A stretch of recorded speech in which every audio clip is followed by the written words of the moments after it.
Does this mean anything to you? We love Jinx. The acting in this game, I'm excited to continue this game. The acting in this game is hysterical. It's like a little bit too over the top, but in the best way. I guess it's also time for me to don the detective disguise.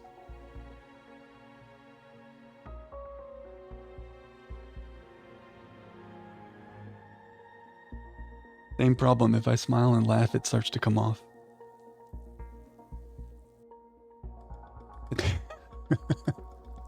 I have to hold it on when I laugh. Okay. It's a me, Mario. Okay, that's step 1. Step 2. Are you guys ready for more mystery? Let me stop the detective music so we can get back into it.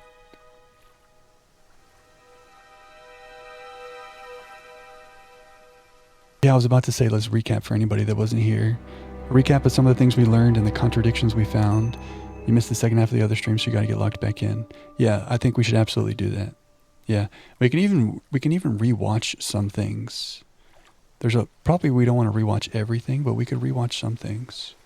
So, if you haven't seen any of this game, I'll start from the beginning, and I'll try not to take too long. Surgery simulator, there has to be something like that, right? We play as Jinx. We are detective. This girl, Kate Vine, was killed in this town of, what's it called? Edenton, the tiny village of Edenton. We are here in this town interviewing people. This is Ryan, this is Paul. They run this place called Atlas, which is looking like it's some kind of mind control. They say it's a business course, but they're hypnotizing people. And they say it's like, teaching them how to free your mind, but there's some kind of weird hypnosis going on. This is Ryan's wife who runs the pub in town. She is also acting very strange. And then Emma was a friend of Kate's, and Simon was Emma's boyfriend. We've interviewed all these people. I guess I can go through and I can play the contradictions we've found so far. So this will show you the characters, and basically the game works by talking to everybody and catching them in lies to progress the story. Perfect timing, Coda. There is a surgeon simulator. Okay, we might have to get into that for Dr. Jack. So this was the first contradiction we found. So how did you know Kate was wearing a freedom necklace 18 months ago? At college? Well, I knew Kate at college, but I didn't get to know her till we started Atlas. Right. So you didn't socialise with her at college? No. And you didn't socialise with her outside of Atlas? No. You didn't see her outside Atlas at all? No, not at all. So Simon, the boyfriend of Emma, who was Kate's friend, Simon says, oh yeah, I never knew Kate until like 3 months ago. But we found out that wasn't true. He actually knew her up to, like 18 months ago. So he was hiding something. Now this is Rebecca, Ryan's wife. So, Simon you with the said great hair. Kate gave you £20 for a breakage, but you didn't have a breakage. That's right. Do you think the payment could have been for the broken window? Could it have been Kate who was arguing? Well, I suppose it could have been, yeah. It could have been Kate, you're probably right, yeah. But you don't know who she was arguing with. No, I'm not sure. I'll ask around. So Kate was having an argument outside of the pub and she broke a window. And Rebecca lied to us about knowing about that. Kate was arguing with Emma. So here's 3 straight Emma contradictions. So, you went home to see your parents on Thursday night, that right? Yes. But you said you saw James at the market on Friday. No, I went to see my parents on Friday night. Tell us us. What time did you go on Friday? 8 or 9. And you didn't see Kate at all on Friday? No. You're not a very good liar, Emma. Okay. I saw Kate. Where? At the pub we were arguing. Go on. What were you arguing about? I'd lent her £50 because she was desperate, and we were just arguing. It didn't really bother me. She just didn't have it. And Kate broke the window? Yes. She did things like that when she was angry. Smash things? Yes. So it was Emma who was arguing with Kate outside of the pub. So you lent money to Kate because she was desperate, but she bought loads of jewellery and things. So why were you lending her money? Well, no, it's because, It wasn't about money, was it, Emma? No. Go on. What was it really about? We were arguing because she was going to blackmail Ryan, the guy from Atlas, over an affair he was having, and then tell his wife if he didn't give her the money. Ryan's affair with Kate? No, I don't know. I think he was having an affair with another student and Kate found out. And why were you involved? Because I didn't really agree with it. I didn't agree with what she was doing, even if he did have an affair. Were you friends with Ryan? No, I'd never met him. You just thought Kate was wrong? Yeah. Okay, and then we found out it was actually Emma that was having the affair with Kate, or with Ryan. And we caught her in that contradiction. You said you went to an Atlas meeting with Simon. Yes. That's interesting, because I happen to know that Ryan is the main lecturer at Atlas. But you say you never met him. Why did you say you don't know him? Okay, I need to tell you something. I just need to make sure Simon doesn't find out. I won't be telling Simon anything he doesn't have to hear. And you can't tell Rebecca either. Go on. Okay, so the affair that happened was between Ryan and I. I was having the affair, and Kate knew. So Kate was blackmailing both of you? No, she didn't care about me. It was part of the course, you see, having to take all these risks. She thought it was funny to turn her back on Ryan. She thought I wouldn't care. But you did. Yes, I was already with Simon when Ryan and I, and I didn't want Simon finding out, and Kate thought that he wouldn't, but I didn't want her risking it. And then if Rebecca found out, then Simon would definitely have found out, and then it would have blown up, and it would have just been a big mess. And so you just argued and what? Well, she just stormed off and broke a window. And that was it? You didn't see her again that night? No. Are you sure? Yes. I promise. I kind of believe her at the very, very end there. But she's been lying a lot in a row. Why is she having an affair with Ryan when she has Simon for reals? She is lying a lot, right, Coda? I don't know. She's hiding something. But Ryan seems like a disgusting human. Inside and out. So what's that all about? Maybe it's a hypnosis situation. Emma's are the last ones you saw, okay. We got into this stuff about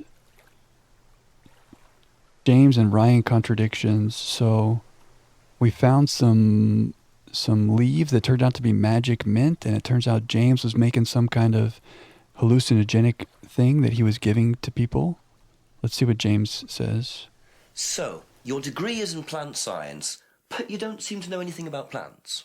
Well, still got a lot to learn. So you're still saying you've never heard of salvia?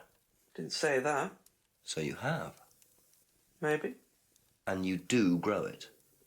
Yeah, it's legal, why not? What do you do with it? I use it for explorative purposes, meditation. And does this involve anybody else? Why? Do you sell it or give it to anybody else? No. Sure. Yeah, it's just for me, nobody else. And that's the only drug you grow, is it? Feel free to go and look if you want. It's okay, I'll look later. But we got him to admit that he was selling drugs. Or he was growing salvia. He was growing things in addition to what he had said. Kate was hard up on money, but Kate paid for the broken window. I think it was Emma was lying about the argument being about money. The argument was actually about the fact that Kate was blackmailing Ryan, or was going to tell Rebecca about the affair, and Emma didn't want her to do that. She just told us it was about money at first as like an excuse for the argument. Oh, okay, wait, yeah, Laura, you're saying the same thing, yeah. It was the excuse, yeah, exactly. So we caught James in another contradiction. When you say herbal tea, do you mean salvia? Probably. So you traded salvia tea with Simon for his homebrew. So? So why did you say you didn't give salvia to anybody else? Did you give it to anybody else? How many people did you give it to? Did you give it to Kate? No. How about Liam? I didn't have anything to do with him dying, if that's what you mean. So you did give him salvia? Yes, I gave him salvia because he asked for it, but that's not what killed him. Well, he committed suicide, James, because of psychological issues that probably weren't helped by him trying hallucinogenic drugs. Didn't commit suicide. You don't know anything about him. You don't know what happened. Okay, so what happened then?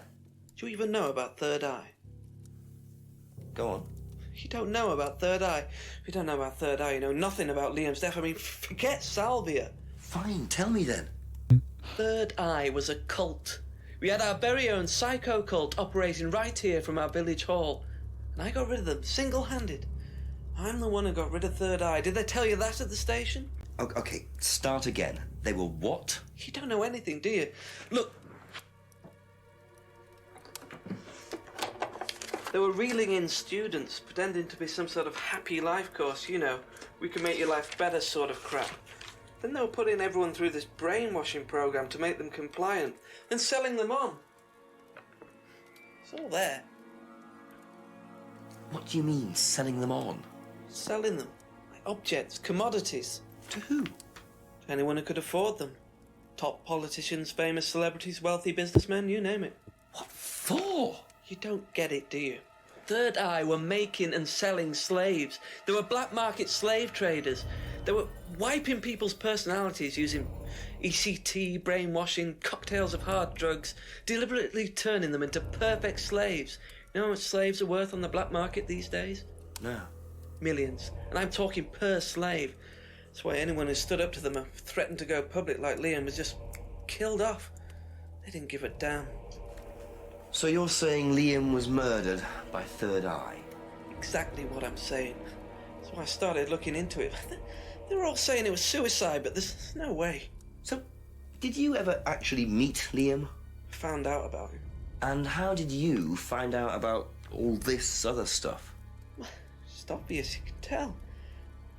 I met some of the students. You could see straight away there was something wrong. They were like zombies. You know, I can tell when someone's got ECT damage or when they've been through mind conditioning. It's just obvious. I mean, US military used all these techniques back in the 50s. It's all documented, you can read about it. They showed all the same signs. So, did you ever actually go to a meeting? No, but I knew what went on. How? From what people said who'd been through it. Okay, so do you know anyone I could speak to who did go through it? Well, no. Look, it doesn't matter. Why did they close down if it wasn't true? They just closed down and disappeared overnight after I put all the flyers up. Bit of a coincidence. But that was just after Liam died. Yeah, And do you think that had anything to do with it? maybe, but it was the flyers that forced them to close. Okay. Do you mind if I keep this? Yeah, you investigate it. It'll all come out. Third Eye definitely killed Liam. Yeah, so, okay, there was a lot there. So, this Atlas business course being run by these guys, it used to be the Third Eye cult, according to James, where they would hypnotize people and sell them into slavery. And it seems like they're still doing this. They just made a new name and moved their meeting place to this mansion. And so that's where things started to get really weird. So at this point, we had not met Paul yet.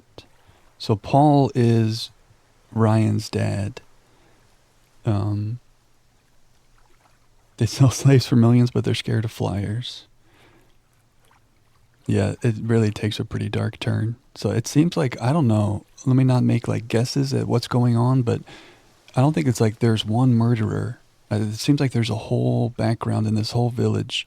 Maybe one person is responsible for all this, but there's some kind of mind control stuff happening. So we caught Paul in a contradiction about the kitchen, which isn't that consequential, but it led to other things. So this is Ryan's dad, Paul. So if you don't allow drink or drugs onto the site, why did you allow Liam to drink whiskey all night? Well, we did give him various warnings. Did try to stop him, but didn't work. But you let him stay on the course? Yeah, well, we couldn't throw him out. This isn't a primary school, Inspector. We're not the police. We can't enforce these rules. If they pay their fees, they're entitled to stay on the course. And what if they want to take drugs? As long as they do it with discretion, frankly, I don't care if they want to wipe or inject paint stripper all over their faces. Do you store any alcohol at Atlas? No. Is there a kitchen? Why, do you want to go down there and check? Well, obviously you wouldn't mind if what you're saying is true. Of course I wouldn't mind. It's past the lavatories down the corridor, but you won't find any drugs in there or alcohol. Okay, so this guy's super weird. Yeah, creepy guy. So that led us down into the kitchen where we found a DVD. And on the DVD was a video of a close-up of a jacket. It didn't look like the jacket was being worn at the time, like it was in a closet or something. And someone was taking, I think it was 2 different wallets out of this jacket. So we don't have any context on who was taking it out and whose jacket it was, but someone was pickpocketing somebody. That is what was on the DVD. And then we saw, I guess we should watch this. That was at Atlas in the kitchen. And then we saw this. Let yourself go. Feel your soul lifting. Then wait for the moment to break free. Then break free. Excellent, Hannah. Well, Could you come back later, please? what's going on here? Please, leave. Sorry, Ryan, there's a few more questions I have to ask you yet, and time's ticking by. Leave. Okay.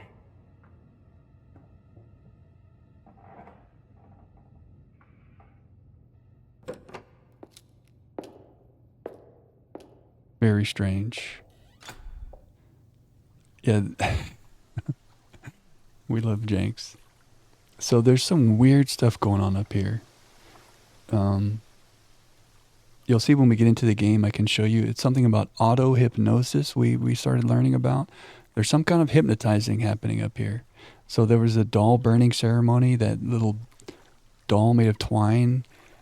They were burning it, and it's supposed to like get rid of your past self or something crazy. Just a little cold circle, yeah. We found some guitars in Ryan's garage, which maybe will become useful, because Rebecca says he has dyspraxia, which means he's not good with coordination, but he has guitars. So what's going on? And it looks like we have one more contradiction. That band you sang in, Blackstone, who else was in the band? Oh, right. Just a few people from college. Including Liam? Let me back up a second. There's something that I skipped over here. Liam died just like Kate did 1 year ago. So that's been referenced a few times here. They're talking about Liam. Before they became Atlas, when they were the Third Eye Cult, Liam died in a very similar manner to Kate. And now here we are 1 year later where they're Atlas, but then again Kate dies. And then, so this contradiction, it turns out that Rebecca was in a band with Liam, who died, but she lied about knowing Liam. Was that just a typical Friday night for you, Coda? That band you sang in, Blackstone, who else was in the band? Just a few people from college. Including Liam? Yeah. Why did you say you didn't know him? No, it's not that. I just thought you meant that I didn't know about his suicide. Did you? No, I was away on holiday. When he died? Yeah, I only knew him through the band. That still feels like a lie. The way she answered that at the end there. Yeah, I only knew Liam through the band, so Emma is still sus. Emma's been lying a lot. Doesn't make her the killer, but she's still hiding things. Me, when you're in a Biggest Liar challenge and your opponent is Emma from Contradiction, Spot the Liar. Wait, I can't laugh. The stash will fall off. So that's about where we are. The DVD that I mentioned, that we found in the kitchen, this DVD that showed someone being pickpocketed, it turns out, it turns out something very spicy happened. What's up, Starved? You legend. Welcome, guys. Starved doing some marbles tonight. Let's go. Some marbles and music. It's always a good time. Jack is not here tonight. Detective Jack is in his place. Welcome, friends. What's up, Bagel? Hey, Claiming Relic. Welcome back. Aragon. Hey, hello. You guys having some good vibes with the marbles tonight? We're in the middle of recapping what's going on in this mystery game before we get back into it. Hello, Stephanie, with the Ostens 2 emotes. Let's go, Stephanie. Welcome, guys. Detective Jack at your service. Starved, how you doing, man? Did you guys have a nice stream? Anything crazy happen over there? Welcome in, guys. Starved does a lot of language learning. We've been started doing GeoGuessr more as our little warm-up. And a big hurdle for us in GeoGuessr is all these foreign languages on the signs. So maybe we should all be watching more Starved streams to improve our language learning. Look at all the gratitude. Bagel with the gratitude, Aragon with the gratitude, Stephanie with the gratitude, Relic with the gratitude. You legends. Jack with the gratitude. You love to see it. Welcome, guys. Rolling marbles for your lives. Hey, take care, Aragon. Have a good night. Thanks for stopping in and saying hi. It's very kind. Take care, friend. Anyway, shout out Starved and the pursuit of the language learning. We love it. Getting better, learning, getting smarter, trying every day. Yeah, with the gratitude. Let's go. You had fun tonight, Starved? Well, you've come into something. I mean, this is fun. We're being detectives. We're having fun. But it's kind of dark. It's getting a little weird. So turn the light off, grab a blanket, get a little beverage if you want some cozy vibes. But it's a little creepy, a little dark. But yeah, Starved or anybody, if you have to run, if it's getting late, no worries.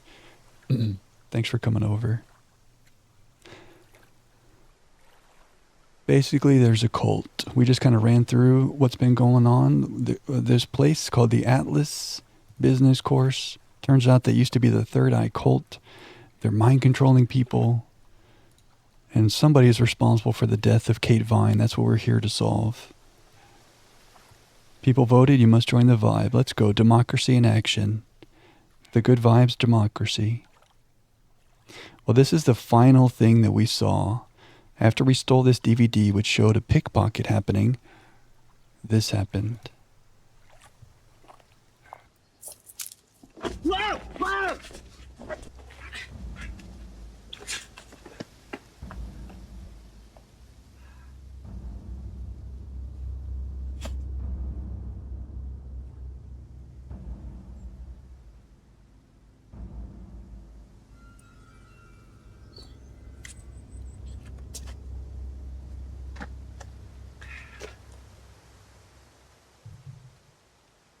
So this game is all like live action. It's kind of cool. If you haven't seen this yet, the whole game is like done by these actors, and we are guiding that guy we just saw right there, Detective Jenks. So this DVD that we stole got taken from us. We've been mugged. The thing is, they left behind the bag, so that's our next lead, I think. So let's get back in here. 8 p.m.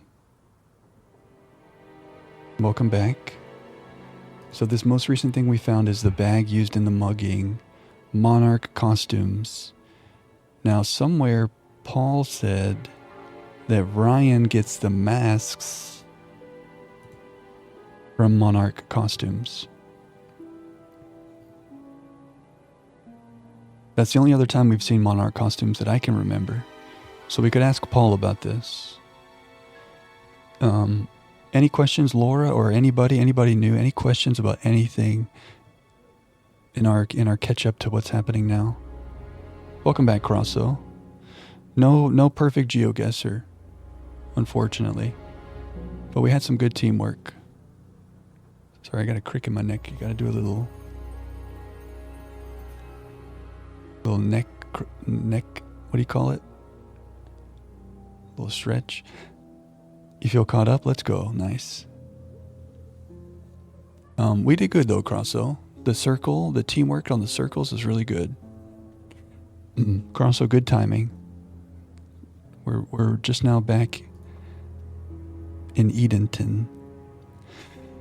So we could go ask everybody about this bag, but I'm kind of inclined to go straight to Paul, because he's the one who mentioned Monarch costumes.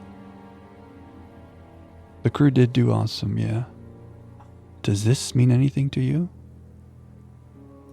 Okay. Paul is this way.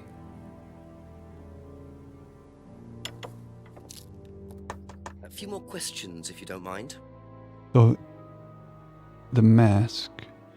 Paul told us he had not seen this mask before, and the mask is from Monarch costumes, and that Ryan uses the shop. The way this game works is if we find a contradiction in what the people tell us, we put the two statements here, and then our detective will press them on it. So let's ask him about this bag. Oh, this is it. This auto-hypnosis is what Simon ended up telling us about. This cult, they're using hypnosis on people, and also they're hypnotizing themselves. It's really weird. We're locked in. Let's go, Swan. Have you seen this before? No, I don't think so. You don't recognize the shop? No. Is there someone else who works? You at don't Atlas? recognize that? Someone who may have been there tonight? No. There's a cleaner. Comes at strange times, but then he's a strange boy. Strange boy. Work experience. As a cleaner? Well, we did try him in accounts, but it didn't work out. Okay. The Atlas cleaner visits at strange times. He's a liar. He's a liar already. Yo, sounds good, Noah. Have a good night, man. Good luck with your packing and stuff this week. We're sending you good vibes. Detective Mario. Oh yeah, I should say, Raiders, this is not my mustache. Nor is this my normal hat or glasses. But Detective Jack is here tonight. I guess that's true. People who might come in, they're like, "What is this? This is Jack? This is Jack. This is Jack for now." Okay. He's a liar. You don't know where this bag is from? Excuse me? The mask is from Monarch costumes. You know the Monarch costumes, you little liar. Raiders, this is my real mustache. Yo, good night, Noah. Thanks for the good vibes always, dude. Take care, okay? I think this better be green. Okay, we got him. We got him. Do you visit Monarch costumes a lot? No. I used to go in there occasionally. Why? But you do know the shop. Yes, of course I do. You see, Paul, I thought you said you didn't know where this bag was from. Well, maybe I do. Got him. This was used to put over my head, Paul, by a mugger. Would you like to tell me something? Are you suggesting that I had something to do with your mugging? Maybe. Did you? You really ask the most ridiculous questions. Of course I didn't. So why did you lie about the shop? Yeah. Well, I didn't have anything to do with your mugging, Inspector, but I might know somebody who did. Oh. Did Ryan mention Jason to you as a cleaner? Unfortunately, Ryan at some point told Jason that the DVD mustn't be removed from the site. So, when he saw you take it, he simply thought that he was doing us a favour by, well, getting it back. He isn't exactly what you'd call one of Darwin's best examples. So what's on the DVD that's so special? All right, it was something I did myself, a little stunt I pulled to amuse the students. What kind of stunt? I pretended to steal from the students. I emphasize the word pretended. The students knew all about it afterwards. Everything was above board. Steal from students? Why? We were doing a piece about pushing the limit, so I decided I would show them how it was done. Oh, don't look so serious, Inspector. I returned everybody's things immediately afterwards. No harm done. And when was this? Last year sometime. At Third Eye or Atlas? Third Eye, I think. And this was before or after Liam died? Well, since you'll probably find out anyway, it happened to be on the night that Liam died, as it happens. Before you ask, no, I didn't steal from him. Do you think it's a good idea to encourage students to steal, Paul? I wasn't encouraging students to steal. Policemen are so literal. Life is shades of grey, Inspector. Much as the Force might like it, it doesn't divide neatly into blacks and whites.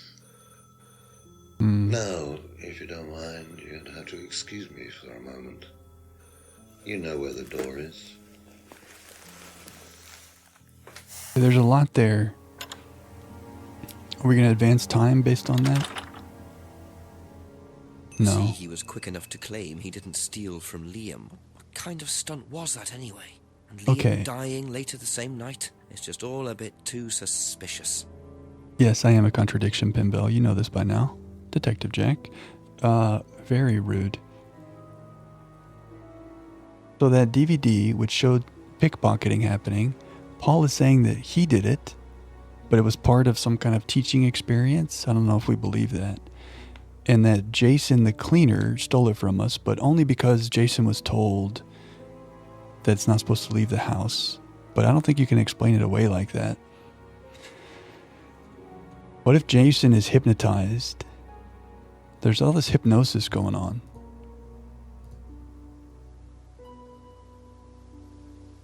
They've got this cleaner guy hypnotized. Paul's theft stunt. Paul confessed that he stole wallets and purses as a stunt. Yeah. But why?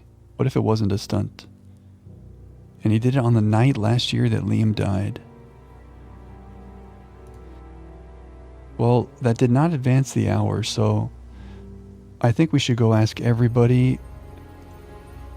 The way this works is like, here's the oldest piece of information we have, the death, and the bottom is the most recent. All the way up to this thing, we've asked everybody in the game about everything. It's just these two things that we haven't asked everyone about. So I think we should go house to house and talk to people and see if we can learn anything new. What if Jenks is hypnotized? Oh no. Like a Shutter Island moment? That'd be crazy. Let's talk to James. A few more questions, if you don't mind. This seems like one guy who's not crazy, because he's the one who was telling us about this cult. He was sounding the alarm on the cult, so I actually kind of trust James. The different colors, I think that blue is like a conversation topic. Green is like an item that we can speak about, like a flyer or a bag of leaves. And then red is like a usable tool that we find, like a key or a screwdriver. So green for item and blue for dialogue. So let's ask James about everything. Seen this anywhere before? Nope. And sometimes it's just, you get nothing, but we gotta try. Let's ask him about this theft stunt. Oh, James wouldn't know about this, because he was never in Atlas. Thank you. Probably be back later. Jenks walked in, asked him one question, he says nope, and then Jenks leaves.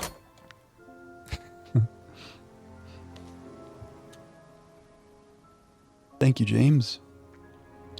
Okay, let's go talk to Rebecca. She seems like she's under hypnosis. Or she's involved, because she's just really creepy weird. Couple more questions, if that's okay. Would this mean anything to you? I love how he presents that. Does this mean anything to you? Have you ever seen this? It's been a lot of Jenks walking, yeah, true. Have you seen this before, anywhere? Have you seen this? Well, I know the shop, costume shop just outside the village. Ever used it? Not personally, but I think Ryan might have. Well, you think. Ryan has used it for the masks. Thank you for the hydrate, wrote.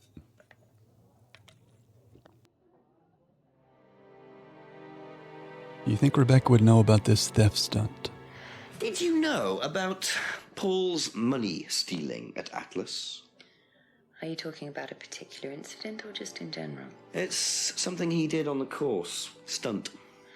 And what did he do exactly?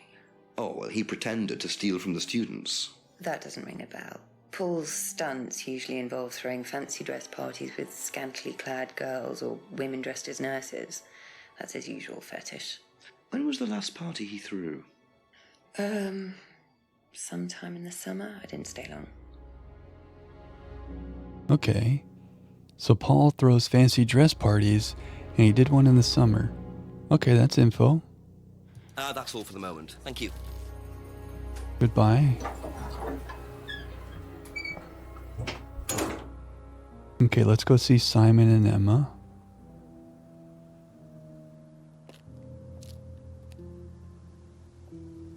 A few more questions, please. Thank you. Would Emma know about this costume shop? Do you know the shop? Have you used it? No, but I know where it is. Okay, thank you. Thank you. Very helpful. What do you know about Paul Rand? Paul the Slime. You've obviously met him then. Yes, I have. What do you know about him committing a fake theft during one of the courses? What about him going through people's bags? Yeah, he tried that thing on me as well, weirdo. So you were at Third Eye? Yes. Yes, I went there for a few months after college and I left because I hated it. And I didn't know Atlas was the same thing. And I went with Simon. Does Simon know that? No. I didn't want to burst his bubble, so I didn't say anything. So he doesn't know you went to Third Eye? No. Ah! So is that where you met Ryan as well? Yep. Right.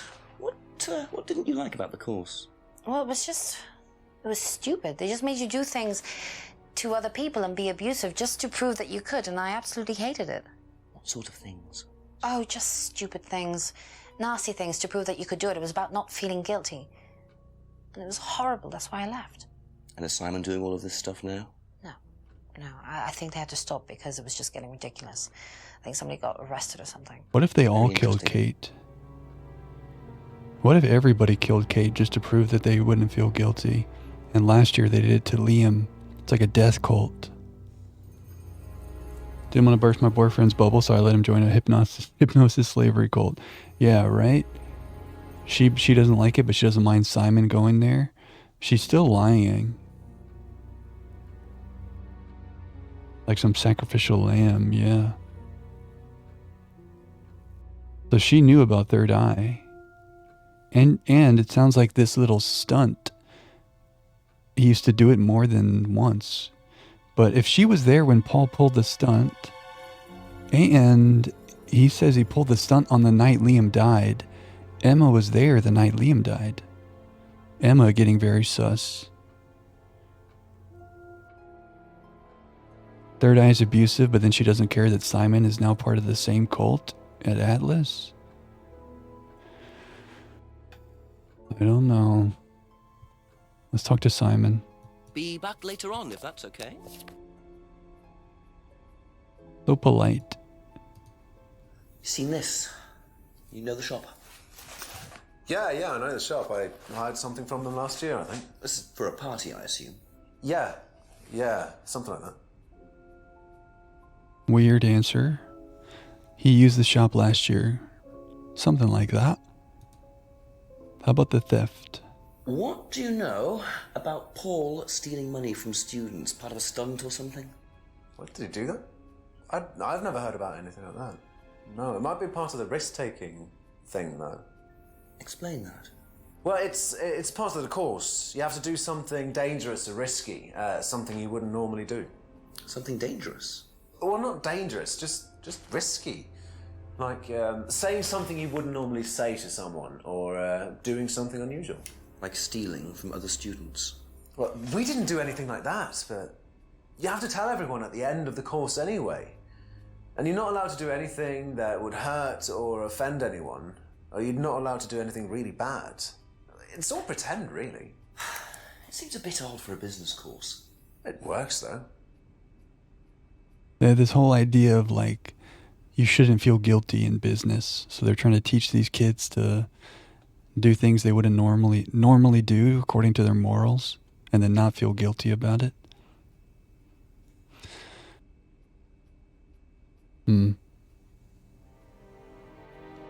Well, somebody must have had a contradiction somewhere, because we've talked to everybody about everything.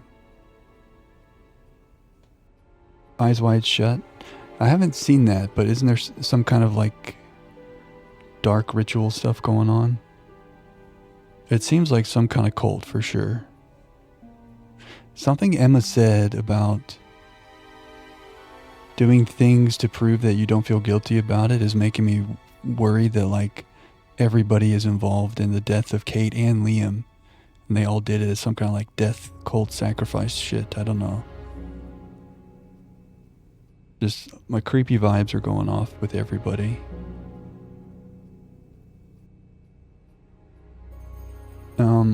Okay, that's it for now. Thank you. In order to progress this game, we catch people in contradictions, but also sometimes we go back to a place we were in before and we get a cutscene like the mugging. You know, like if we had been overthinking and just talking to people, we might have been stuck for a long time. It was only when I went up here that we got mugged. So I think we should, I guess we need to talk to Ryan about the costume shop. That's one person we haven't talked to. But if that's a dead end, we need to make a habit of like going back to every location and seeing if there's a new person or some kind of cutscene. But I'm remembering now, we do need to talk to Ryan. Like we progress the game by dialogue contradictions or revisiting locations. I tend to get like hyper focused and stuck, so I'm just saying that to like help remember our options. Let's go talk to Ryan. I mean, he's the one who worked on the costume shop. Oh, at this time they're all here in the reading room, aren't they? So we can't talk to him. They're doing their weird little ritual. Hey, welcome in, Flower. Hope you're doing well. Welcome back to Mystery Time. Good to see you, Flower. So we actually are out of people to talk to. We can go back to the kitchen. Where the DVD... Oh, maybe the DVD is put back here? Should we look? Oh, I can't look for where the DVD was.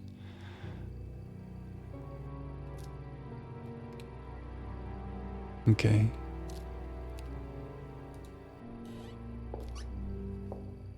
Let's go back. I guess we should just like work our way through all the locations. So nothing is here. Nothing is here. Let's just be good detectives. I went the wrong way.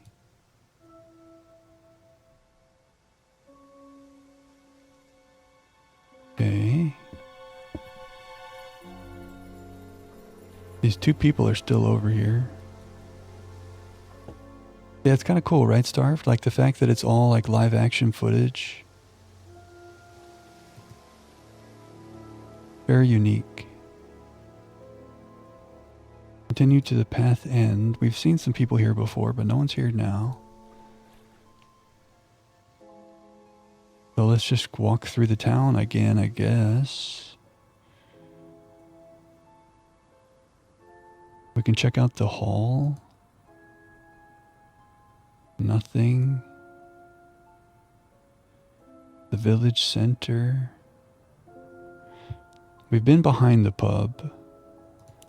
We can see if there's anything new here. So there's this outbuilding. But it was too dark behind these shelves, and we thought maybe we need a flashlight or something, but we don't have that.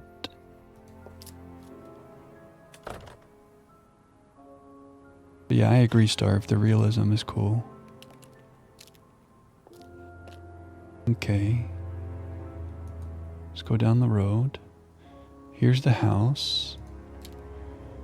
We finally found the garage opener. And it turns out he had guitars back there. We already used the remote control lock here. Yeah, so we found out that he has guitars in the garage. For whatever reason. Down the road here, we have the farm. We could call the chief. Go left down West Street. What's further down the street? Oh, just the end of the road, okay.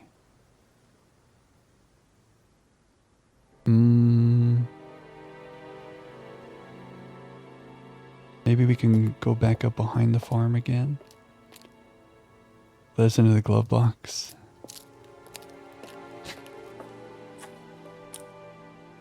The greenhouse, we found the black mirror in here. Just making sure that like we haven't missed anything or that there's nothing new in any location. You know?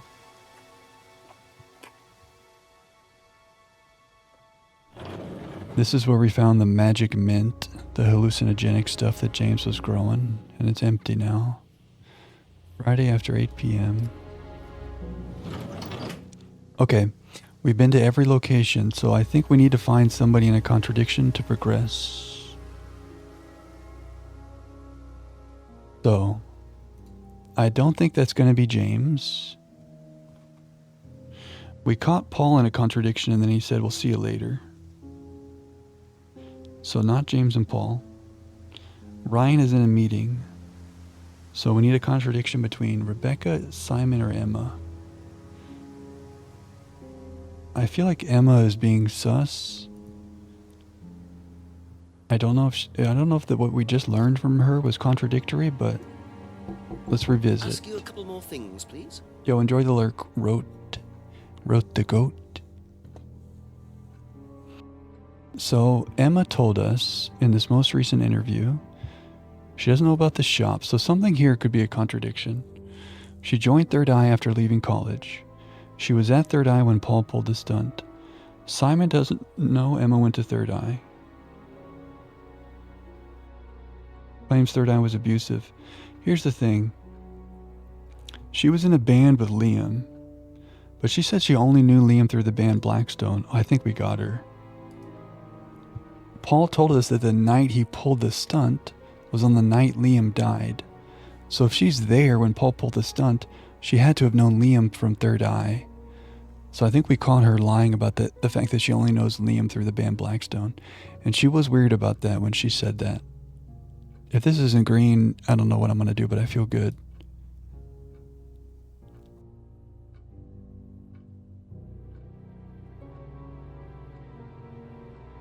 That's crazy.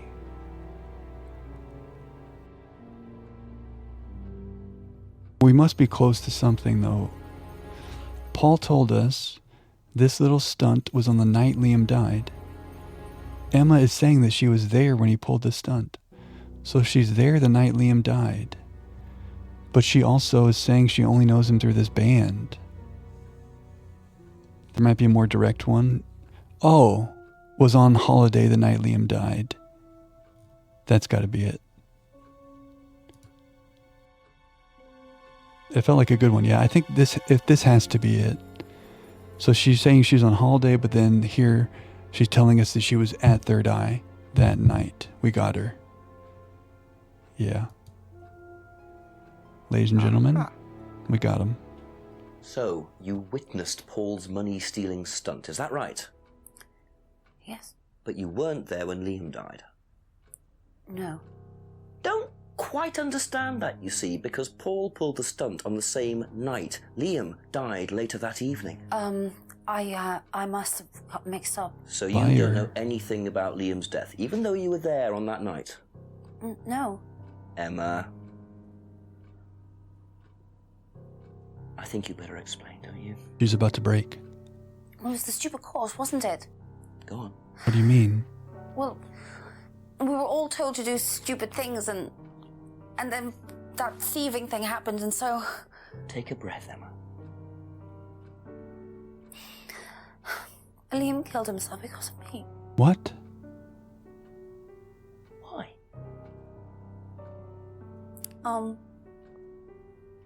Liam had a birthmark on the side of his face. And no one would mention anything, even though we all knew it was there. And they all thought it was ugly. So I thought I'd say something, and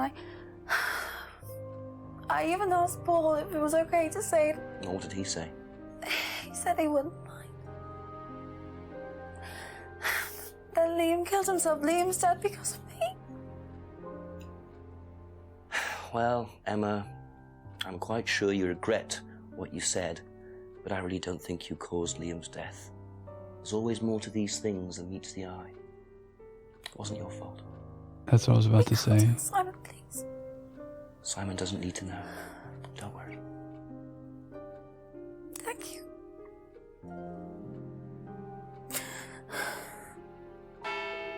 Oh, we advanced time. Yeah. 9 o'clock. Poor Emma.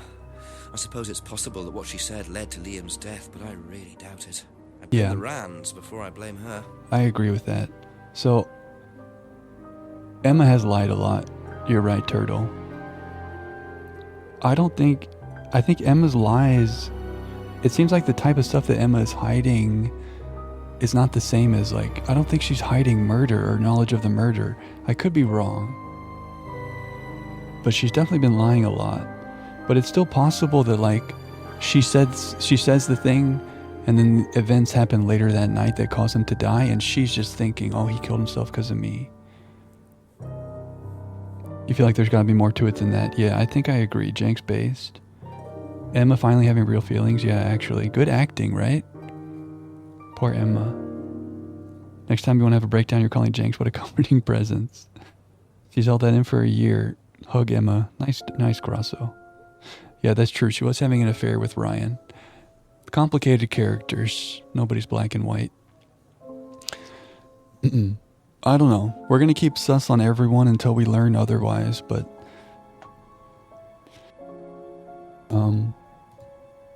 the big thing here is that Emma feels guilty. Emma criticized Liam over a birthmark, which she believes contributed to his suicide.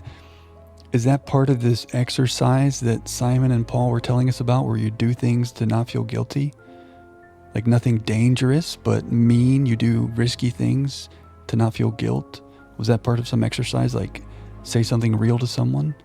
Or is she just going rogue, like it's time for me to tell him about his birthmark? Is that okay, Paul? I don't know. But we have a dialogue option here for Emma's guilt, so we could ask everyone in town about this. Because we've asked everyone about everything else. Well, it's 9 o'clock now, which means Ryan's probably available. So we could go to Ryan. We haven't asked Ryan about the bag. And then we can ask everybody else about Emma's guilt. Should we ask Simon about Emma's guilt? Did she criticize or was she acknowledging it? Didn't she say everyone else thought it was ugly, but she didn't or something? Yeah, I guess I didn't pick up on the exact wording. But for some reason, bringing it up to him, she feels like caused him distress. But you're right, maybe she didn't like make fun of it necessarily or criticize it. Well, I don't know, it says criticism of Liam. I don't know. Yeah, we need to talk to Ryan about that crazy hypnosis situation. Let's go there first. Whatever that little cult seance thing was. Kate and Liam feel guilty about something, but maybe they got goaded into doing something criminal. We check in the kitchen really quickly now that the time is advanced.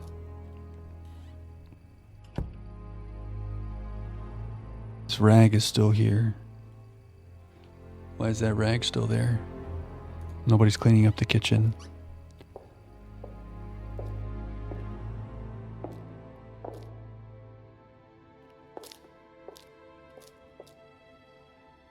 Okay, let's see if they're still in here. Okay, the crazy meeting is over. No traces of anything. Let's talk to Ryan. We got some questions for you, buddy. You better be here, okay. Just a few more questions, if you don't mind. Just a few more questions. Oh, it's been so long since we've spoken to him. We didn't get to ask him about his guitars or the auto-hypnosis. The last thing we asked him about was Third Eye, and we caught him on some contradictions here. And he told us about how they changed Third Eye into Atlas. They had to pay Liam's parents a settlement fee. Okay, well, let's catch up. Thanks for hanging out with me tonight, guys. I'm feeling very cozy. And I'm feeling extra cozy with you guys here. But we need to ask him about the doll burning ceremony. What is it? Just tell us all about this ceremony. It's crazy. So tell me more about this doll burning.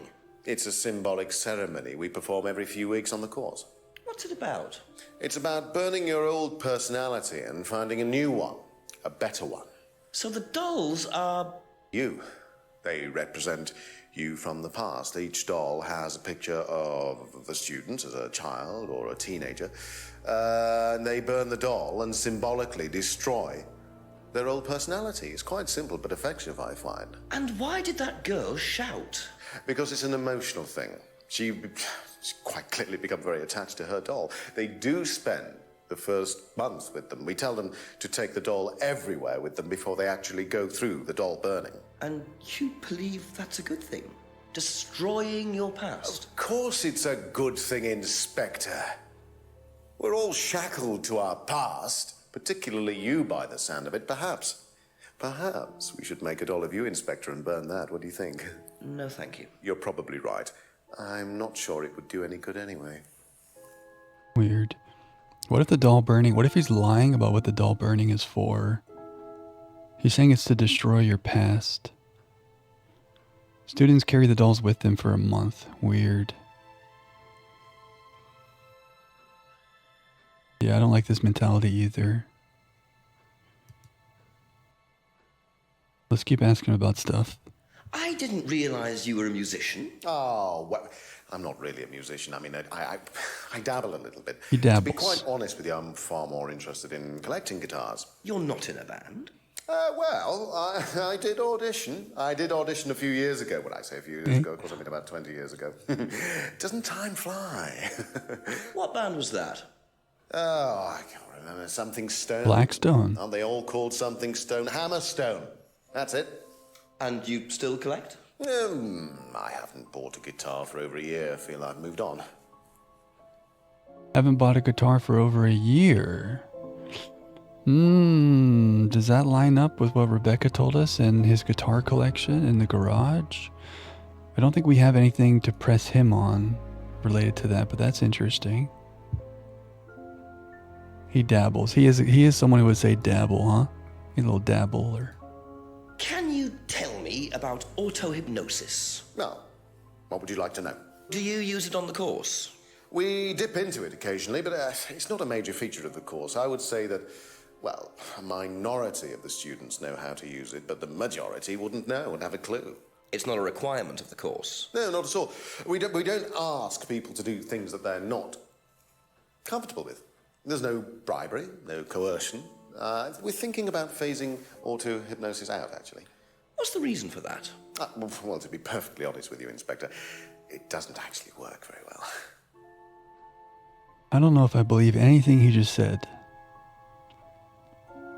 Any part of that. He's saying hypnosis is not a big part of the course and that they're not coerced into it and that they're being phased out and it doesn't work. I don't think I trust any of that. Feels like there's weird hypnosis stuff going on based on the way everyone's acting. Now, he bought the cardboard mask from this costume shop. It was made by a friend who died last year. Let's see what he says about this, because we know the mask came from this shop. So if he says anything contradictory here, we can catch him. Do you know what this is? Well, I think it's a bag. Is it a bag, Inspector? The shop.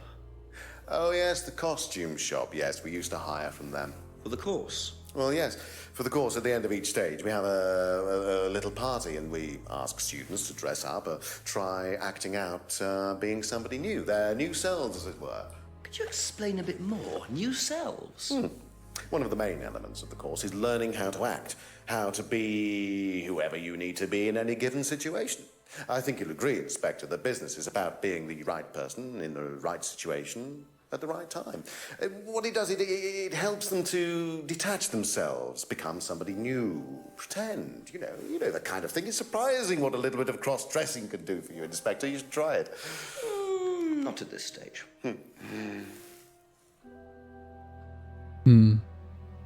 Someone said burning dolls is a hypnosis ritual, but he says they don't use it. Did someone say that about the dolls?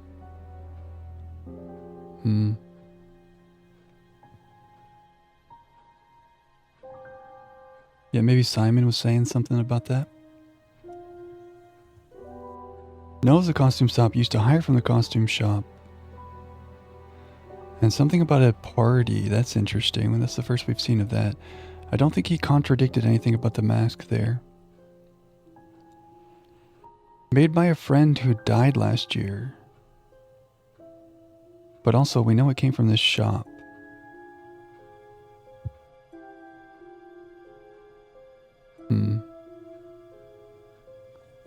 Oh, James said something about the hypnosis ritual. Did he tell us that the dolls were related to that? Yeah. Very curious. The doll burning ceremony. Yeah, it seems like he's not really letting on to the hypnosis. Like, he's saying hypnosis has nothing to do with it, but clearly there's more to these dolls than destroying one's past. I feel like something creepy was going on there. Liam?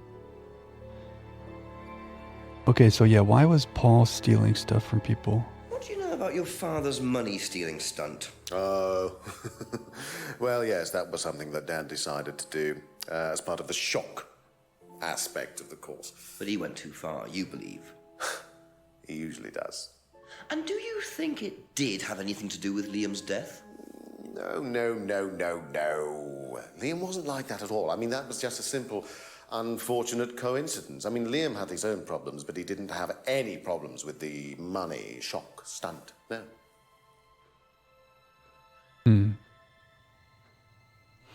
So he agrees that Paul went too far with these shock stunts, but he says that has nothing to do with Liam. Okay, so Emma feels guilty for criticizing Liam on the night he died. What can you say about that? Oh, we haven't been able to confront him about the fact that he's having an affair with Emma. We don't have a dialogue option for it, but... What do you know about Emma Bowman criticizing Liam before his suicide? I was there. I witnessed it. Well, I know Emma blamed herself for his death. Did she? Well, she was upset and all of that, but I wouldn't blame her, Inspector. I really don't think she had anything to do with it at all. You don't think? Liam was a very confident person, very outgoing, very strong individual, or so it seemed. I mean, people are free to do what they like. Even something as irreversible as bumping themselves off. Sad though that is, of course. She did criticize, maybe so. He just said Liam was strong and outgoing. Didn't we see something? Maybe it was from a different person. Didn't we see someone saying like Liam... Liam seemed happy. He heard about Liam's suicide. He met him in the pub. Liam seemed happy. I feel like we can catch him somewhere here.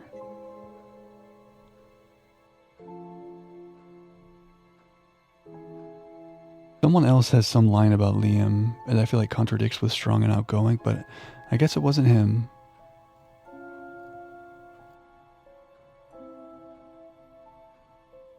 So do we think any of these recent responses are contradictory to anything he said before?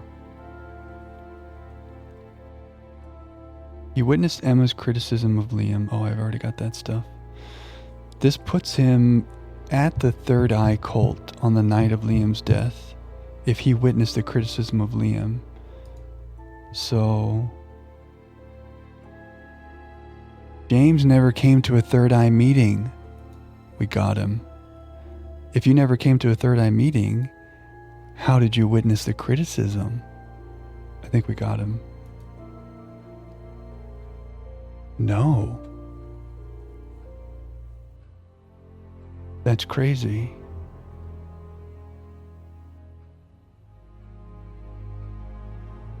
I guess she didn't criticize him at the meeting, but no, I thought they did.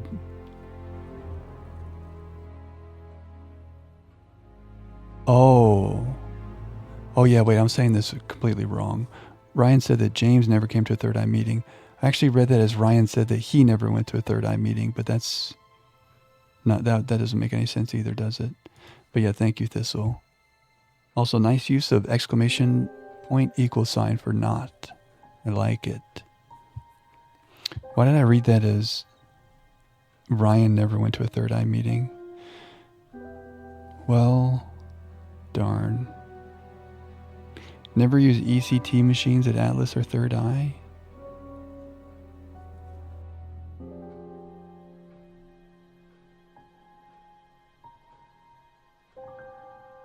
Thinks people are free to do what they like? Would he have contradicted himself on that? Stunt's not related to Liam's suicide. You heard about Liam's suicide, so how would you know that the stunt is not related? Not a contradiction. Your programming days, Turtle?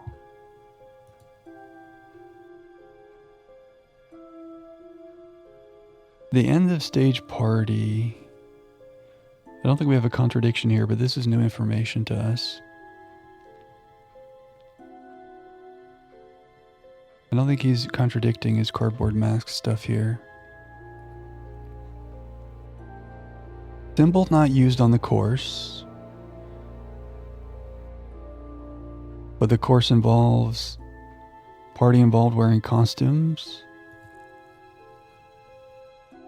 No.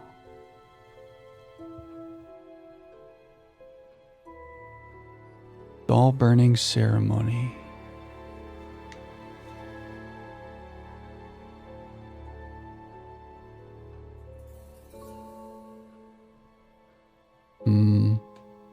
Well, the contradiction that we're looking for may not be here with Ryan right now. We just got so much dialogue from him, I was hoping something would jump out at us. More information needed, yeah. I'm getting stun locked. I'm getting overly overthinking on this.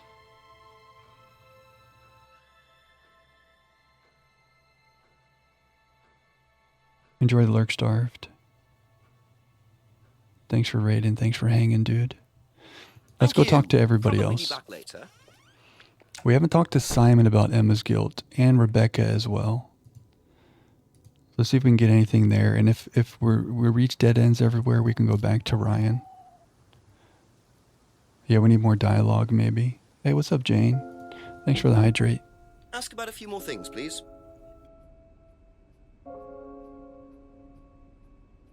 Enjoy the lurk. Good to see you, Jane. Jenks has promised not to discuss this with Simon. Well, so much for that. Thank you. Probably be back later. Yeah, we should go through the forest every hour, you're right. There could be a new character out there. Or another mugging to be happening. Let's ask Rebecca about Emma's guilt. And then we'll go snoop around the woods. I like this idea. Couple more questions, if that's okay. It's unlikely Rebecca would know anything about Emma's guilt. That's all okay. for the moment. Thank you.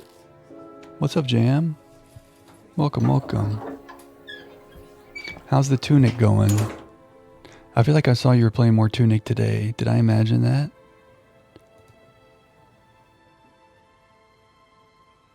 Welcome, Jam. We're still here in this creepy-ass village.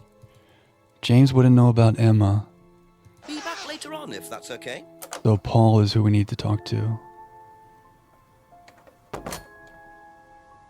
You were doing some Tunic? Let's go. Great game. Just a couple of questions if you don't mind. Anyway, thanks for stopping by. And then immediately leaves.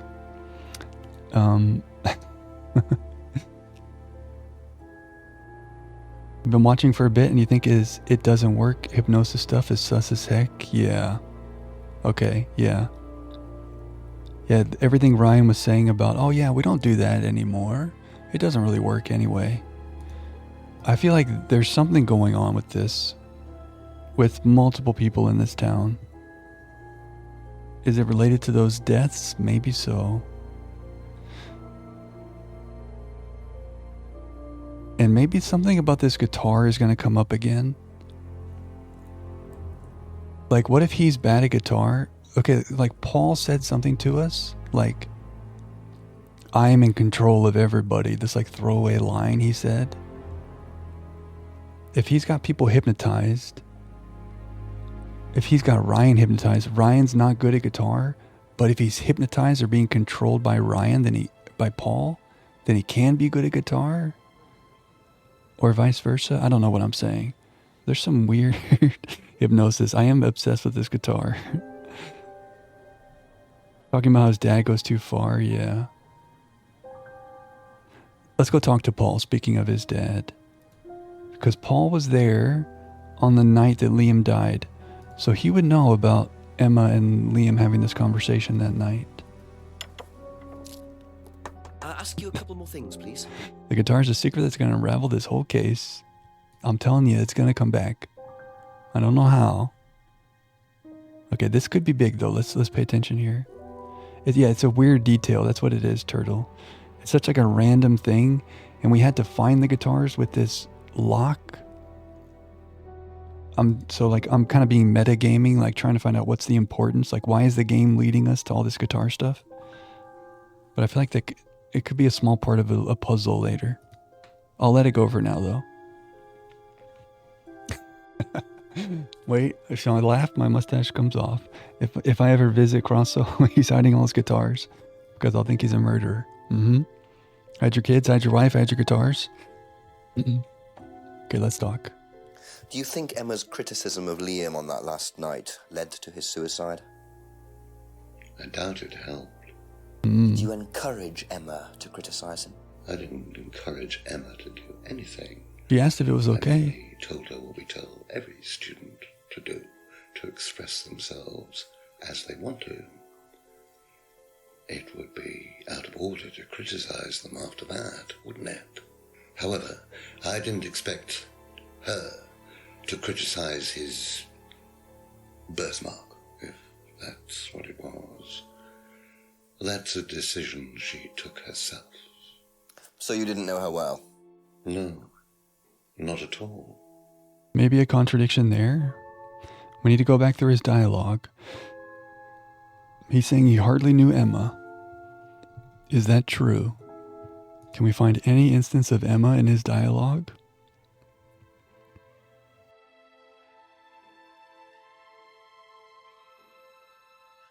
I really hope so. Ooh, he bought a freedom necklace for a student.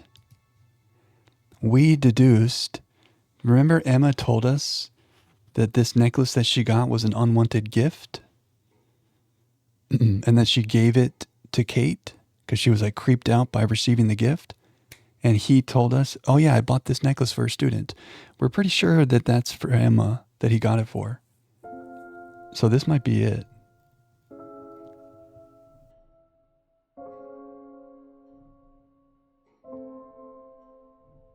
If that's what it was? Wait, what are you referring to if that's what it was? Oh, Grosso is hypnotized and throwing me off the guitar scent. Jam, I see. We're onto you. We're onto you, Grosso. This guy's so creepy, right? Sometimes, like, when I talk a lot and they talk a lot, and then I look over at you guys, I forgot what was just said. So Turtle and Laura, whatever you guys are on to, I've forgotten now. But that's okay. That's okay. I think, dude, okay. These recent times I've been really confident on a contradiction. And then it's wrong. But I feel like we're on to something here. You're just chilling, Swan? Paul said Liam's birthmark, if that's what it was. Oh. Okay, I see. Yeah, that was weird. Why would he say that? If it's not a birthmark, what else would it be? Are we overthinking? We might be overthinking.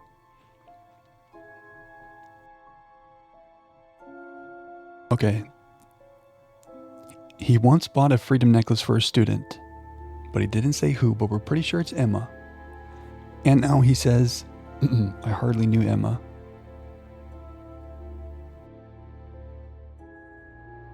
Ladies and gentlemen, we got him. You say you didn't know Emma, yet you bought her a freedom necklace. I don't remember saying anything about buying Emma a necklace. So you didn't buy her one? Yes, so Bimbo. you did buy her one. So that means you must have known her, and quite well too. Stop making such a big thing about this, Inspector. Look, I've been around a few years. The clock is ticking. And I admit I have an embarrassing weakness for attractive women. It was a stupid mistake. But that's all it was. So you're saying you tried it on with her? No, I didn't try it on. I bought her a necklace. I'm not aware that there's a law against buying presents unless, of course, the Third Reich has been elected while I was at a bridge party. Emma was old enough to make decisions for herself. And as a matter of fact, she decided that she didn't want to be bothered with an old fool like me. So nothing happened, no mistakes, nobody got hurt. All right. Like father, like son. No surprises there. I wonder how many students Paul has tried it on with. Weird. Yeah, big creeper vibes. Yeah. Well, what if Ryan hypnotized her or something? I don't know. Hitler joke.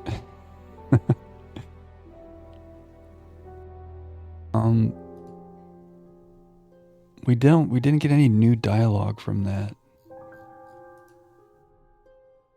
Oh, I guess we did. He once tried to date Emma. So does that cause a contradiction somewhere? Did he ever say anything about not dating students? Or not trying to?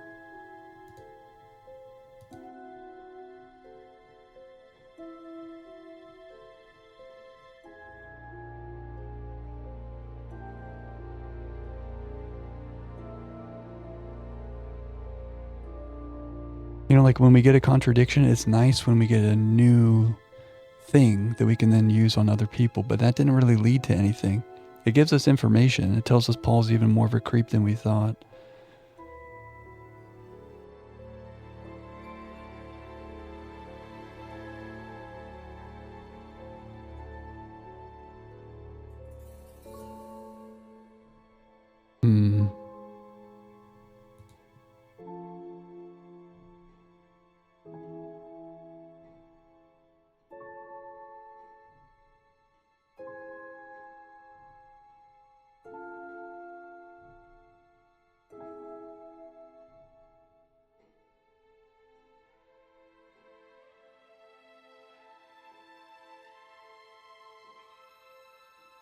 He also said that this hypnosis stuff is not used anymore. Don't know if I believe it.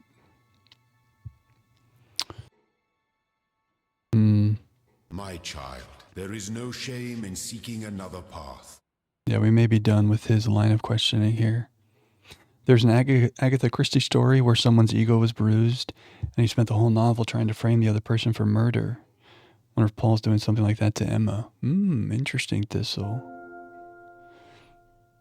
Yeah, that's what I was just looking for, Pinbill, through all of his dialogue. And I didn't see anything like that. Unless I missed it. But that's what I was just clicking through for. No, you're good, Pinbell. No worries. No worries. Let's keep talking to people. We got him in a contradiction. That could come in handy later. Because we have the thing saying that he tried to date Emma. I think we've tried to talk to every person about Emma's guilt now. So I think it's time to go for a little walk in the woods and see if we can progress things this way. I don't think we've been here in this hour. Anybody here? Nobody here. Hopefully we don't get mugged again. Nobody here. Nobody here. I'm scared. I went the wrong way. I'm scared. Hold me. Man, nobody here.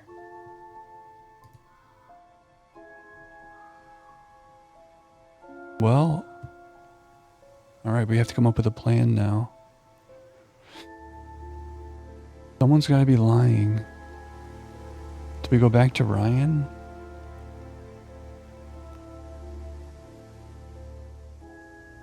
Walk in the woods sounds bad idea, but for game purposes, sure. It is creepy, especially now that it's like darker. Isn't it a creepy looking place?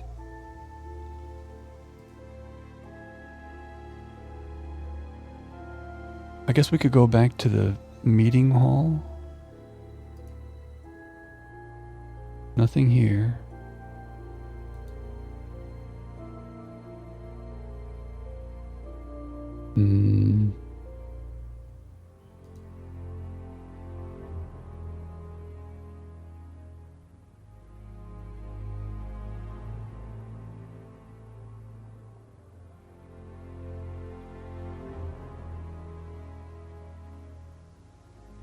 I think we're done with James.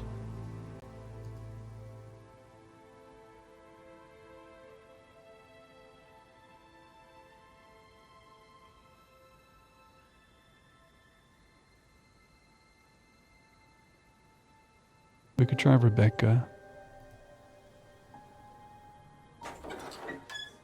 The thing is, when we tried to talk to her, it didn't say anything about, she wouldn't talk to us about Emma's guilt. Paul throws fancy dress parties, and Paul threw a party there in the summer. Doesn't know about Paul's stunt.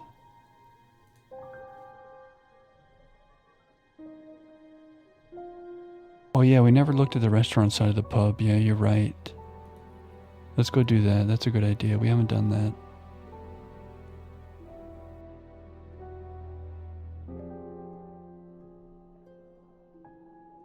Just clicking through her stuff really quickly.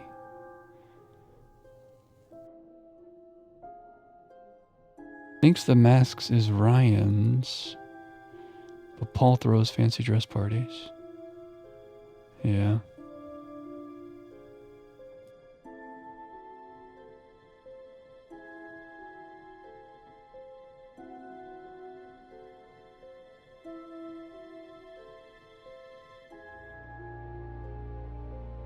She's the one who made the dolls. Thank I don't you. know. Probably be back later. Anybody here now? Still nobody here.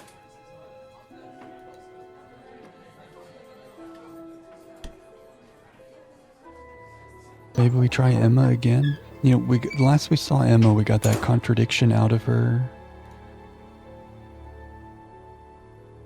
About the argument with Liam.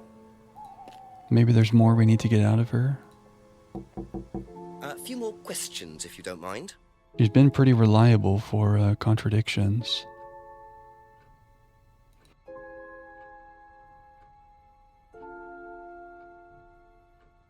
Third Eye was abusive, but they stopped their abusive tactics. Simon doesn't know Emma went to Third Eye.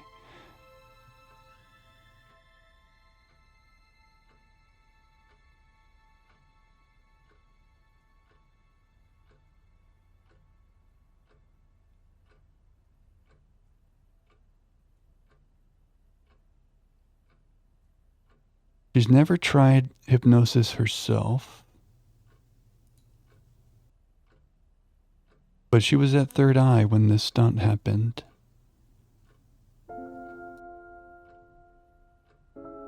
Dang.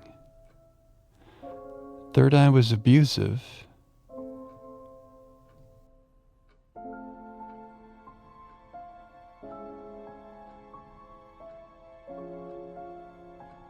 Ooh, didn't do anything like that when she went. Maybe we could catch her on that somehow. Knowing 411 makes you fear secluded paths, but forest walks sound so relaxing. Yeah. Maybe with more daylight.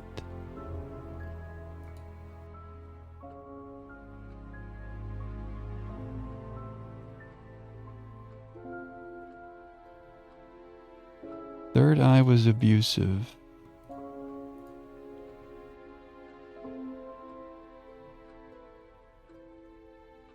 Oh, doesn't like beer, only drinks wine? I don't think we caught her on anything there.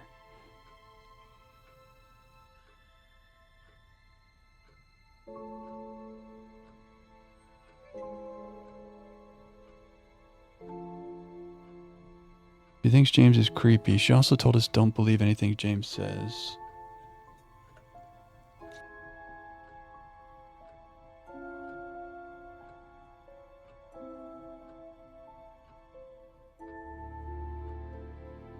Paul encouraged her to criticize Liam.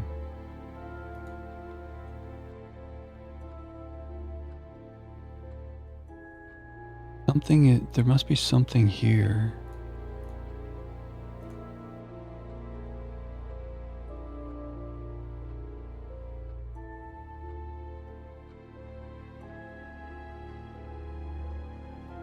She thought Third Eye was abusive, but she never tried this herself.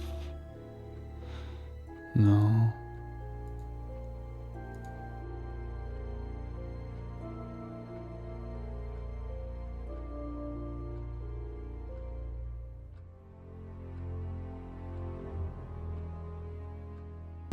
Would she have contradicted the fact that Simon doesn't know about that? I don't think so. Simon joined Atlas 3 months ago. Third Eye has stopped its abusive tactics, but also there was doll burning? No.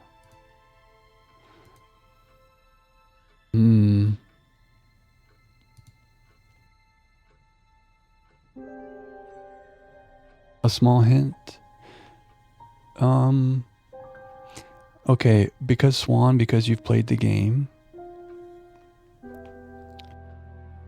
you can do a small hint, but try to be as vague as you can. And this doesn't open the floodgates for a bunch of hints from everybody, but Swan, the gate is slightly ajar for a small hint to poke through.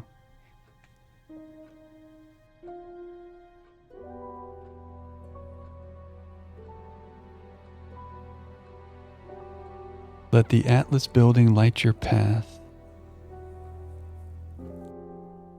I like that hint. Just a very quick little open shut. A little hint squeaked right through. Well, that's good, Swan. That is helpful because, this game's tricky where we could spend 30 minutes in this dialogue menu, but there's no way to progress. That's it for the time being, thank you. There is a way to progress somewhere in this town. So, nudging me back towards Atlas, that's appreciated.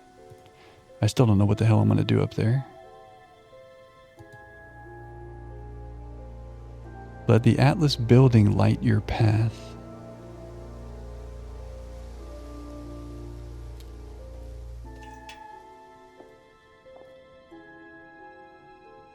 Oh, there's a magnifying glass here, guys.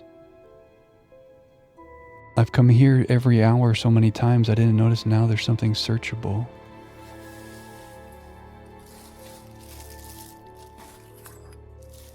Oh, light your path, Swan. Andy, don't know why I never remembered to buy one. Wait. Swan, that's a great hint. You know what? Even if I had gone back to every screen in the game, even if I had come back here, I would have missed that magnifying glass. In fact, We did miss that magnifying glass at 9 p.m. because we were here in this hour and I just didn't even see that. I have to keep an eye out for the magnifying glass. Here's the thing. We have one note in this game from last stream. Flashlight needed in the outbuilding behind the bar. Our singular note. Time to go to the building behind the bar. What a good hint, too. Let the building light your path. Okay, let's go investigate this. Now, last time we came in here, we lost the option to look back here. So hopefully now we can still go behind these shelves. No, that's very... Oh, wait, here. Try using this. Let's go, okay.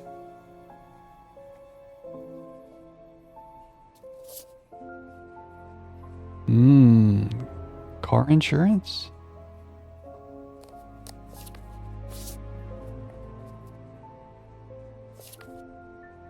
Devil worshippers.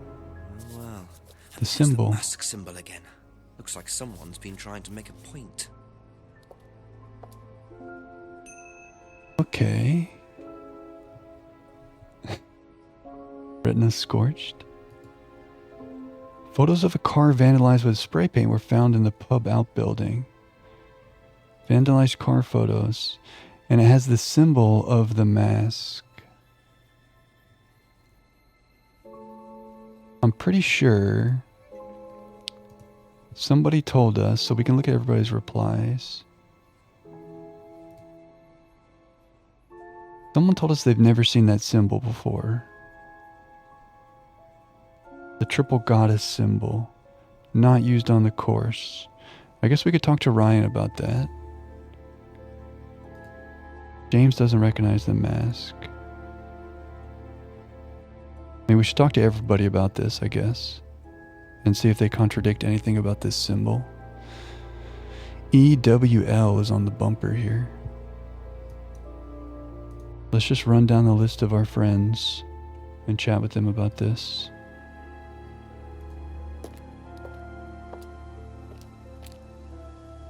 I'm trying to like pre-guess. Couple more questions, if that's I feel okay. like seems like James would have done this. He's the one who put up the flyer trying to call them devil worshippers. Was this you, James? Know anything about these? Nope. Okay. Okay. All right. Thank you. Probably be back later. Thank you, James. You think it's evil messing up a car like that, Crosso? I know. The beautiful car and it's been vandalized. Let's ask Paul about this. Just a simple note. A few more questions, please. Thank you. Red torch. Oh, that's our flashlight. The torch. Okay. Do you know what these are? Yes, that's Ryan's car. Another toy he managed to ruin. It was vandalized sometime last year. You know who did it? I don't believe anybody was ever prosecuted for it. Who do you think did it? I won't even say. No one was prosecuted for it, but it's Ryan's car. Well, I don't think this gives us a contradiction, so let's keep moving. Thank you. Oh, it doesn't say EWL, it says evil. Oh, I see.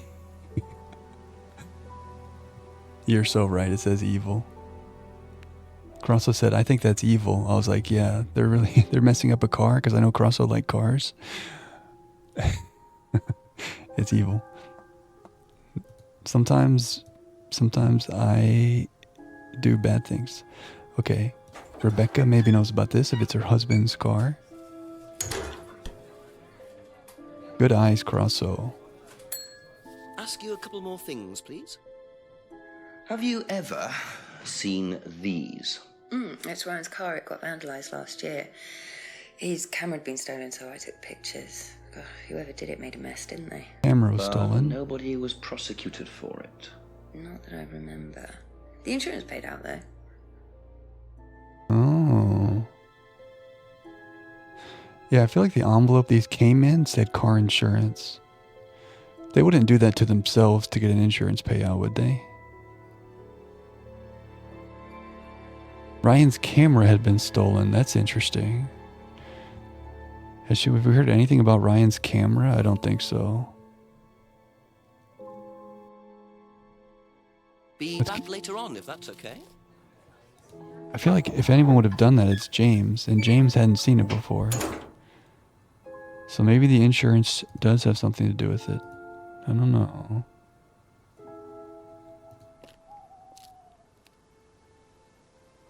He needed money for a new guitar. You cracked the case. Just a few more questions, if you don't mind. It's always the guitar. Do you know anything about these? Nope. Sorry. Okay.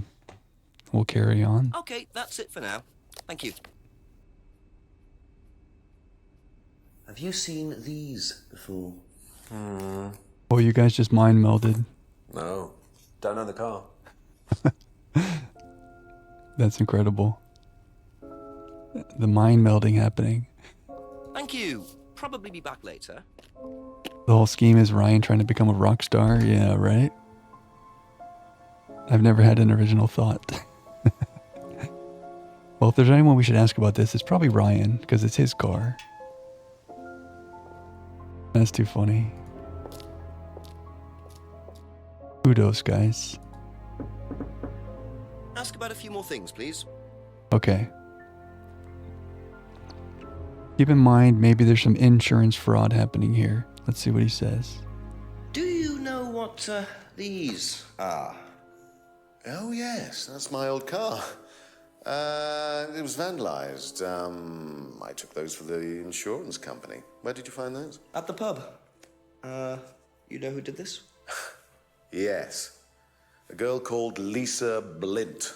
She was on the course, very strange girl. And why did she write the words devil worshippers all over your car? Well, Satanic symbol. she was a very strange girl. She had a lot of psychological problems. I'm not entirely sure, Inspector. I mean, she took a dislike to the course for some particular reason. I couldn't quite put my finger on it. And she asked for a refund. I declined. And she decided to spray her disapproval all over my car. Odd thing to spray, isn't it, though? Devil worshippers? Well, she was a very odd girl, Inspector. Maybe she thought it was a way of getting back at us. I've no idea. Did Rebecca know about it? Well, yes, she did, but I wasn't about to unleash Rebecca on her. She can be quite fierce sometimes, you know. And I mean, the girl wasn't vindictive. She had psychological problems. She lives in the village, actually. The run-down house at the end of the lane. Can't miss it. Really? New person to talk to. Thank you. New person to talk to. An alarm was just going off on my phone. And I was trying to show you the title of the alarm. I'm pretty sure I made the alarm for the wrong day, didn't I? Because I just got really excited. And it's actually tomorrow. That's an oopsies. Yeah, it should. I meant for the alarm to be for tomorrow. The alarm is because at this time tomorrow. At this time tomorrow. Hold while I pull up the thing. At this time tomorrow.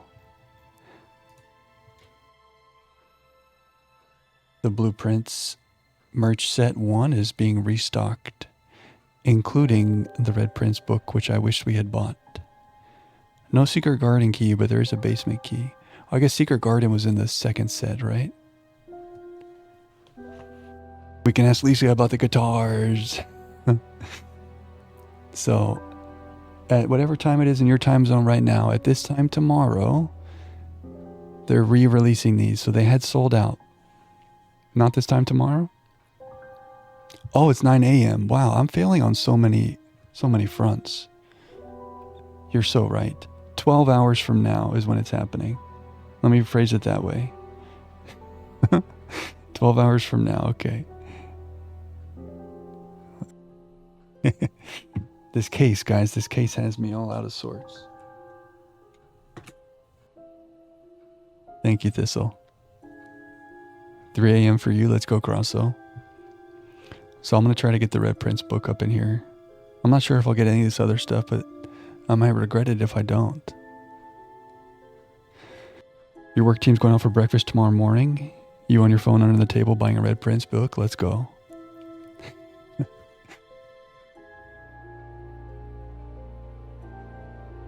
So my alarm was wrong. And then I reset it for the wrong time. I gotta lock in, guys.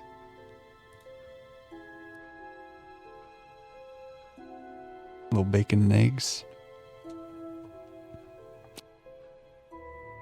Okay, well, first I guess we should see if he's contradicting himself here. Otherwise, let's go find Lisa.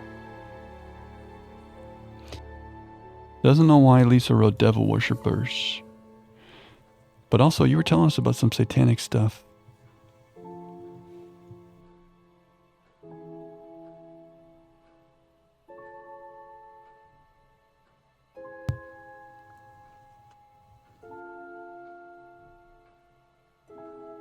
He said something about something satanic.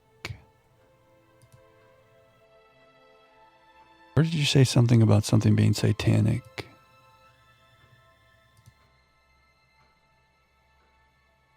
Symbols on the mask represent triple goddess.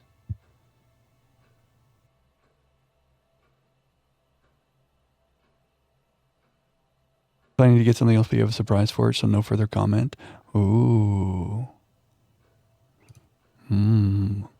Okay, I want to make guesses, but I won't make guesses if it's going to be a surprise.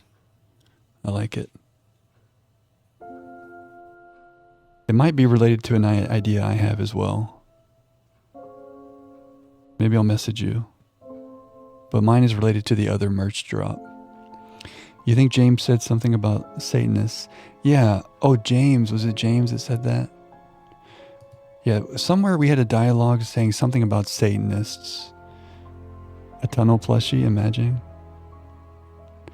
I think we have the same idea, but it's related to different items, I think. To be determined.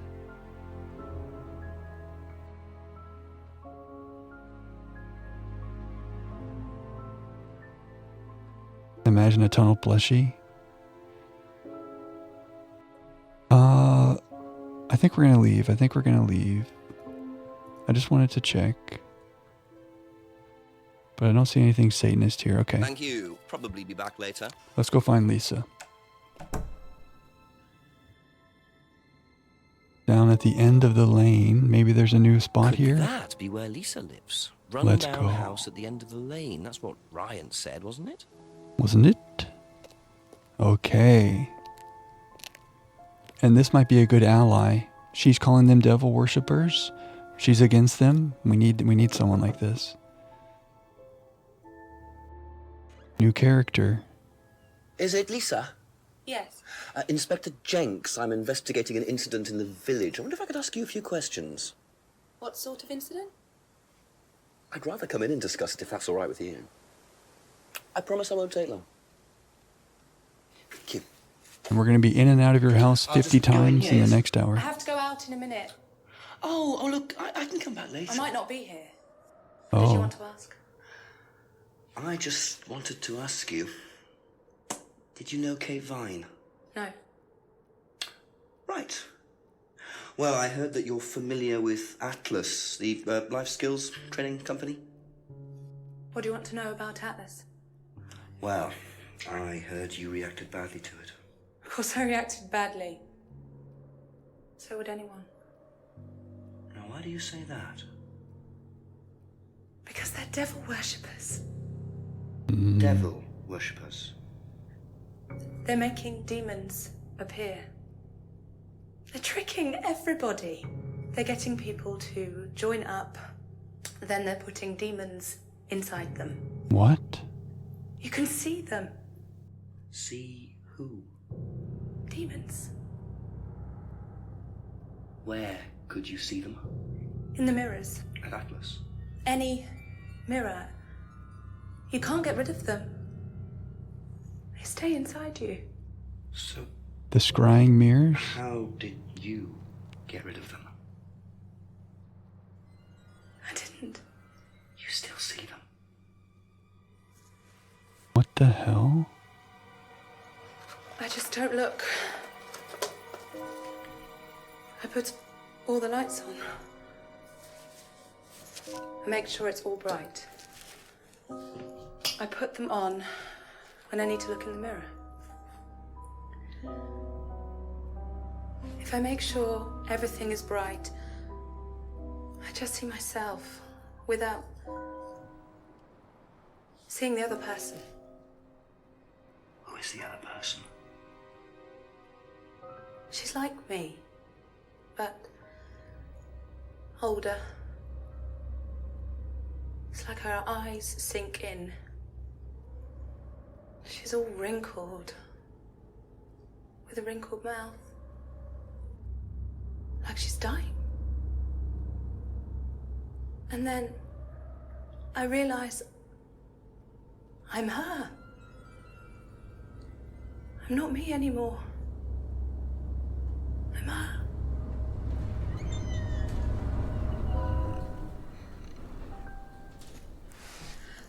I'm sorry, I have to go now. I'm sorry. I'm sorry.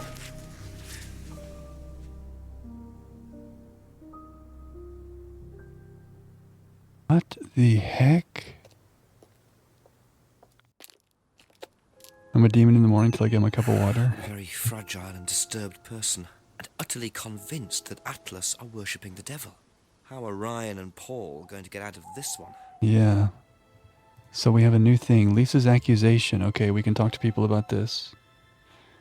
The Satanic Temple, not to be confused with the Church of Satan or the Satanic Circle. I don't think so, Ruth. We need the sus emote for that, turtle. We need this emote. Wait, do we have one yet? This one? It'll be an emo one day.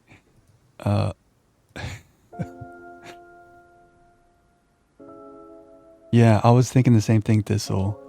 Emma, we showed Emma that mirror and she was like, oh, it doesn't work. But she was like really weird about it. Yo, Laura with the gifters. Roof, enjoy the sub. Wow. Laura, that's amazing. Thank you for bringing us back from that really dark, creepy moment. Bringing us back to some gratitude. Get gifted, Roof. Nice try trying to be in chat without sunglasses. Nice try. Laura, that's amazing.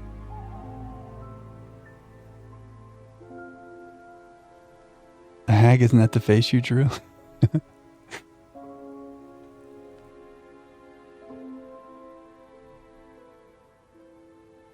Well, we should definitely talk to Ryan and Paul about this. I kind of want to talk to everybody else first to hear what they say about the fact that they're devil worshippers. We could talk to James. I mean, James is going to say like, yeah, I told you so. Let's see what everybody says. Thank you, Laura. It's very nice. Couple more questions, if that's okay? You better not just say nope and we leave. Do you know anyone who is interested in or involved with devil worship? Have you met Lisa? Which Lisa are you talking about? Mad Lisa, lives on her own, doesn't like mirrors. Yeah, I've met her. You think she's mad? You can't look at yourself in the mirror without seeing ghosts. You've got problems, don't you think? How do you know her? She came to the farm for some eggs a couple of times. Got talking to her once, that's all. And what did she tell you?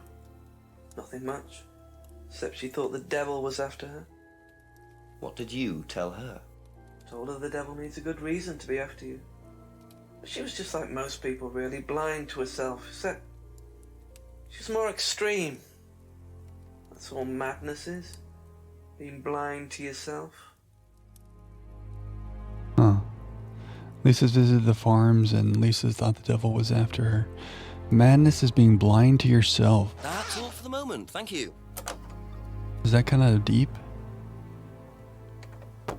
Madness is being blind to yourself. Weird. Oh, the vampire drawing. It is kind of that same face case. You're right. Let's talk to Rebecca about Lisa.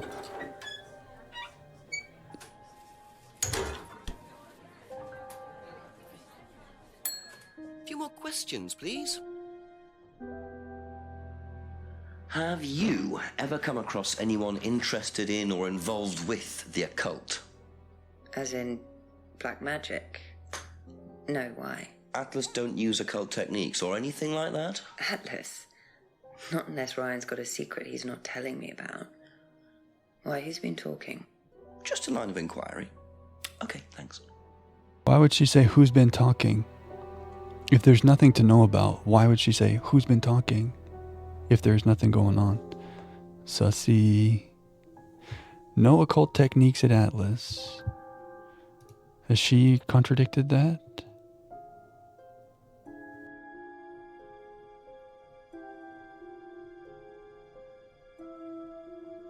Persuasion techniques and occult techniques?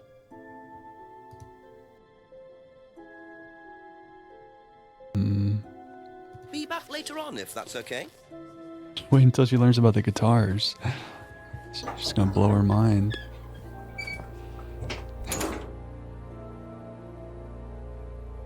Let's go see Simon and Emma. See what they have to say about Lisa. Ask you a couple more things, please. She found all the guitars. Have you ever heard about there being devil worship at Atlas? Devil worship? No. Definitely not. Who said that? It's just something I heard. Okay, thanks. Okay, well now I don't trust you anymore, Emma. I mean, we never trusted her because she's lying a lot. But I thought she was like, I don't know, lying but not actually complicit. But it seems like there's some devil stuff happening. I guess she hasn't been around at the recent Atlas stuff. Never heard of devil worship at Atlas. Okay. Basically, the Satanic Temple registered as a new religion in 2012. Whenever other religious organization tries to force their faith into law's government with the premise, it's my religion freedom. The Satanic Temple applies for the same right to point out the hypocrisy. Oh, interesting.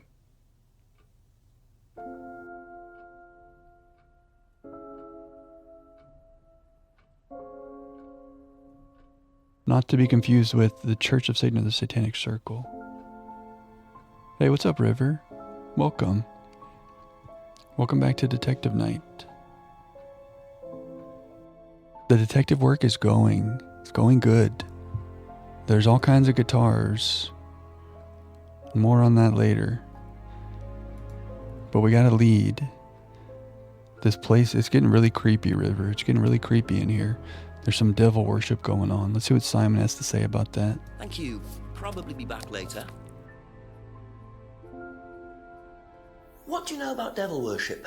Devil worship? Where? At Atlas. Devil worship at Atlas? No, there's none of that.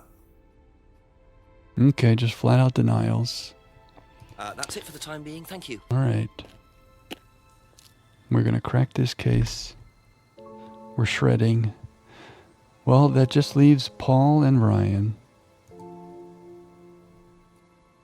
So let's see what they have to say about the devil worship. A few more questions, if you don't mind. Do you know anything about devil worship, Paul? I beg your pardon?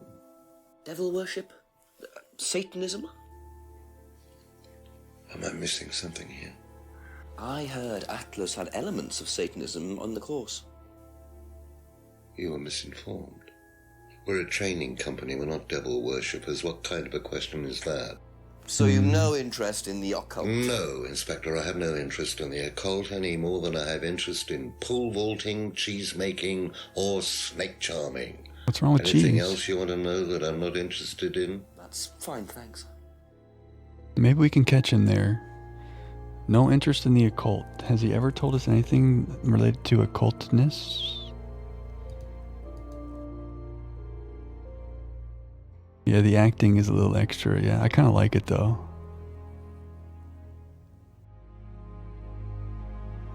I feel like he must have said something about occult stuff, right?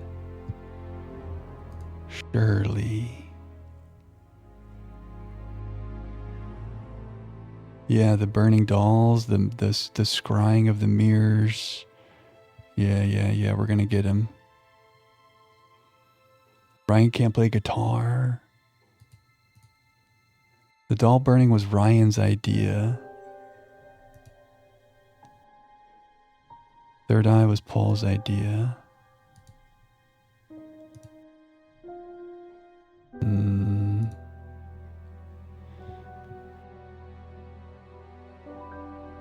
The finger symbol was the student's idea, and Paul has no interest in the occult.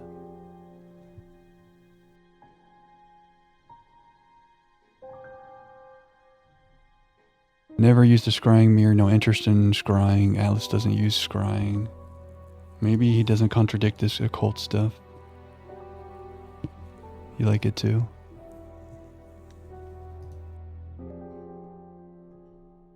Well, let's go talk to Ryan. I don't think we've got him. Thank you. Probably be back later. Maybe we got him and I overlooked something. We'll come back if we're stuck.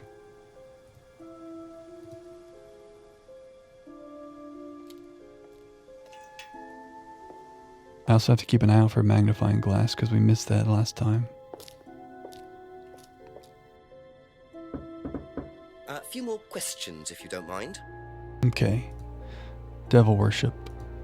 Has devil worship ever been part of the course, Ryan? Am I correct in assuming that you have spoken to Lisa Blint? You would be. She's been telling me all about the Atlas obsession with Satanism, Ryan. Then if you've met Lisa Blint, then you will have worked out for yourself that she has a very vivid imagination. She also has psychological problems, diagnosed psychological problems, as a matter of fact. So where did she get the idea that you lot were, devil worshippers? I really have no idea. The girl is insane. She's frightened of her own shadow, bless her. She actually thinks that demons are possessing her even now. You really can't trust a word she says. So you are saying there has never been any devil worship at Atlas? I don't even know what devil worship is, Inspector. It's not something I particularly know anything about. I certainly don't recall anyone ever having worshipped the devil at Atlas. We even tried to help the poor girl by paying for some treatment, but she didn't want it. Really?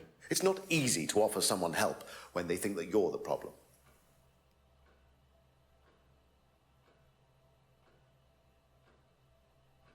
I feel like we can catch him on something here. Whatever's going on with Lisa, I feel like it's his fault. It's Atlas's fault. I don't like how he's like, oh, she's just crazy. Doesn't know anything about devil worship. Maybe we got him now. Because if you don't know anything about devil worship, how do you know that this is a devil sign? No. Thought we were about to see some green right there. Used to read about black magic and satanic rituals. This is what I was looking for last time we were here. This is it. So I wanted to say that with doesn't know why Lisa wrote devil worshippers, but maybe it goes better here. You don't know anything about devil worship, but you used to read a lot about black magic? Ladies and gentlemen, we got him. So you used to read a lot about voodoo and satanic rituals, but you don't know anything about devil worship? Well, obviously, I just meant we don't worship the devil. We're not devil worshippers here at Atlas, Inspector. Ridiculous. But the point is, Ryan, that you claim not to know anything about it, but admitted you were obsessed with it when you were younger. Are you sure none of that made its way onto the Atlas course? And that Lisa isn't basing her beliefs on anything within that course? Lisa isn't basing her beliefs on anything other than her own imagination, Inspector. Look, we do use some techniques that some students find difficult, disturbing. We encourage them to see things differently, that's all. And some people simply aren't up to that. Some people, like Lisa, that's why we introduced the aptitude test. What's the aptitude test? This.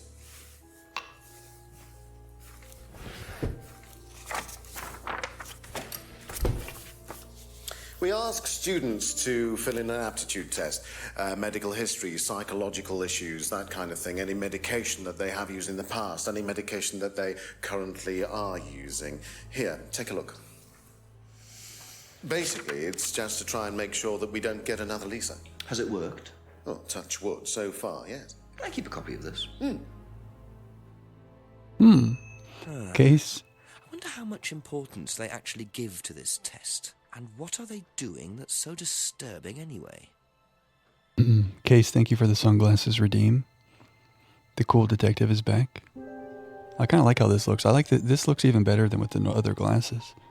I mean, ridiculous, yes.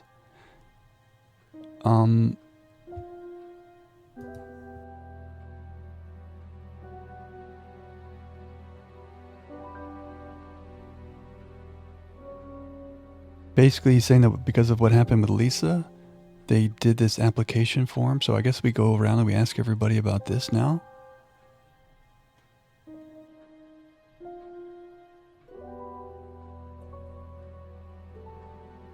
Is there anything else we think we can catch him on?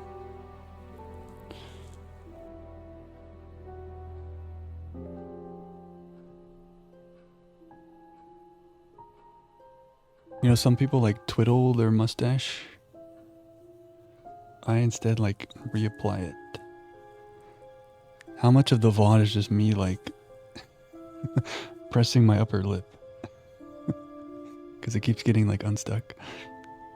I think, no.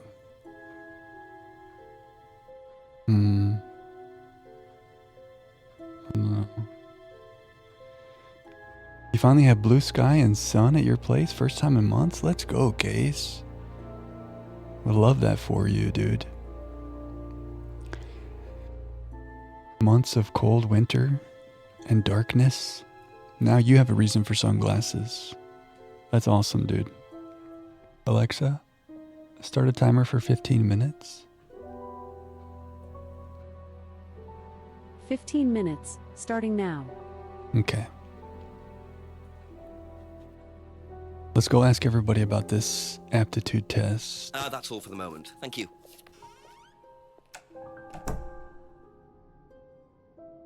We love our Alexa emote moments. Probably Simon.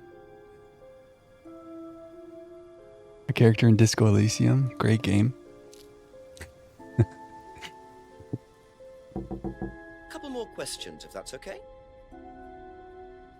Did you do a test before you started at Atlas? Oh, yeah. It was all just questions about if I had any illnesses or mental health problems or stuff like that, you know. They didn't actually ask for any proof, so I could have lied through your teeth on that one. Don't think they actually checked. Interesting. Okay. Would he have contradicted himself there at all?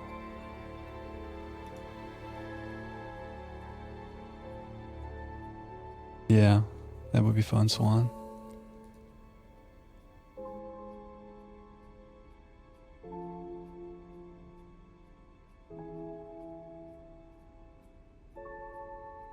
I don't know if there's a contradiction here.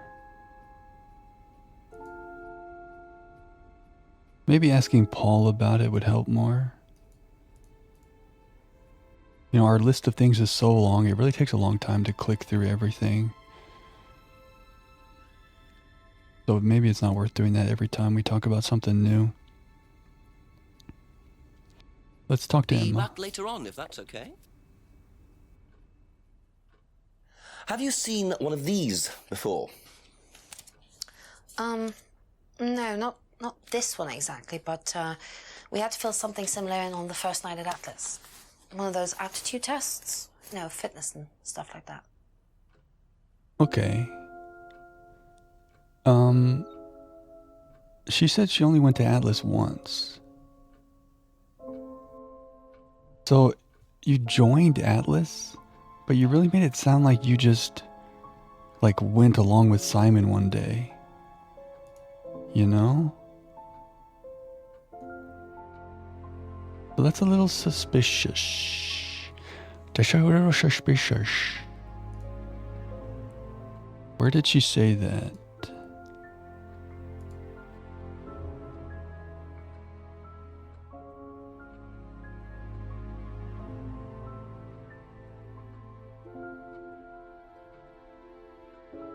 Didn't she say she's only been there one time?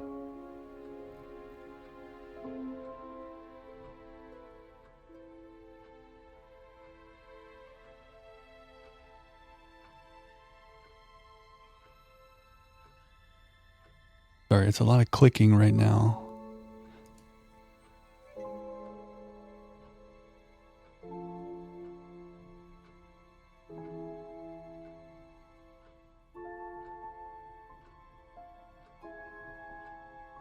Only went once to Atlas. Doesn't it seem like this would be a contradiction? Do they make you fill out an application if you're only going once? I guess we're about to find out, but I would really like this to be a contradiction. That's so unfortunate. So she joined Atlas? That's not a contradiction that she says she went there once? And she joined? I don't know, something weird.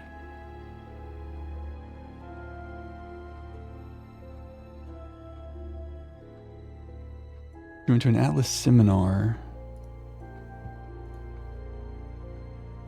I guess there's no contradiction about this.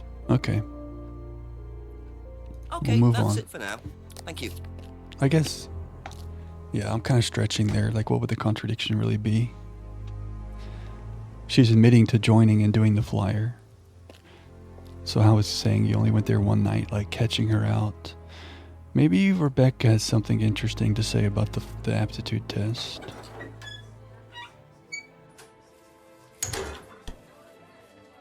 Quick restaurant check. There's gotta be someone here eventually, right? A few more questions, please. Thank you. Do you know anything about this? It's the aptitude test, isn't it, for Atlas? What do you want to know? Do you know why it was introduced? I think they had some trouble with some unsuitable students. I suppose you have to be careful who you work with. Okay. Atlas had trouble with unsuitable students. Did she contradict that? I don't think so. Not so Thank helpful. you. Probably be back later. So maybe Paul is going to be the money guy. Ask you a couple more things, please. I hate coming here because it means we have to listen to this guy. Can you tell me a bit about this, please? It's the Atlas aptitude test. What do you want to know? What does it test, exactly? It's a test we introduced to make sure that any students didn't have any major personality problems, skeletons in the cupboard, so to speak. We introduced it because we had a little bit of a problem with one of the students. Lisa. You are well informed. And what do you think it was that disturbed her? I believe that the course proved to be too demanding for her. We discovered that she had one or two psychological problems and she couldn't handle it. And did you change anything else on the course apart from introducing the test? We increased the entrance age to 21. Wasn't much, but it's about the only thing we could do. We didn't want another Lisa. We didn't want students turning around and suing us, did we?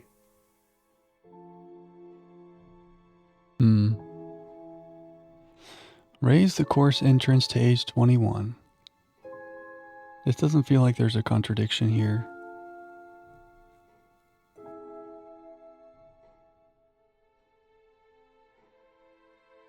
We're getting pretty consistent answers about the form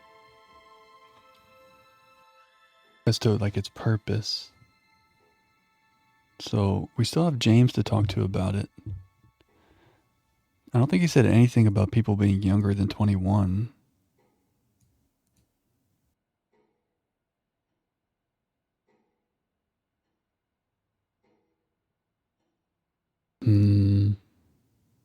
Let's go talk to James. Thank you. Probably be back later.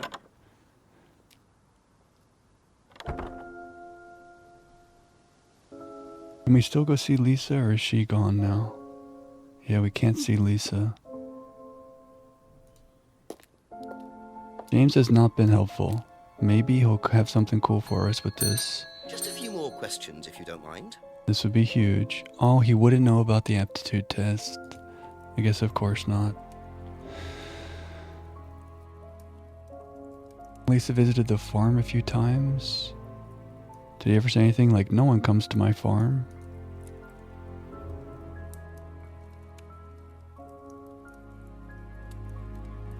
That's all for the moment, thank you. Well, darn.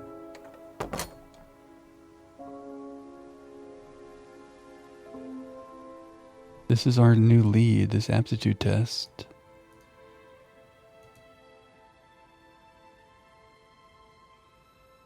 Simon says it would be easy to lie on the form. Did we try to catch him on that? They won a cookery competition? Yeah. Something related to his herbs and stuff. Emma filled a similar form when joining Atlas. You know, I started to try to find something about that, but I guess it doesn't make sense because, like, what's the gotcha? She's admitting that she joined Atlas, so how do we have a gotcha?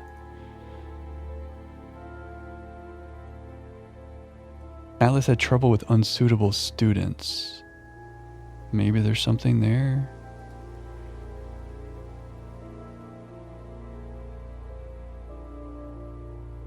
It's designed to reveal psychological issues. Would he have said anything to contradict that? Oh, Liam's death?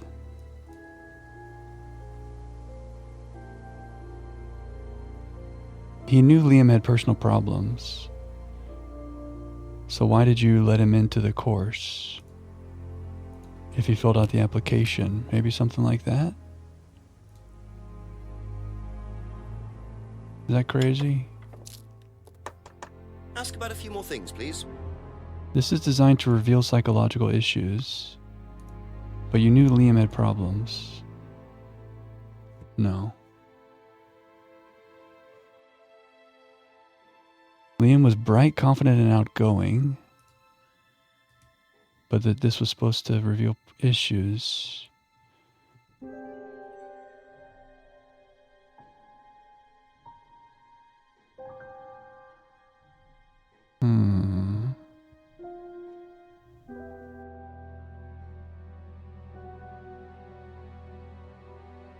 Test designed to reveal psychological issues.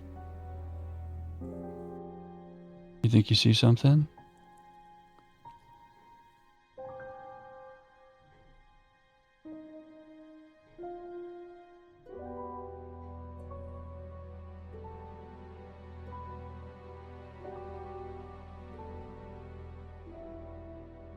How old was Liam? Thank you for the hydrate.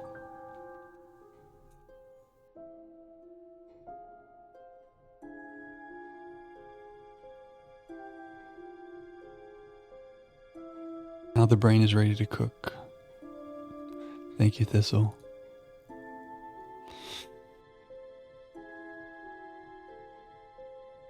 We're going to be clicking through some stuff here. Nothing about the birthmark. The cleaner visits at strange times.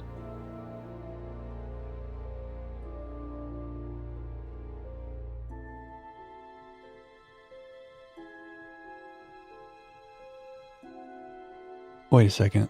Let me get rid of this. Lisa couldn't handle the course techniques, but also it's impossible to be hurt or damaged. So if there's nothing to be hurt by, why is she disturbed? Yo. So nobody has ever been affected by auto-hypnosis, except Lisa. Hypnosis wasn't the problem, Inspector. Lisa was the problem with Lisa. That's why we introduced the test. But the hypnosis was the trigger, wasn't it? Lisa arrived on the course believing we were all devil worshippers. She was nuts to start with. We didn't make her like that. Well, as far as I can tell, Paul, you've had one student accuse you of devil worship and 2 others commit suicide. Some of your students aren't having a very good time on this course, are they? Nonsense. Kate was enjoying every minute of it. She couldn't get enough of it. Really? She was full of the joys of life. Bubbly, confident, flirty. With who? Ugh. You mean with whom? With whom? Pretty much everybody, including me, as I remember. Ugh. Really? And, did you respond? I don't get into relationships with students, Inspector. Company policy. It's not professional. Interesting What? admission that Kate flirted with him. There's no way Paul would have turned down an opportunity like that. Alexa, stop. Thank you, Case, for the sunglasses. This guy sucks, dude. Blaming a woman for flirting. This guy's the worst. I think we caught him again. Wait. He just said that... Wait a second.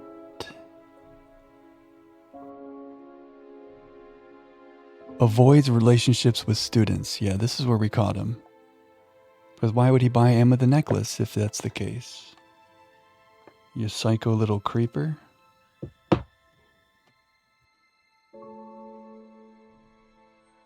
I think we got him. Where's the line about where he admitted buying it for Emma? Bingo. Once tried to date Emma, but it's company policy to avoid relationships. Calling him out. So you avoid relationships with students, except for Emma, who you tried to date. Oh, come on, Inspector. That was a long time ago. And what about Kate Vine? Did you try to date her or not? Oh, don't be so ridiculous, Inspector. Kate was an exceptionally clever girl. She knew exactly what she wanted. We're She locked. knew how to get it. You mean that Kate approached you? It wouldn't surprise me if she was playing everyone in the group. Kate had more enemies than you'd think. I feel like she was hypnotized. She was a very, very manipulative young woman. Oh, let's go. We're so locked in. 10 o'clock, it's getting late. I'm gonna have to pick up the pace if I'm gonna solve this by midnight. Oh, we have to solve it by midnight. Didn't even realize.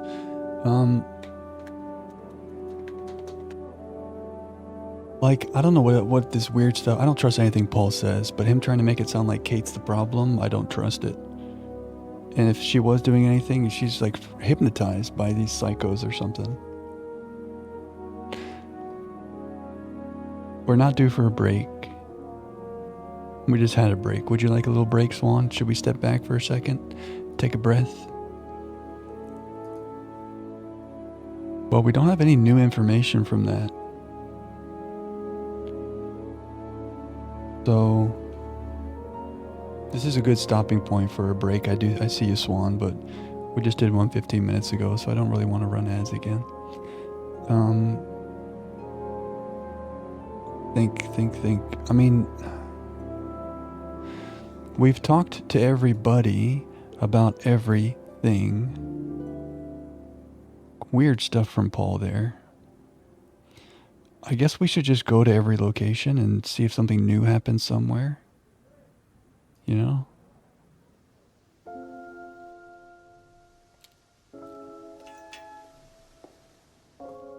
Paul's a narcissist. What's up, Sean? Inspector Jack So. Ooh, I like that. We were playing Pink Panther at the beginning of the last stream. We're locked in, Sean. We're cracking this case. What's our progress? Oh, it doesn't say here. We got a devil worshipping cult, and we're gonna catch him.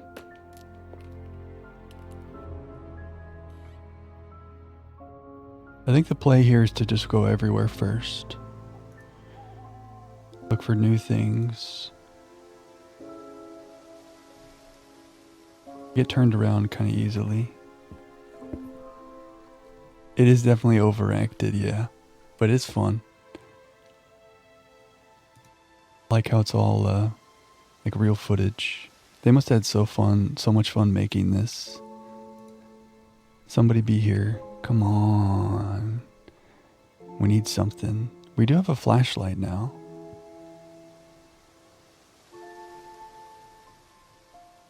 Maybe we should use our flashlight on the jetty? No. Should I use my flashlight in every location? That seems like it's too much. I like the overacting too. Pretty silly. Flashlight? No.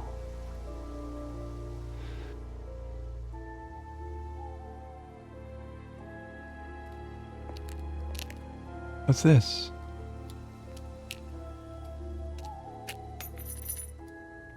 Oh. He dropped a key. This is why we walk around everywhere. Be careless, Simon. Probably nothing important, but at this stage, I need all the clues What I did can that say? get.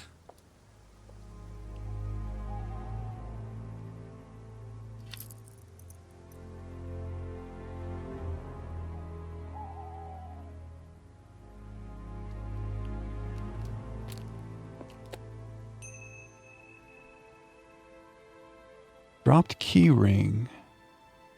A key ring was dropped by Simon outside Eden Lodge. Saint Bernard de Menthon. Uh-oh. She had menthanol poisoning in her system.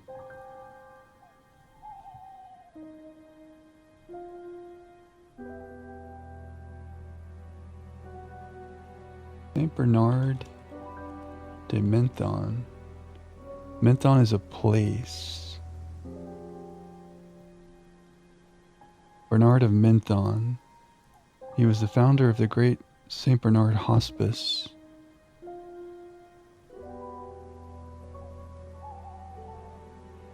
Simon, what do you know about this?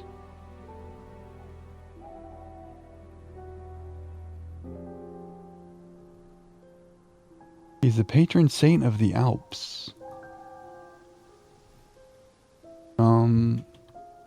Why known? Why famous? That's my search. He's famous for founding hospices, providing refuge for travelers. That's why he's the patron saint of the Alps.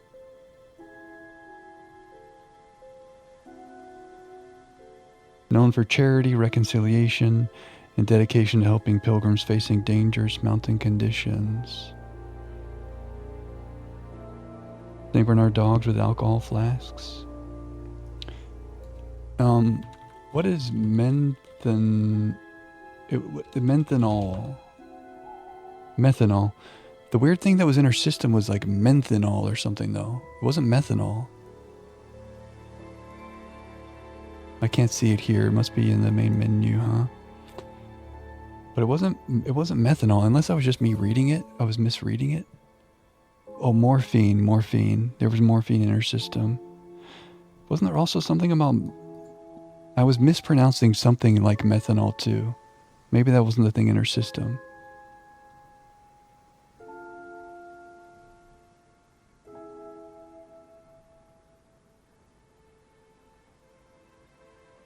So this is distinct from drinkable ethanol. It's toxic.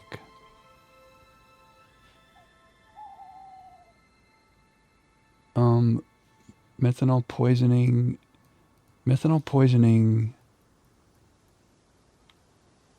morphine. Is that related? Help is available. Methanol toxicity. Okay, it doesn't have anything about morphine. I did a drop of methanol myrtle right before starting the game. Oh, you're right. You're so right. And now my detective brain has combined these two cases together. You're so right. Okay, so it was morphine. Okay. So why did she get morphine in her blood? Saint Bernard.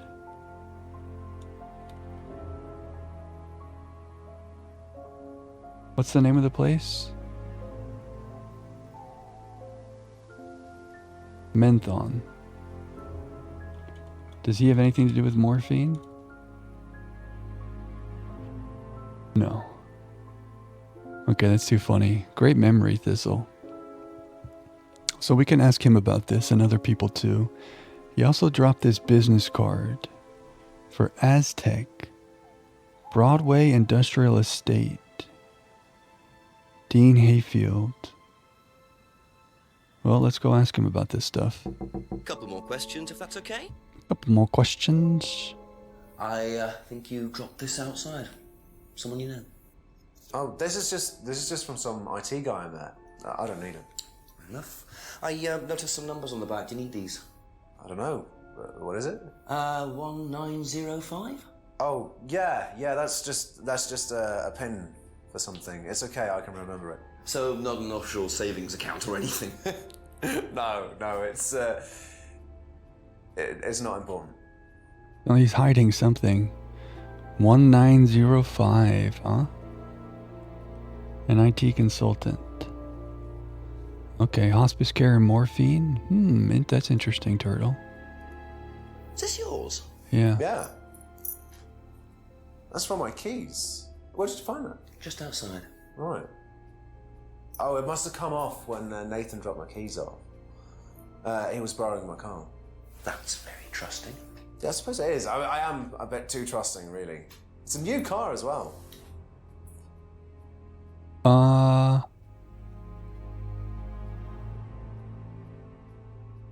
You have a new car.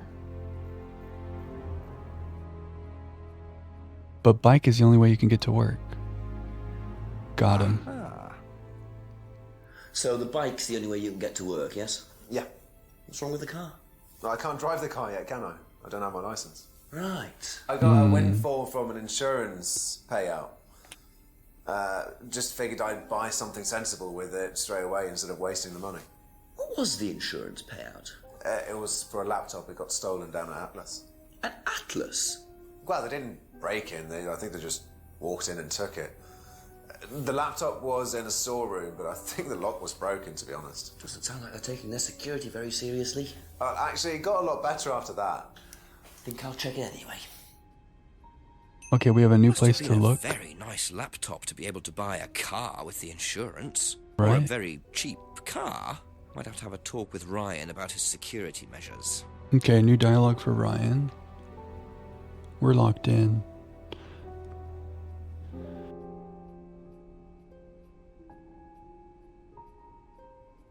The car insurance thing just made me no. It wasn't car insurance. He bought a car with the insurance. But also Ryan had an issue with car insurance. He owns a new car but doesn't have a license.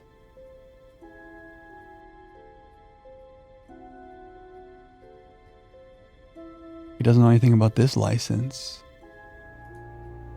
And he doesn't have a license. That doesn't make any sense. Okay, well, we can take this to Ryan. Do you think there'd be any use to ask everybody else about these two things? Someone might be like, oh, Aztec, that's this weird guy who does this thing. Maybe. Be back later on, if that's okay. Be back later on. What do you know about this? This is Simon's. I bought this from when we were on holiday. Has he lost it? He dropped it. He can't keep anything. Okay.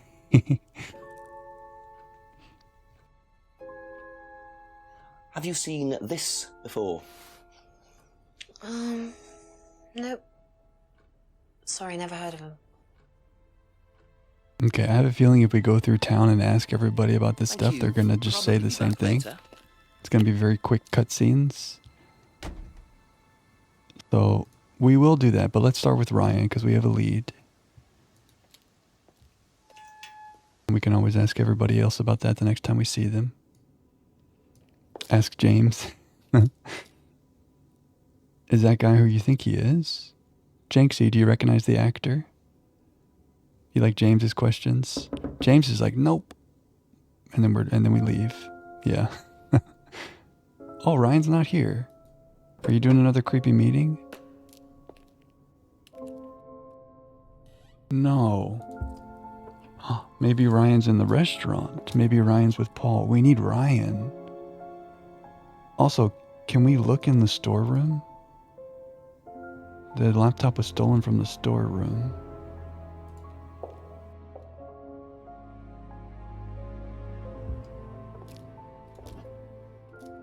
This is the kitchen. At least they have first aid.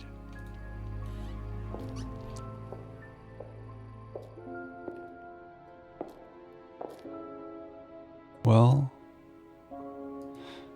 we were in the middle of walking through the town when we stumbled upon that, so let's continue our walking through the town quest. Shout out first aid. James, do you play the guitar? Don't make me laugh, guys. It's going to fall off. Okay.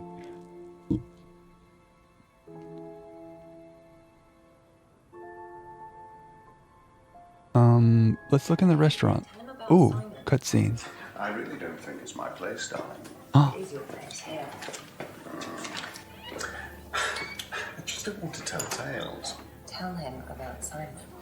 You know what happens when you don't do as I say. Ah, so it's going to be that kind of evening, is it? If you play your cards right. Only if you deal. Problems? Gross. Hello, Inspector. See you later. What was that all about? Tell him about Simon. Blackbird. Is Ryan here in the restaurant? No. Huh? Magnifying glass.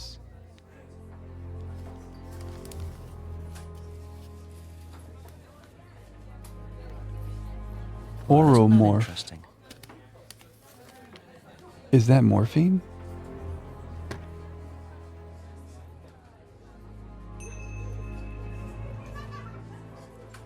Prescription for Rebecca. Oromorph. A brand name for morphine. Morphine was in Kate's system.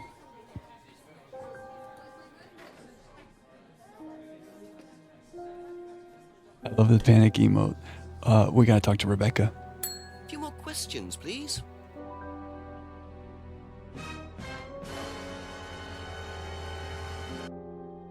What's this morphine all about?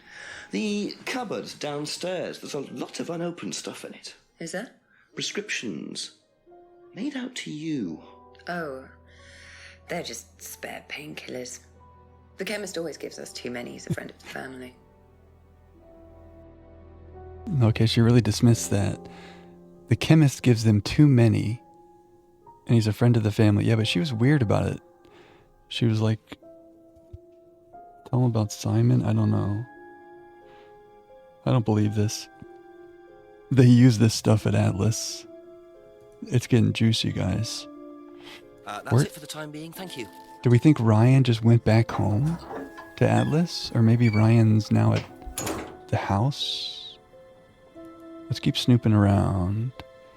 He must have put the morphine on a guitar. Yeah, opioids are very restricted to be like, oops, I gave you too much. Yeah, that is really weird.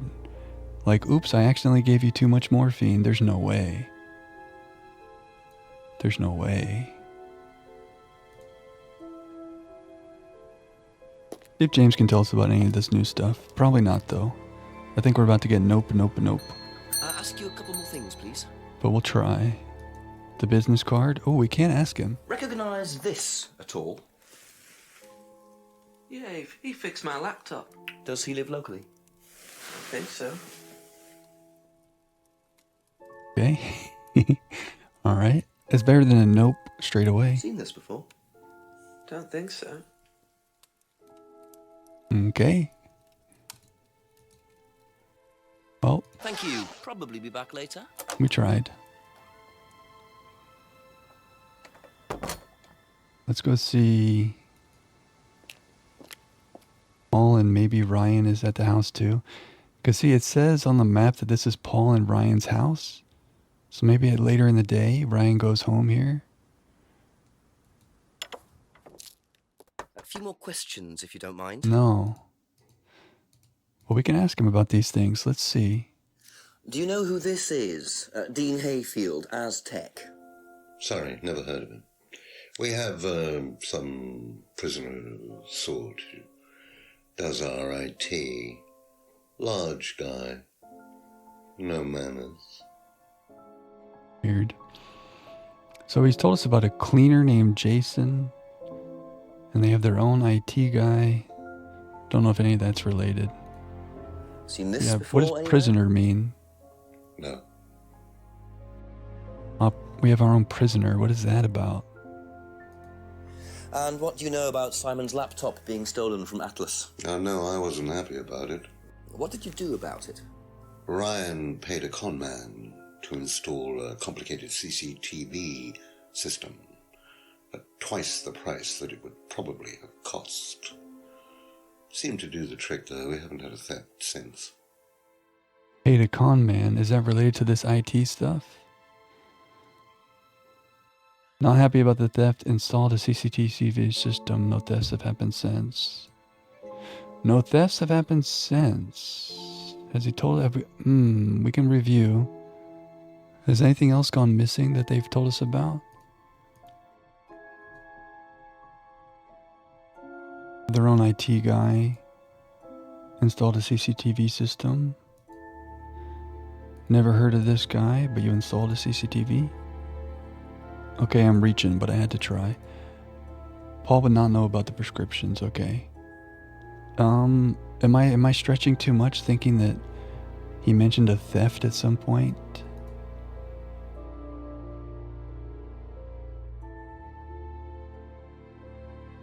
Like, but what good would that contradiction do? You know? Paul's theft stunt. There's no theft since, but you're out here doing thefts. That's kind of weird, right?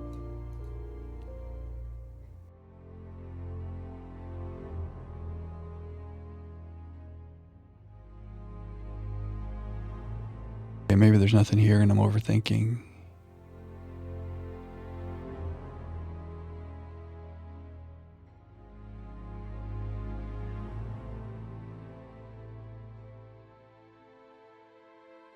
Yeah, we definitely need to talk to Ryan. Do you think he'd be back up at Atlas? I guess that's where we have to go. I was hoping he would be here.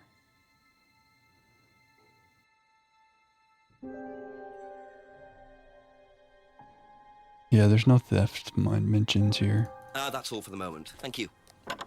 I guess he was at the restaurant and now he's back up at Atlas. We just missed him when we were there. We didn't, just before we go there, there's a couple things we did not talk to Rebecca about, I think.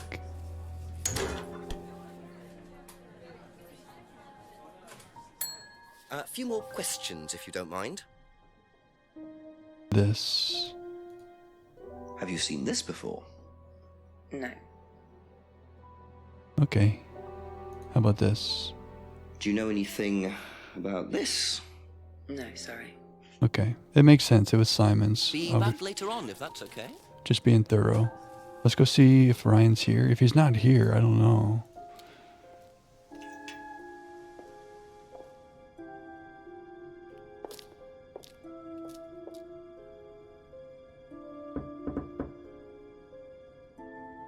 Okay. Couple more questions, if that's okay. I don't like how long the delay is before he answers the door. Every time I'm like, oh, he's not here.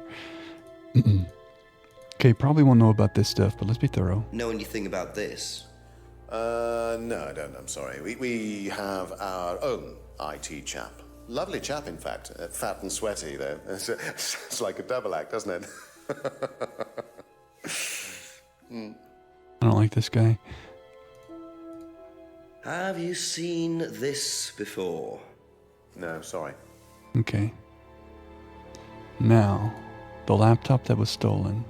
Were you at Atlas when Simon's laptop was stolen? Oh, I believe I was, yes. It was taken from the storeroom in the hallway. Was it ever recovered? No, we didn't catch anyone. We're quite exposed out here. Somebody could just have wandered along the lane, seen into the storeroom. It's not particularly secure. They could have been in and out within minutes.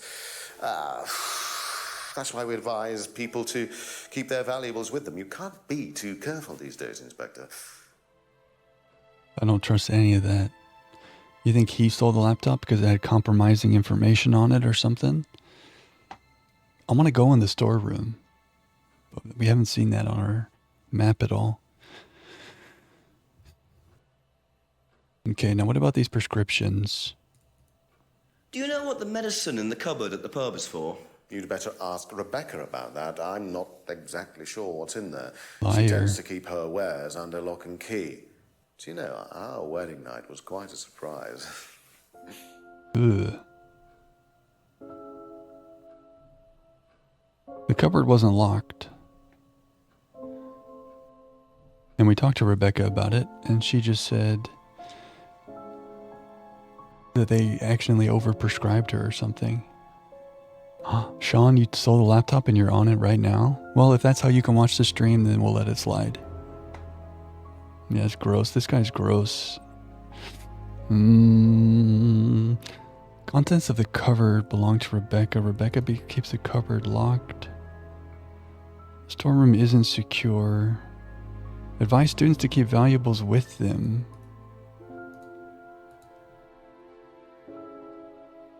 Yeah, he has the same drink with him every time we talk to him.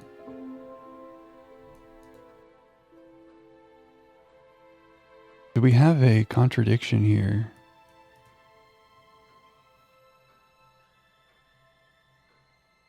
Students are not coerced and bribed.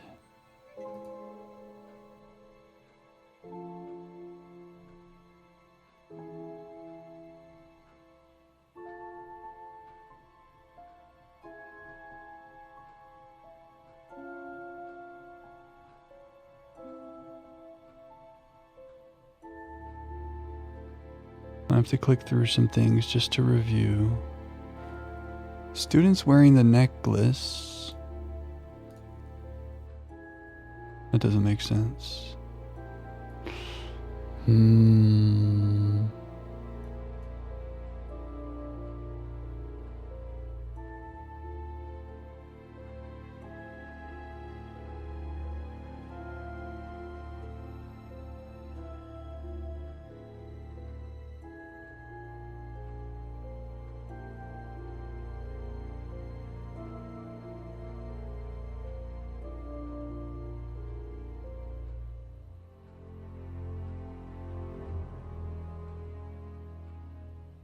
Rebecca would know about the plants.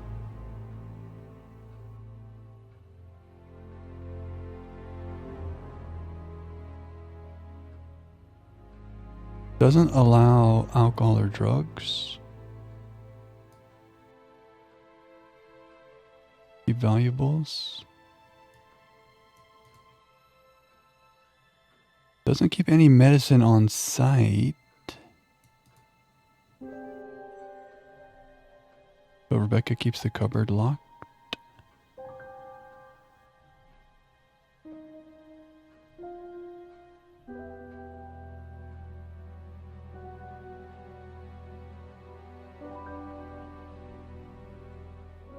What are we going to do about this, guys?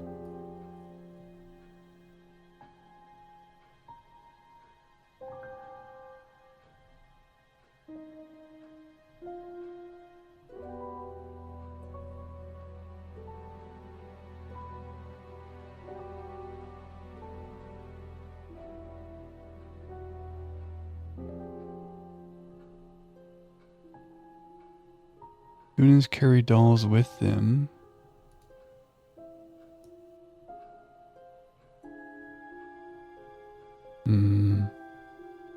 I know there's so much to go through. And the thing is, like, whatever we need to progress, it may not even be here with Ryan. I could be wasting my time. The guitars. He is a dabbler.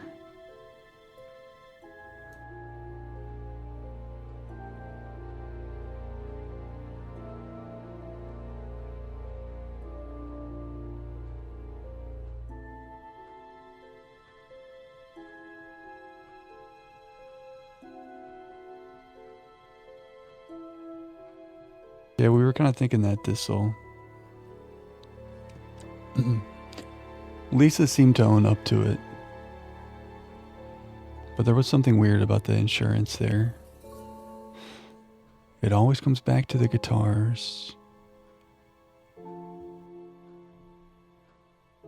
False stunt is part of the shock aspect of the course, the theft. But also, you advise the student to keep the valuables on you. So how was Paul able to steal stuff? Dang. We gotta swap out my... 1 second. I feel like there should be something here.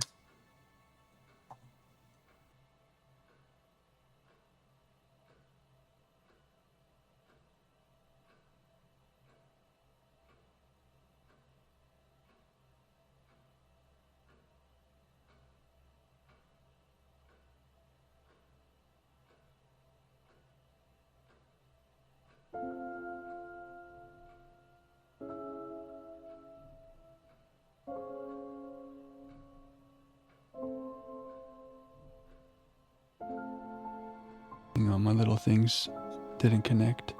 Growls her with their gratitude. Let's go. Laura, enjoy the lurk.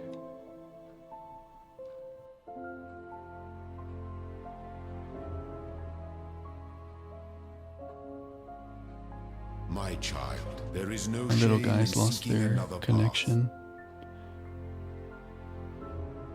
Let's see if we're working now. Here we go.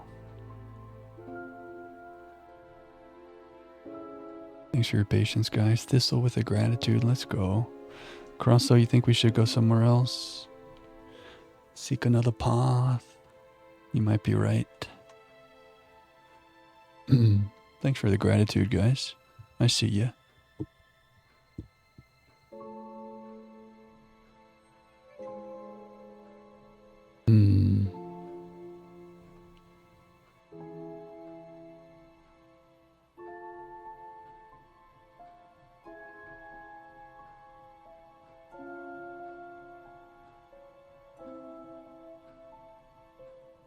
Yeah.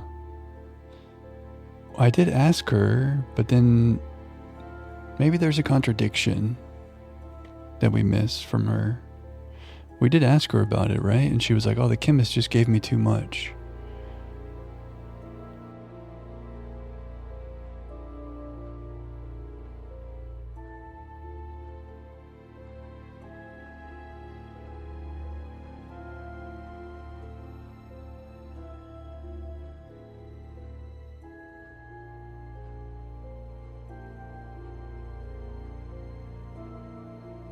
I don't know.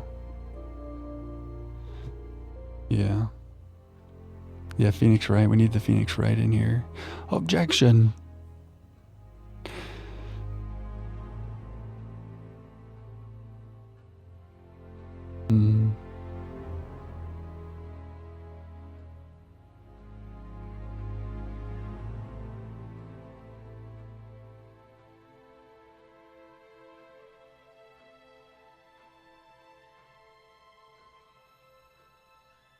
He says it's Rebecca's. She said that she was just prescribed too much. You know, she said we overheard her telling Ryan, you need to tell him about Simon. But he's not telling us anything about Simon.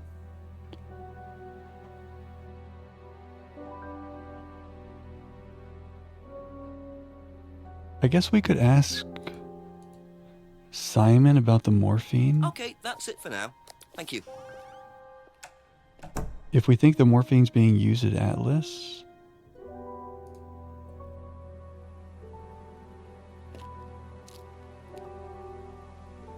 A few more questions, please. Thank you.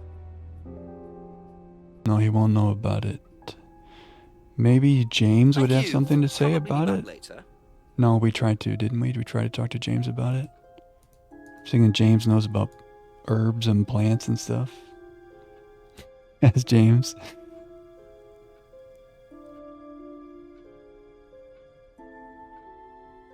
No, Swan. No, don't ask James, or no, we have not asked James yet. Thank you. Probably be back later. Yeah, Lisa's gone. I think we can check. Yeah, she's gone. Are you just memeing? Oh, I see. Or James is just saying, nope. I get it. Sometimes I'm slow. Thank you, guys.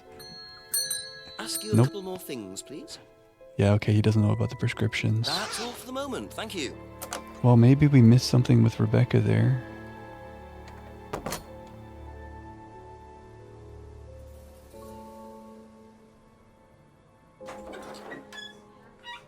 Did you guys see the exclamation mark that pops up right here? If you click on something in the middle of an animation, we get an exclamation mark. Just a few more questions, if you don't mind. Does that remind you of another stream? The cupboard contains Rebecca's prescriptions.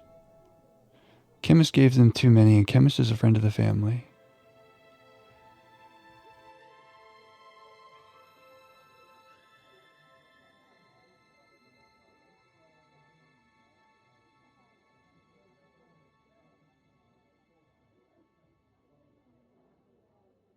Does this contradict something?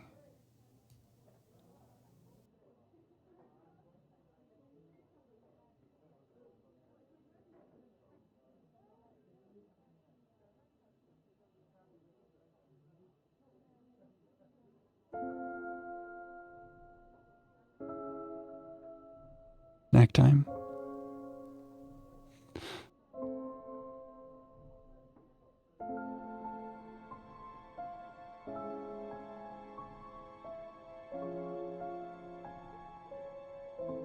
I don't see how anything contradictory here would help us.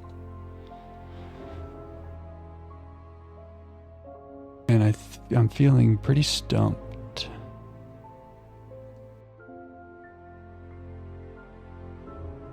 We've walked, I guess Be back later on, if that's okay. we didn't walk down past the farm in this new hour.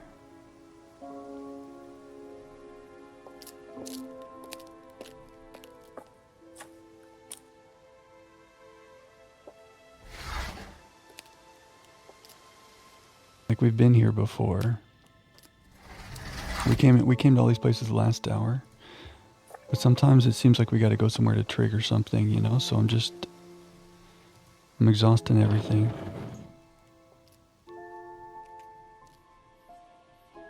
Unfortunate.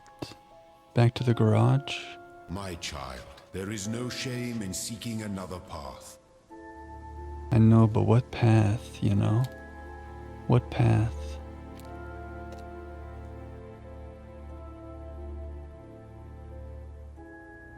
Use my flashlight somewhere.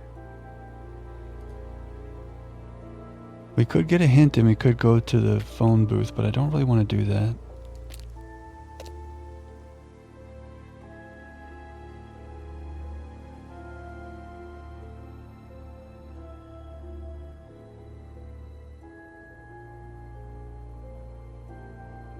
We're due for a break in 8 minutes. Maybe in these 8 minutes we can come up with a good plan.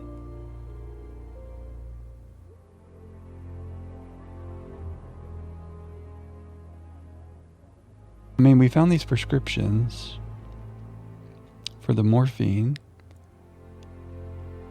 and we've talked about it to a couple people, but we didn't get anything helpful. Did we talk to Paul about it?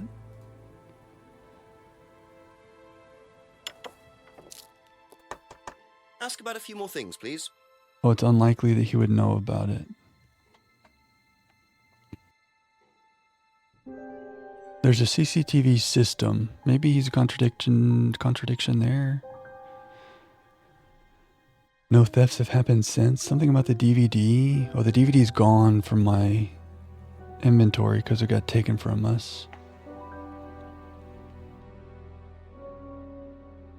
Whether he's a theft stunt.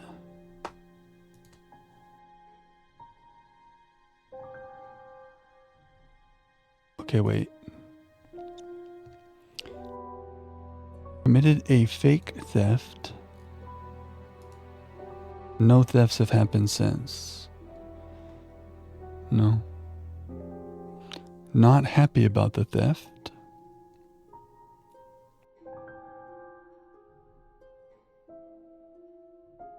But you committed a fake theft.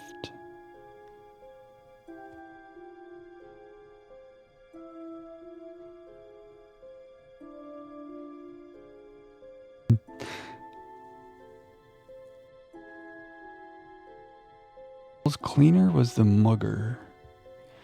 We've got a cleaner, we've got an IT guy, we've got a CCTV guy. Are these related?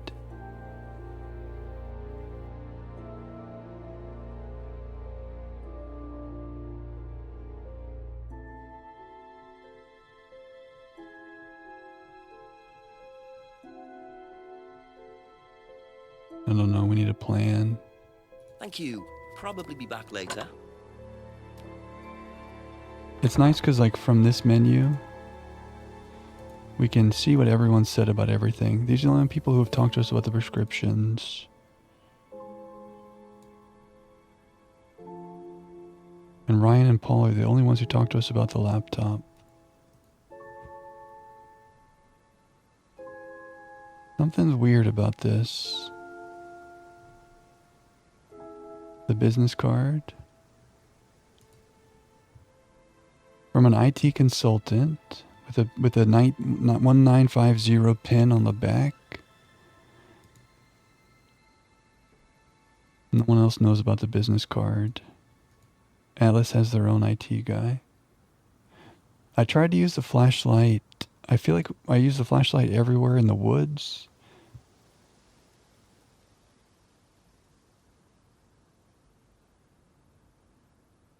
I mean, we could go to every place on the map and try to use it.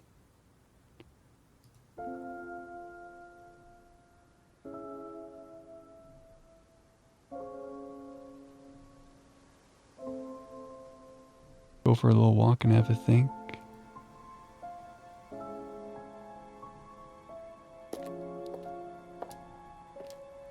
We could try the flashlight in the greenhouse and stuff.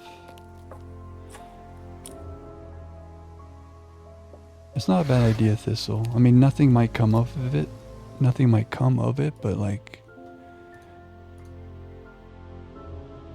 out of things. I do like to go for a nice walk and have a little think.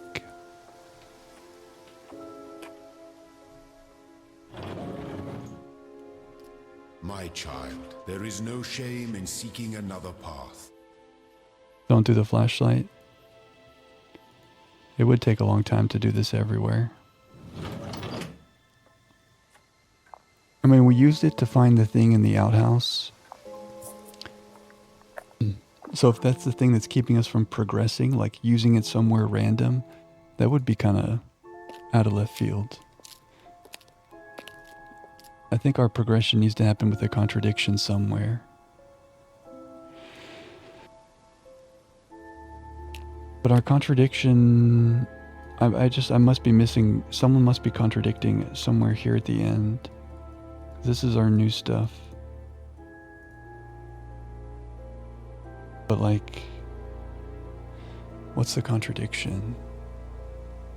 What is the contradiction? One of these two things, it has to be it, right? This is our new stuff. And Rebecca and Ryan, this is Ryan and Paul. This is Ryan and Rebecca. Let's go back to Ryan. We just tried Paul.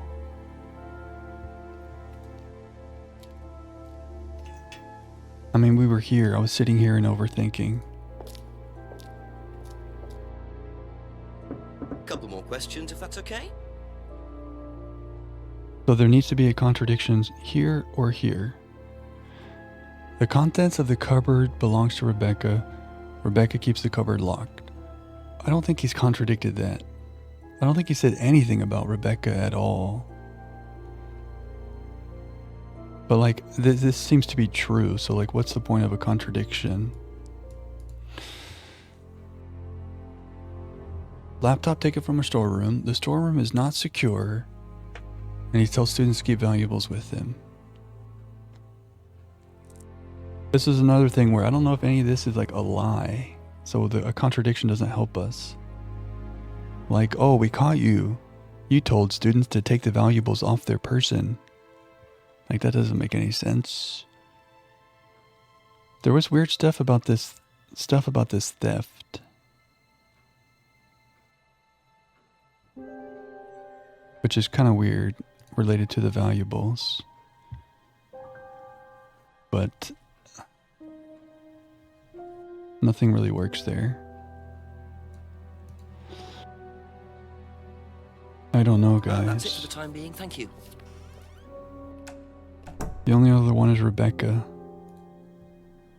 But she told us the chemist gave her too much.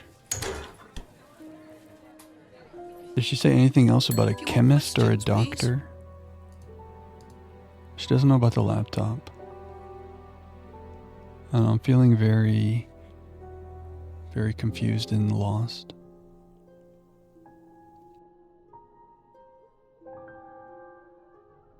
Did she say something about not taking medicine, though?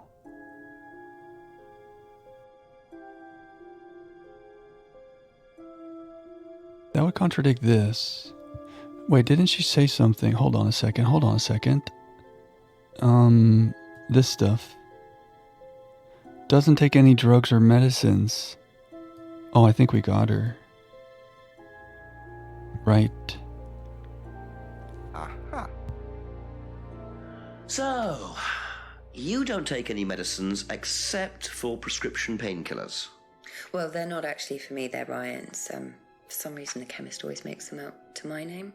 He's an old... But Ryan said they were hers. Does Ryan need prescription painkillers? Yes, he's got arthritis. Really? He's young to suffer from that, isn't he?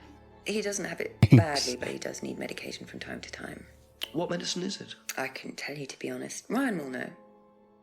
Well, Ryan's... So Ryan's the one using the prescriptions. I think I might have a word with him, work out exactly what this medicine is. This is hard. This is hard sometimes. It was that one detail about the fact that she said she doesn't take medicine earlier. But we're about to catch Ryan because he told us it was Rebecca's. Thank you. Probably be back later. Arthritis, but he plays a guitar. Yeah, true. Okay. This guy's about to get caught. What's it going to lead to? I don't know, but something's fishy. I mean, that prescription is for morphine. And our girl Kate, who died, had morphine in her system. So, the fact that they're being fishy about this medicine, we're on to something big. Ask you a couple more things, please. You are getting closer to dislodging the mustache. The meter on the dislodging is going up. Arthritis in his fingers from shredding too hard, right? Okay, you get got. Well, let's ask him about this arthritis. Let's see this. Tell me about your arthritis. Oh, you found out about that. Well, yes, I'm old before my time. It's very unlucky to have it so young. Well, I take a lot from life, Inspector, and sometimes life likes to give you a little bit back. I mean, it's not too bad, it's not too debilitating. It's mainly some in my right hand, some in my left hand. It's not particularly a problem. Makes it difficult to hold small things, though. What do you take for it? I get a prescription painkiller. How often do you need that? Not often, as and when. I keep some here, I keep some at home. It's not a problem. You keep some here? You keep some here?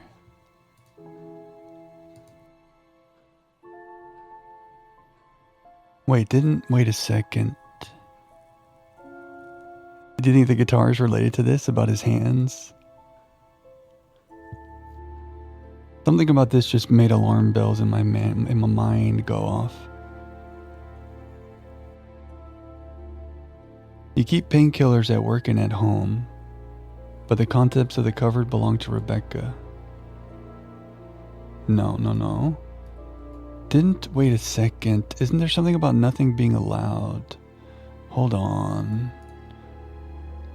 We're close. Doesn't keep any medicines on site. You keep some here, but you don't keep any. Okay. So, you don't keep any medicines on site at Atlas? No. Except your prescription painkillers? Well, these are not available to the students. But they are kept on site? Yes, but they're locked away. They're kept in the storeroom. Nobody would have access to them. You're sure about that?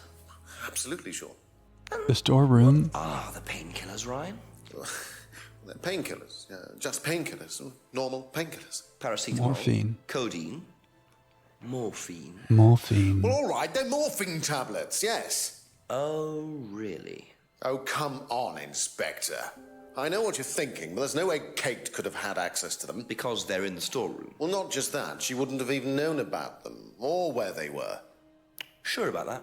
Yes. Don't believe you. So it is morphine Ryan's taking. The pieces are starting to come together. Now I just have to work out how Kate got hold of it.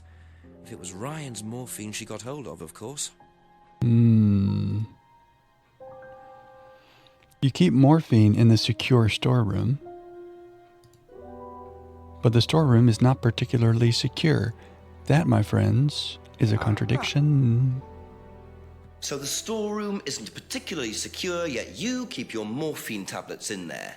I thought you said no one could get access to the morphine, but they could, quite easily, couldn't they, Ryan? I didn't mean that storeroom. I meant a different storeroom. I keep them in there. Liar. Okay. So where was it locked up? It's upstairs.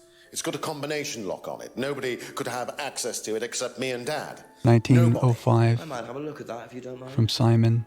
Don't mind at all. We're in there. Combination locked room, I see. Well, I might have a look around for that. See how secure and combination locked it really is. This business card had a thing on the back of it from Simon. It was 1950 or 1905. That's all for the moment. Thank you. Simon told us. But why would Simon... Oh, we can go upstairs. Oh, new locations. We're cooking. Oh.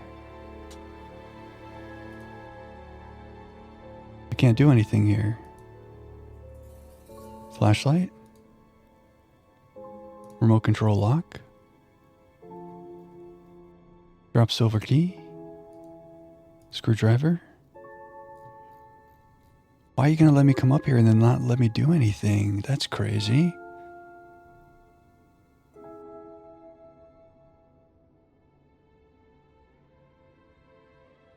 Me and my dad and his dad turned out to be quite a lady killer. Can I click the keypad? Yeah, it's not letting me do anything.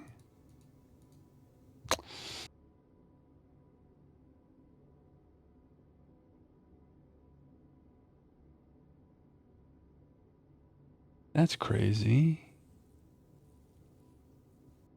Use the card. Oh.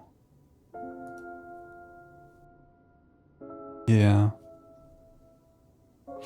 Well, do I still get credit for knowing that the PIN code was on the card? Okay. 1905.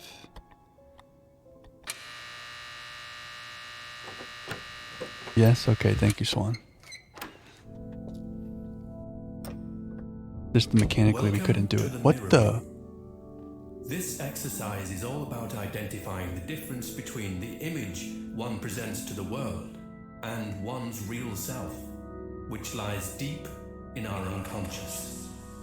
As you move through the network of mirrors, practice seeing yourself as a stranger. The more you separate from your persona, the more aware you will become of your true desires and ambitions. Chant with us. I am free from my image. I am free from my image. I am free from my past. I am free from myself. It's not working. The hell? I am free from my image. I am free from my past. I am free from myself. This exercise involves the use of liberation masks. You have now completed Module 1.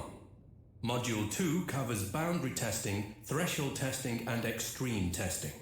Please read the notes carefully before attempting the module. This is so weird. Yeah, and apparently the morphine is here. The mirror room. A combination locked room at Atlas containing a disorienting maze of mirrors. Yeah, Lisa. Lisa probably did not like it here. Okay, so we have a conversation point from this little soiree. I guess we just leave. Do we try to use anything in here? Use the torch?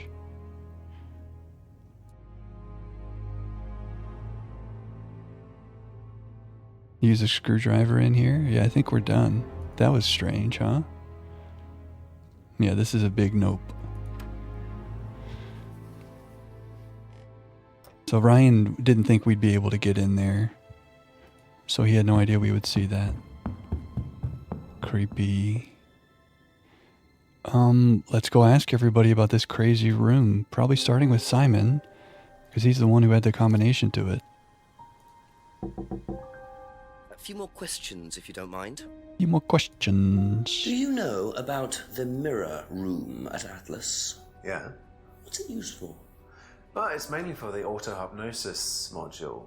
You go in and you stare into the mirror and you go into a trance.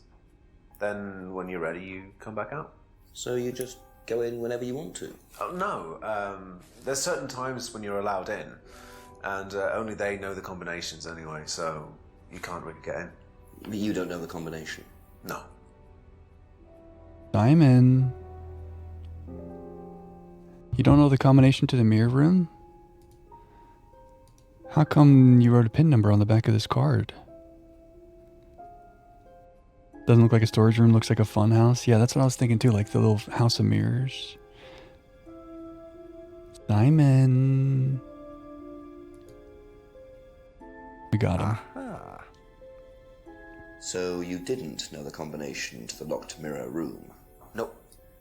Except you'd written it down, hadn't you? This is the combination to the mirror room, Simon, that you wrote. It isn't a pin, it's a combination. Yeah. You see, this sort of thing makes me suspicious, Simon. What were you doing in there that you didn't want anyone, including me, to find out? It's just part of the course, isn't it? I just wanted to go in there when I was ready. On your own? You didn't give the number to anyone else? No. Simon, there was morphine kept in that room that might have played a part in Kate Vine's death. Did Kate have the number? Yes, okay. We both went in. Together? We were trying to outdo each other. We both tried some morphine. What? What do you mean trying to outdo each other? It's part of the course. To see how far you can push yourself. To see if you could do something you wouldn't normally do. When was this? A few months ago. How often did you try it? Only that once. I'd never do it again. How about Kate? I don't know. Sorry. Wow. So that's how Kate got the morphine. But what exactly does this testing involve? Could this have been what killed Kate? 11 o'clock. Just an hour left to solve this thing. Oh no, 1 hour left. If your friends jumped off a morphine bridge, would you jump too? What do we think about that?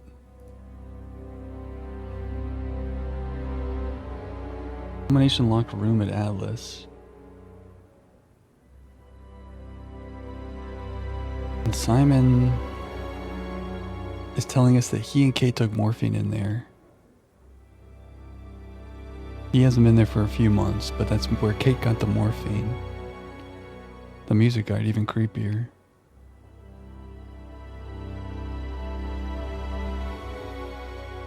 Well, we don't have new conversation things. Maybe we walk around this whole place again.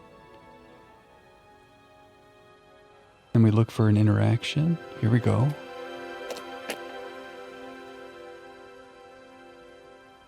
James? What you got there, James? Guitar parts.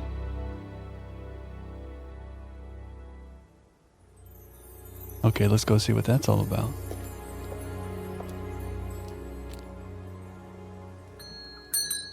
A few more questions, if you don't mind. Oh, I can't ask him about that. Be back later on, if that's okay. Well, okay, James got something delivered. Maybe we go look in his little shed out back.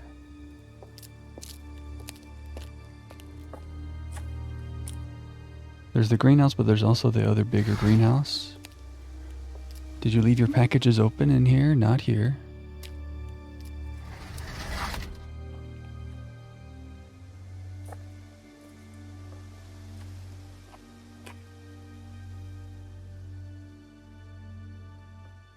Gotta be something here. Yes. Clark's, those are shoes. No, they're not shoes. So James is interested in poppy pods, is he? I think he's got some explaining to do. Poppy pods, is he? The old poppy pods, is he? Blimey. Poppy like opium? What's going on, James? Poppy pods, is he? Couple more questions, if that's okay. Box of poppy pods. What can you tell me about several boxes of dried poppy pods in the greenhouse back there? Feel free to take some if you want. What are they for, James? Decoration? Why? Decoration. Decoration. There's a big market for them among the over 70s. So what are you doing with them? Selling them to grannies. Okay, James, let's just cut to the chase. Are you extracting opium from them? Me? I can honestly say I've never done anything like that, Inspector. Sure about that? Scout's honour. And who was the guy delivering them? A friend. Someone gave them to him. He asked me if I wanted them. I said I'd have a look and see if I liked them. You just thought you'd have a look? He's lying. No particular reason? I'm a plant scientist, that's what I do. Have you ever sold them to anyone else? I only got them a few minutes ago. In the past. You know Kate's body had opium in the blood when it was found? No, I didn't. Hey, that's nothing to do with me. Let's hope not.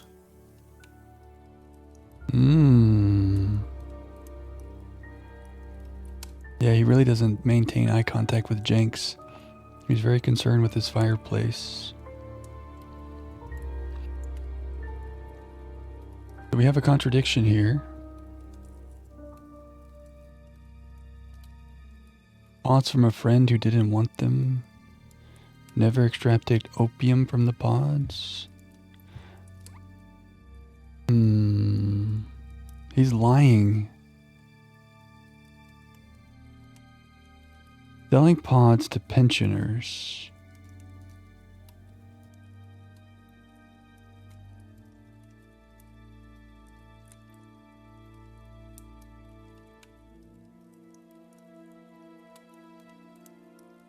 I don't know. Maybe there's no contradiction here.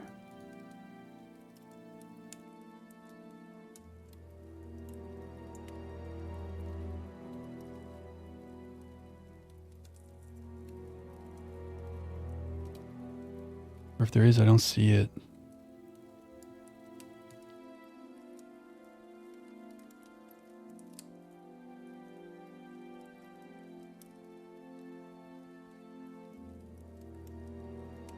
Simon's Homebrew. Are they all involved in this? What's going on?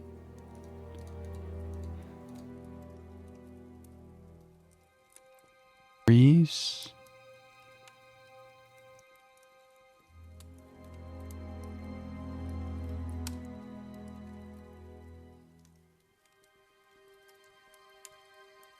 Poppy trees?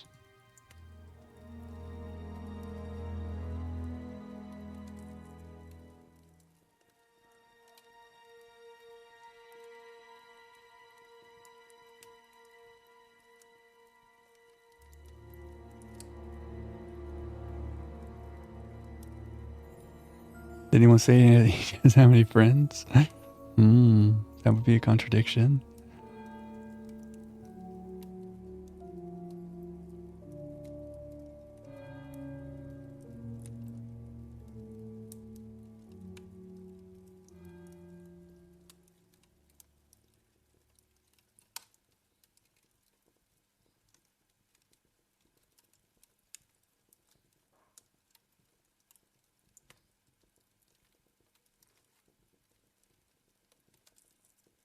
There might not be a contradiction here. But we could ask other people about this. Okay, that's it for now. Thank you.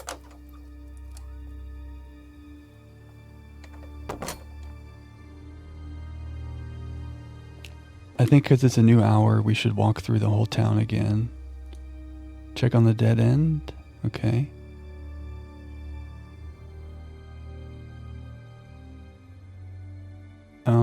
Behind the house. Okay. Did we ask Paul about poppy pods and the arthritis? Questions, please. Thank you. We haven't asked him about the arthritis. When did Ryan begin to suffer from arthritis? Ryan doesn't suffer from arthritis. The only thing that Ryan suffers from is a pathetic inability to deal with any kind of discomfort. He pulled his back sometime last year. Since then, he's going around telling everybody he suffers from arthritis. I thought he had medication for it. Oh, he only has medication because his GP, who is almost as dysfunctional as he is, keeps prescribing it for him. So you don't believe he really has arthritis? Not at all. Okay. Ryan has a low pain threshold. Ryan pulled his back last year. Okay. No worries, Pinbill. Our bit rate's been a little bit in and out tonight too, so it could be my fault. Pulled his back out, moving all those guitars around. He pulled his back, but he can't play the guitar. No? Let's ask him about the mirror room. Can you tell me about the room with the mirrors at Atlas? The one with the combination lock? How did you get in there? I was given the code for the combination. By Ryan? Well, nobody else is allowed to know the code, are they? And not in theory. So how is the room used on the course, then? It's a meditation room where the students can reflect on themselves, literally. And what about the CD? That helps too. It's part of the program. So you send the students into the room, they put the CD on, they stare into the mirrors. And how long does this last for? Until the CD finishes or they fall asleep. What else would you like to know? Nobody's allowed to know the combination. The mirror room is used for meditation. Did he tell us about how he doesn't like stuff like that? No use in scrying.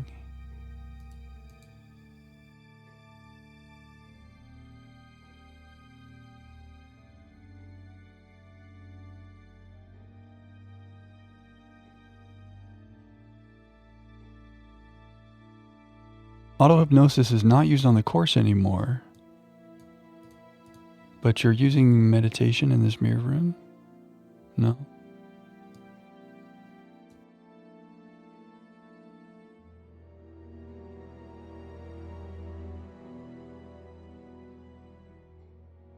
Nobody's allowed to have the combination. Yes, Simon had the combo. But maybe he wasn't supposed to have it.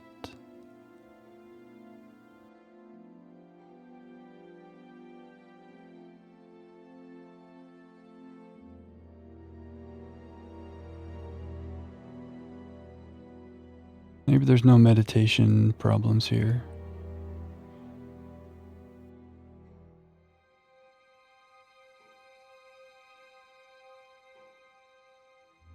Lisa couldn't handle course techniques.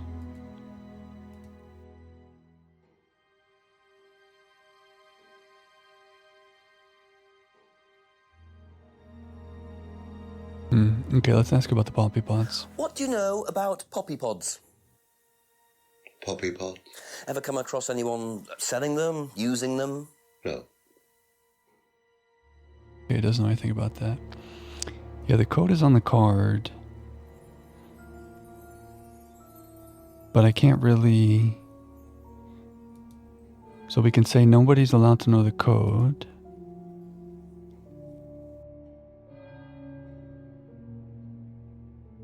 But you've never heard of the IT consultant? That's where the code was. No thefts have happened since, but nobody's allowed to know the code. No, I mean, you guys are right, there's something there, but mechanically we don't have the means to point this out to him. But you guys are right. Thank you. Probably be back later. Let's keep moving through the town. See what's changed.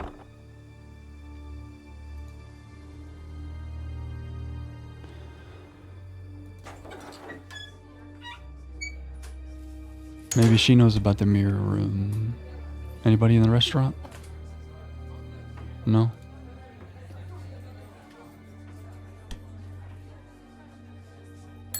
Ask you a couple more things, please. The poppy pods. What do you know about poppy pods? Go on. Ever come across anyone trying to sell them or anything like that? Maybe even in here? Not that I remember. Okay, she's so creepy sometimes. I was thinking that too. We got CDs, we got DVDs. This game was like 2015. I don't think this game is that old. But they have a lot of old tech here. When did this game come out?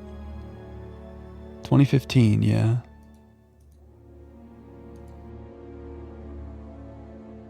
Okay, let's ask her about the mirror room. Do you know anything about a locked room at Atlas with mirrors in it? Not off the top of my head, no. I think that's a question for Ryan.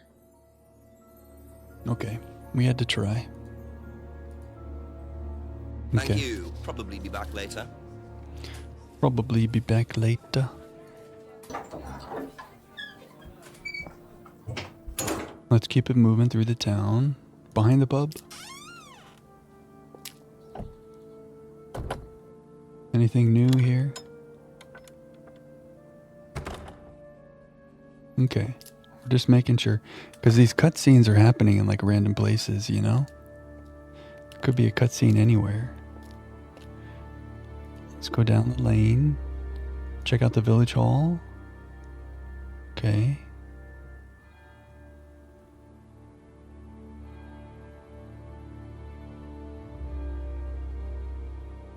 Check on Emma and Simon. Just a few more questions, if you don't mind. Poppy pods. Odd question, but have you ever seen anyone handling dried poppy pods? Poppy pods? As in, for opium? No. Though James did have opium tea once, I think. And you got it from him. Where did he get it from?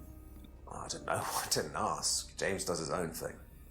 What does opium tea taste like? But I don't know. I didn't try it. Really? I didn't want to risk it, did I? But I went to hospital once. I had codeine and I went into anaphylactic shock. The doctor said it was an opium derivative, apparently, so... Well, that's weird. You're allergic to opiates, but you just told us all about how you took morphine. He and Kate took morphine in the mirror room. But also, you're allergic to opiates. What's that all about? Contradiction. You and Kate took morphine in the mirror room. That's what you said, isn't it? Yeah. But you're allergic to opiates, Simon. Opium. You didn't take the morphine at all, did you? Well, no, I didn't. Kate did, though. I thought you were trying to outdo each other. That was the point, wasn't it? We weren't trying to outdo each other as such. Go on. Ryan wanted me to test Kate. To see how far she would go to be prime candidate. Prime candidate? Candidate? Prime candidate. It means the best person in the group, basically. What do you mean, test her? But you do it in pairs. One person's the tester, it's me, and the other person's the... victim? Well, it's not like that. It's completely consensual. It's just boundary testing. Ryan wanted me to test Kate. Because they thought she was the best student? Well, maybe. I don't know. I just did what I was told, okay? Except you decided to give her morphine. To break the law. Well, I can't change that now, can I? She didn't die of a morphine overdose, did she? She died because she drowned. But she drowned for reasons that aren't clear. Atlas seem to have this all neatly worked out. If Simon's telling the truth, Atlas are lighting the fuse and then retiring to a safe distance, letting students test themselves and push themselves to their limits while avoiding all comeback. Is this what happened to Kate? Prime candidate for sacrifice? Prime candidate? I don't know, this is so weird. Crosso, it looks like you also noticed that contradiction. GG, Crosso. And Thistle. This guy Simon, crazy. You can't believe there are 7 people in town. You can see like 50 people in seaside towns. Yeah. Small cast of characters here. Getting worse and worse. Okay, well, we do have some good things to talk to Ryan about. See if Emma knows about any of this. Does Ryan have arthritis? Did you know about You were having an Ryan affair Ryan's with him. arthritis? Arthritis? I didn't think Ryan had arthritis. Okay, so I think we determined he did. He definitely didn't. And Paul, his dad, said he didn't either. So that was a lie to cover up the fact that they are using morphine for their weird rituals and stuff. Do you know about the mirror room at Atlas? Mirror room. No, I heard about it, but I think it was only for the students later on in the course. Something like that. Okay. Don't trust her. Strange question. Have you ever known of anyone selling dried poppy pods? Poppy pods? Poppy pods. Don't think so. Isn't that opium? Kind of. It's okay. I'm candidates. Do you know what a prime candidate is at Atlas? Yes, it's what every student wants to be. It's the best student. Apparently you get a great high-paid job afterwards. I don't think that really happens, though. Did you know anyone in the running to be prime candidate? What, like Simon? I don't think they picked Simon, to be honest. Well, he's got too many morals, and you can't have both at Atlas. She knows about prime candidates. Yeah, you're right, Crosso. She was saying like she doesn't know anything about it. She only went there once. Morals are incompatible with Atlas. I feel like the prime candidate's like you win and then you get sacrificed. The worst and the best and worst actor. Kudos.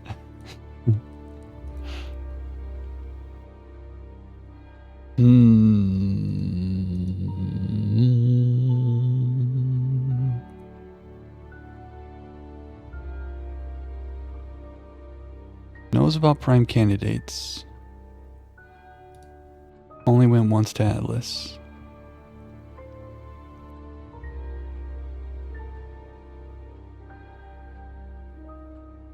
Okay. Be back later on if that's Let's okay. keep going.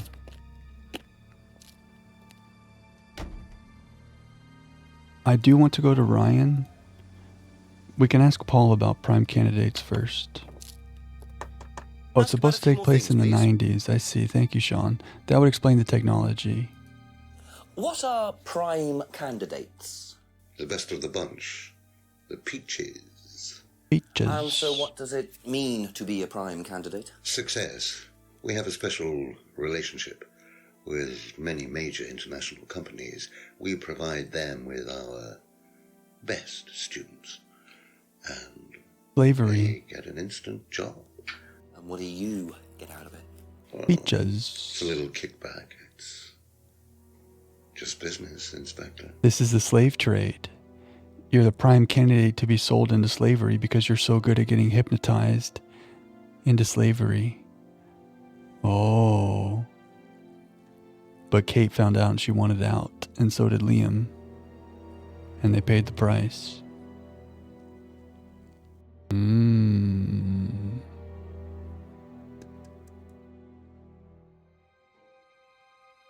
Thank you. Probably be back later. Progression of time during the night is surprisingly eerie. Yeah. Yeah, we're about to go walk through the woods. It's going to be a little scary. Let's ask Rebecca about the prime candidate and then we'll go.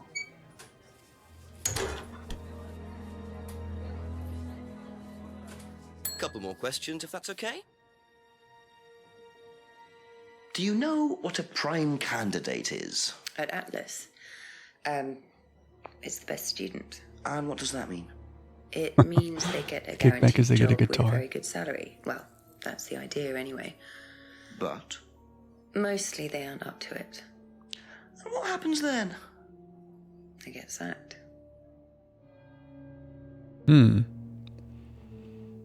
Most students aren't up to the job and failed prime candidates get sacked.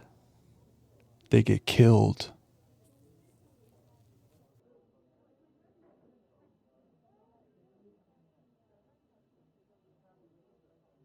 Failed prime candidates get sacked. Ryan is bad at guitar. We're gonna get it. That's it for the time being, thank you. Okay, let's go take a walk through the woods. I'm kind of nervous about this. Hold me, guys, I'm scared. We looked over here at night, right? Yeah. Okay, into the woods. Shout out Meryl Streep.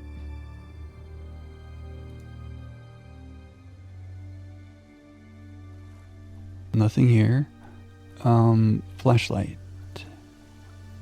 Or should I say torch? Sacked or smacked? That's what I'm saying. For real. Flashlight.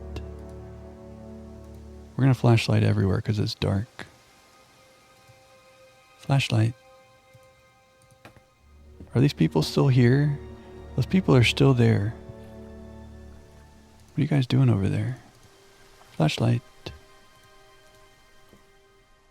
Okay, we're about to get to where he got mugged.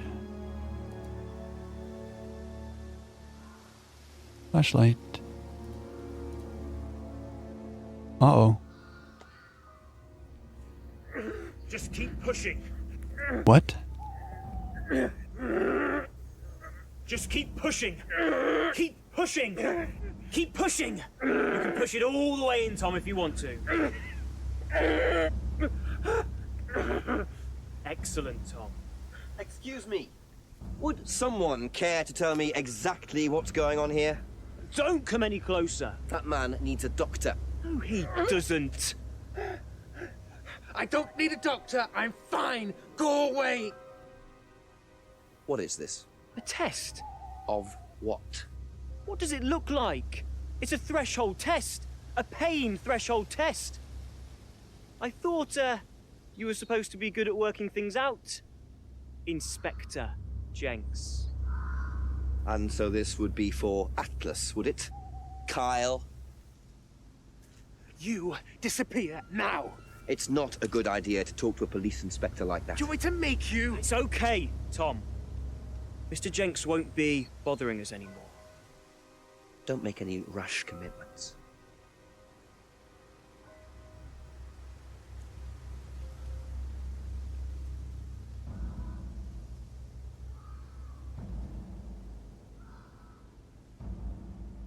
Well, well. You really should take more care of your things, Ryan. Our keys. Need your keys, Kyle? No. What the hell is this all about? Maybe we need a gun. Welcome back, Laura. So that's threshold testing, is it? Sticking a skewer through your hand? I could just ask Ryan or Paul directly about this, but I think I'll bide my time. See what I can do with this key fob first. Okay, before we go there, we can use the car key fob. I did want to talk to Ryan about the Atlas Prime candidates and the mirror room.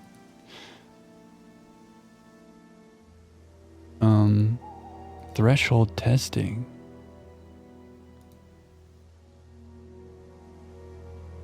Wait, we need to use our flashlight. Finally, the glove box. You guys did call that. Where's my thing? Flashlight. No? One more. Okay. Let's go probably to his car in the garage, yeah? Finally, the garage again. There's a guitar in this car, I'm gonna freak out.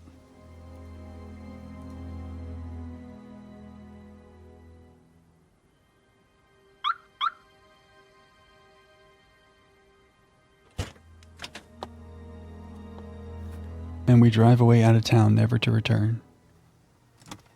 Glove box.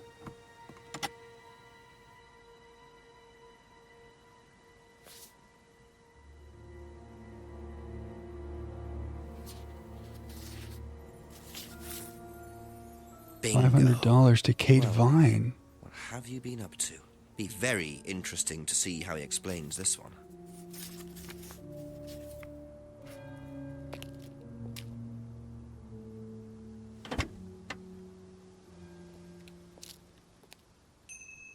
Okay. $500 check for Kate. Why were you going to pay her $500? Okay, it's time to go to Ryan.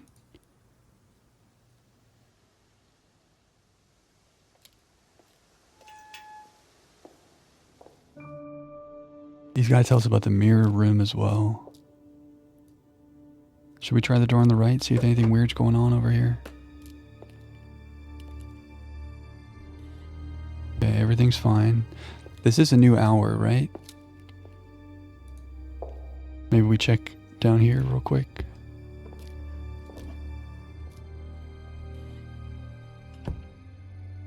Okay. I'm clicking quickly, but I just want to like look, see if we're triggering any cutscenes. Quick clicks, quick clicks. Maybe back in here, there's something going on. In the creepy room of death.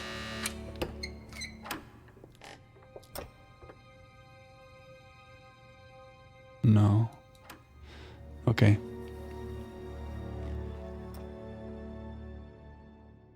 Ryan has some explaining to do. A few more questions, please. Few more questions, please. Let's start at the top, the mirror room. Can you tell me what you know about the mirror room upstairs? Oh, you found that then. Well, it's very similar to the costumes, Inspector. It's designed to help the students look at themselves differently. And what do you do with the mirrors? You look at yourself, Inspector. You look at yourself until you start seeing yourself as others do. And you don't see yourself as you do anymore. It really, the idea is that you can see yourself eventually any way you wish. So why in a locked room? To make sure you're not distracted, that's all. How often is it used? Not often, a few times a month. Some students find it useful, some don't.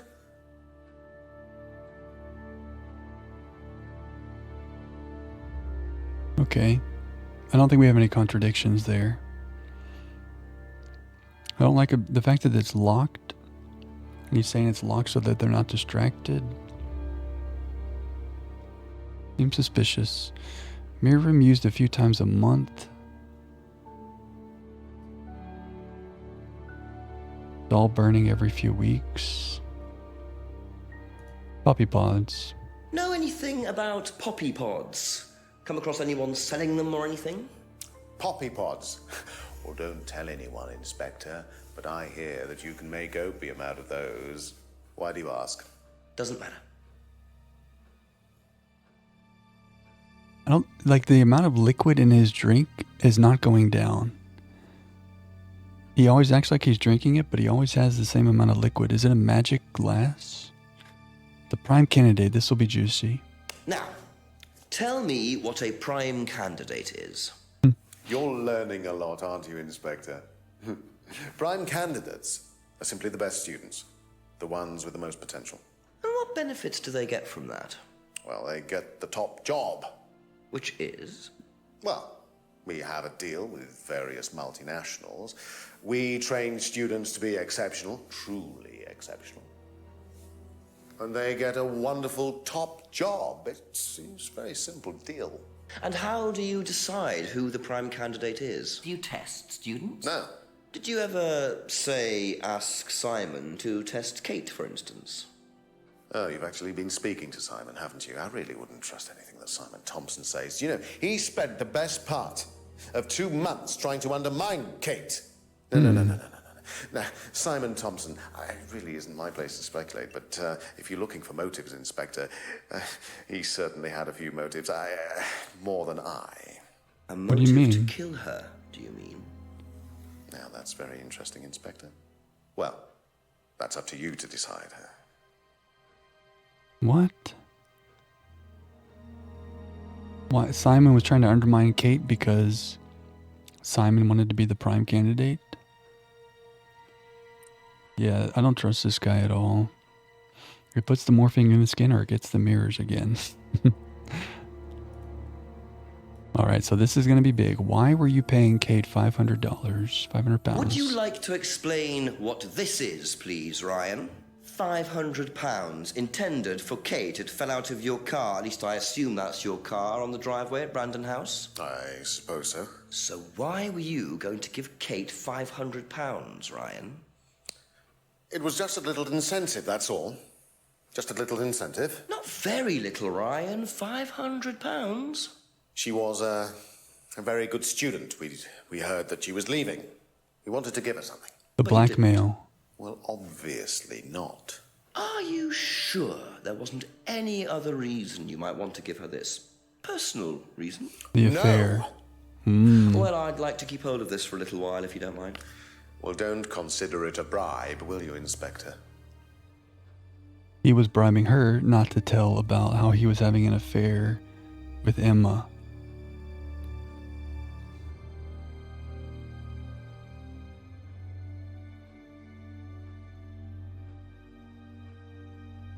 How do we catch him on that? No reason for giving Kate the money.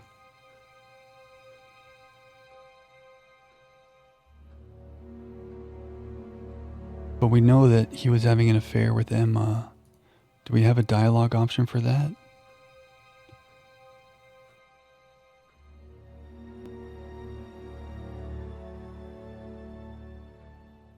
We're so close.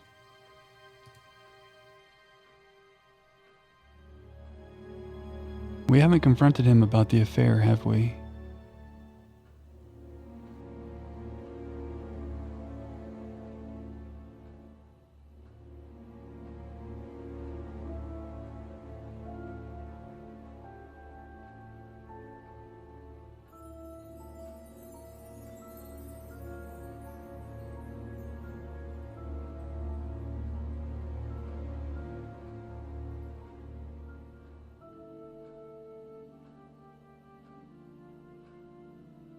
Students aren't coerced or bribed in any way.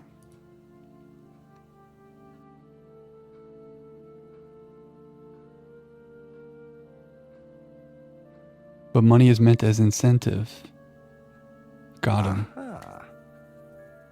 So, students aren't coerced or bribed in any way, except Kate. I'm not sure what you mean. You said you were going to give Kate the £500 as an incentive. That's coercion, isn't it? I really don't think you could call it coercion, Inspector. It was an incentive, that's all, a little encouragement. So, how often do you use incentives? Okay, incentive is probably the wrong word. The money was just to see how Kate would respond. It was part of her assessment. Assessment? We have to assess students as they progress. We don't use conventional methods like sitting an exam or anything like that. People pay for this course per session. We have to know if they're committed or not. So you're assessing their progress and testing their commitment? Yes, we are. We have to. This is a business, not a charity. Weird. So Ryan's claiming the money was part of Kate's assessment. And did this assessment also involve threshold testing, I wonder? Or was the money for something else? The money was for something else. We think it was for the blackmail, because she was threatening to expose his affair.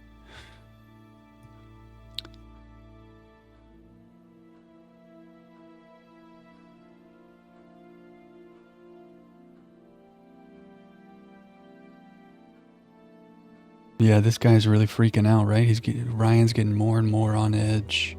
Jenks is closing in on him. He gave Kate money to test and assess her.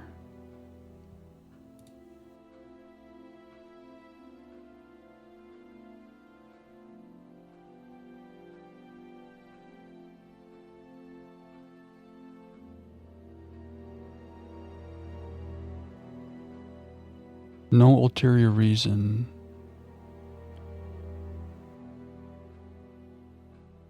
You heard Kate wanted to leave. Kate enjoyed the course and appeared happy. But you heard Kate wanted to leave. That's not a contradiction?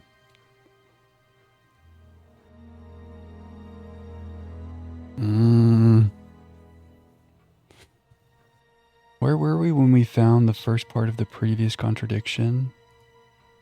Because I was going through all this. Oh, here.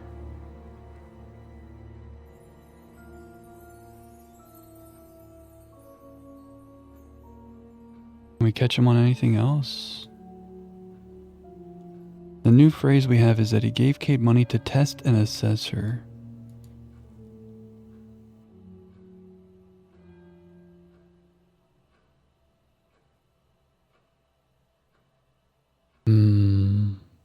No feelings, money's always the obvious. Hope they go the satanic route, middle obvious. Some satanic stuff is going on here. We just gotta catch him on it.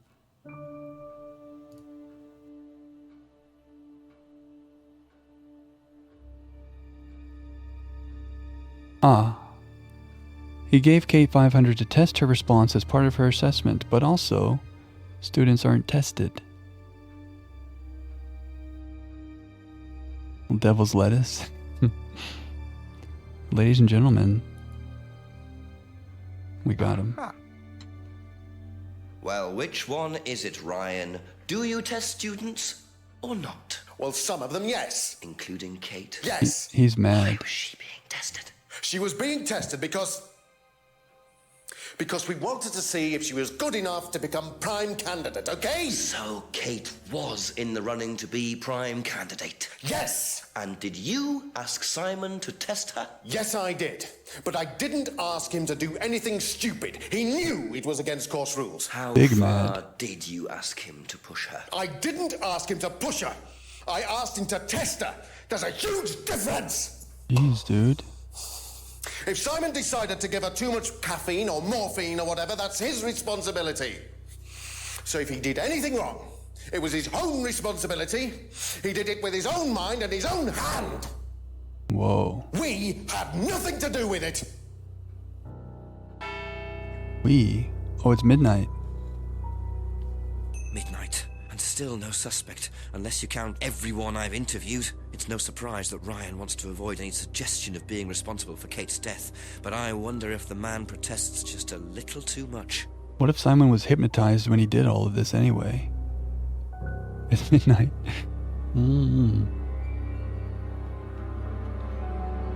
But what do we do now? Kate's prime status. Ryan gave information that Kate was in the running to become prime candidate. Well, we gotta talk to Simon. That was kind of creepy, scary. Let's go talk to Simon. I'll ask you a couple more things, please. How do you think you'd have reacted if you'd found out that Kate had been chosen to be prime candidate? Was she? I'm just asking how you think you'd react. I don't know. I wouldn't react in any way, really. I'm not bothered. Is that true? I don't think she was, though. What makes you think that? Well, it's just an impression I got. You know, she's a bit flaky, to be honest. She's just not really prime candidate material. Not really prime candidate material. No one's been throwing hands, yeah. Is that a contradiction that he doesn't think Kate would be prime candidate?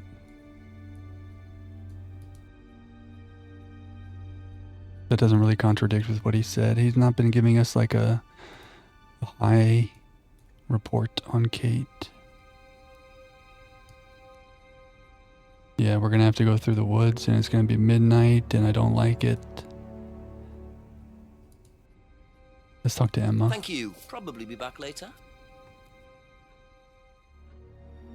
I'm scared. I'm putting that off as long as possible. Do you know whether Kate was in the running to be prime candidate or not? I don't, but I do think she would have been chosen just because she was, Kate. You didn't discuss it with Kate? No.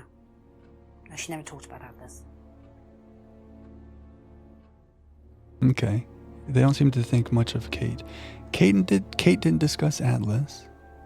You're 4K away from mess up the bed? VIP sounds pretty good. VIP sounds pretty good. VIP sounds pretty good.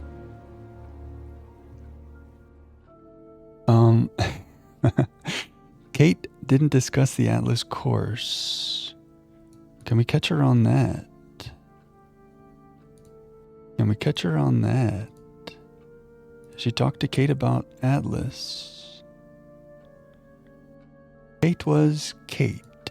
They talked about how she had some personal problems, some addictions, some depression. Maybe that's what they're referring to.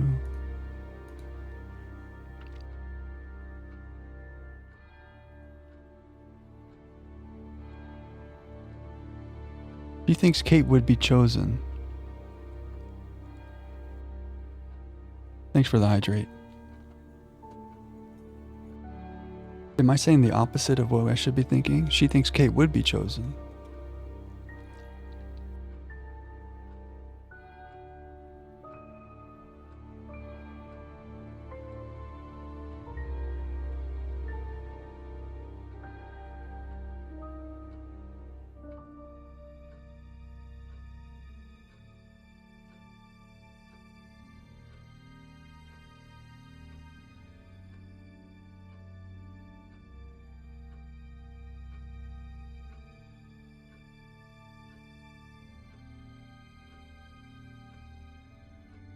I don't think we have a contradiction here.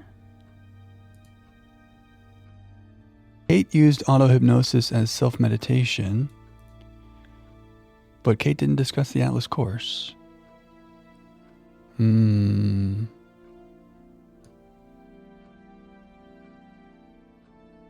good about that for a second. Okay.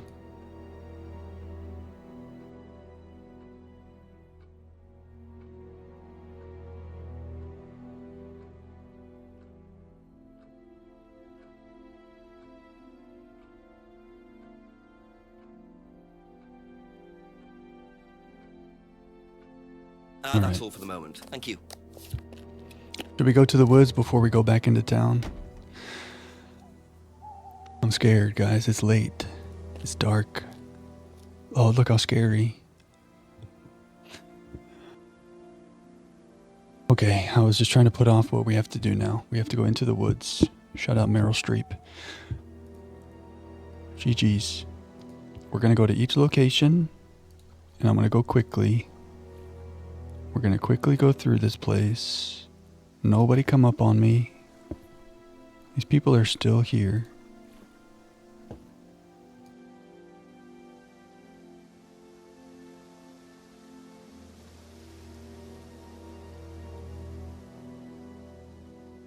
Okay, we're safe. We're safe. So, Kate's prime status. Ryan gave information that Kate was in the running to become prime candidate.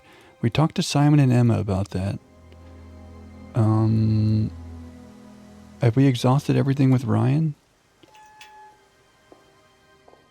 Did he freak out and that's when it became midnight? After his freak out? Do we want to talk to him anymore? Are there any weird seances happening in here? No. We should probably ask Paul about this prime status.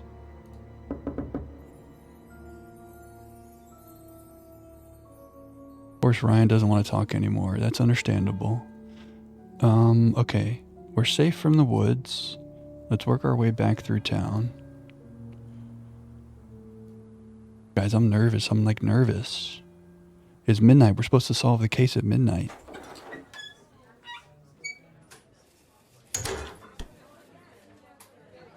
Restaurant? Nobody. Don't panic. Everything's okay. few more questions, if you don't mind. Did you know that Kate was going to be a prime candidate? Did you know Kate Vine was a prime candidate? No. That's it? Be Okay. back later on, if that's okay. We got this. We got this. You guys are right.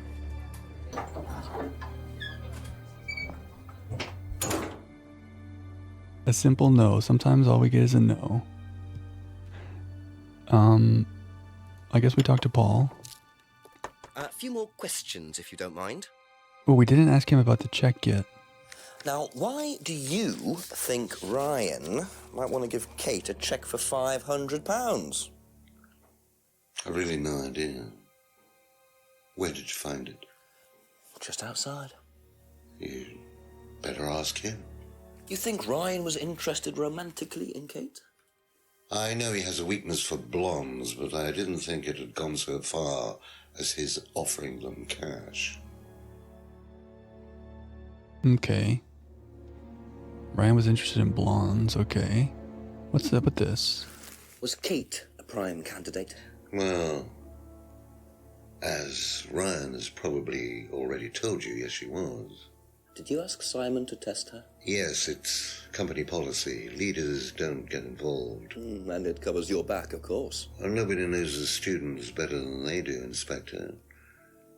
It's much better to let them just work it out among themselves. It isn't very professional to force students to test each other to the point where one of them gets killed, Paul. We don't force students to do anything that they don't want to do, Inspector. So you don't force them into being tested? No, we don't encourage anybody to hurt or offend anybody else here. You don't use threshold testing, for instance? No. If Simon Thompson went too far with Kate, that's his responsibility, not ours. He's the one you should be speaking to, if truth be told. I don't trust him myself. Because y'all hypnotized him to do something? If you don't do testing, what was that guy putting the thing into his hand for?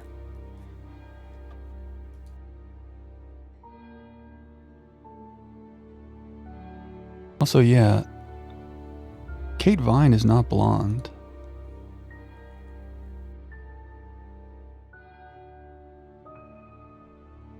Yeah, Kate was blonde. What is that about? Leaders don't get involved in testing, and they don't use threshold testing. Students not encouraged to hurt each other.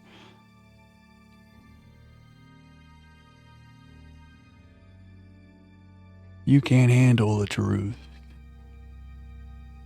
Convince someone to do something and then say we're not forcing them. Yeah, guy's gross. Last saw her at the meeting, but you're saying blonde. Maybe he's saying he was not interested in Kate because he's usually only interested in blondes. Maybe that's what he was trying to say. I don't know.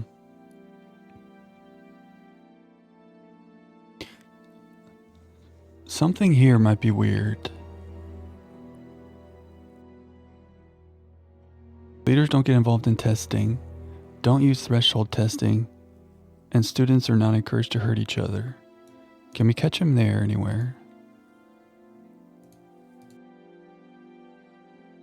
I know there's so much stuff I keep clicking on and reading through, but this is where we are and we just have so much stuff now.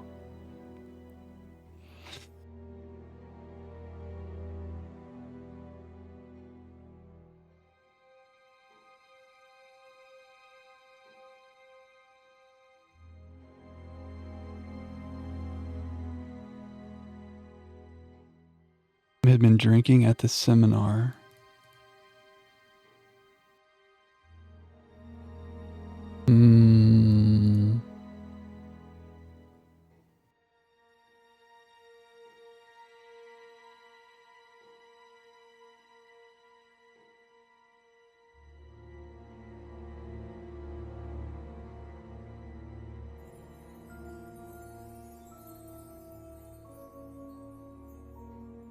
Ryan can't play the guitar.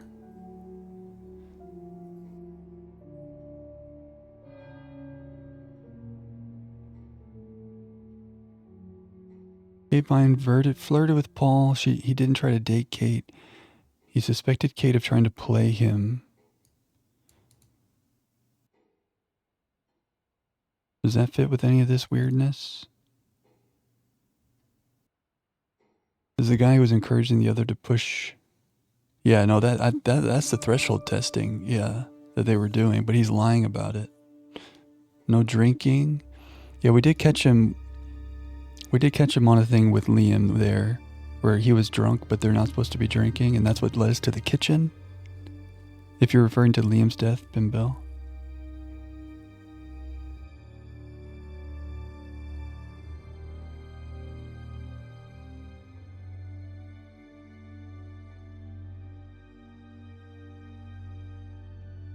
I feel like we're close to something.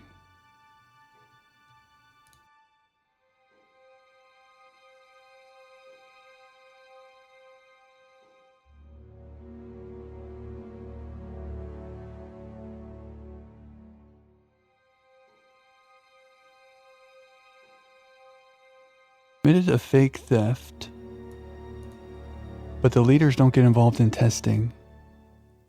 Oh, come on.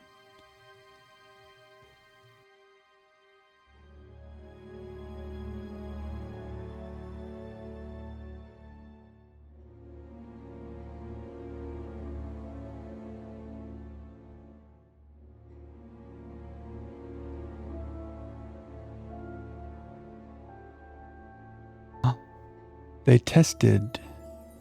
You have a test designed to reveal psychological issues.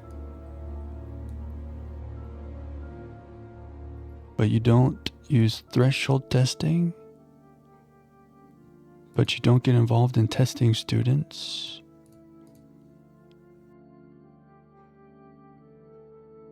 Or if you can question him about the affair. The mask must be something.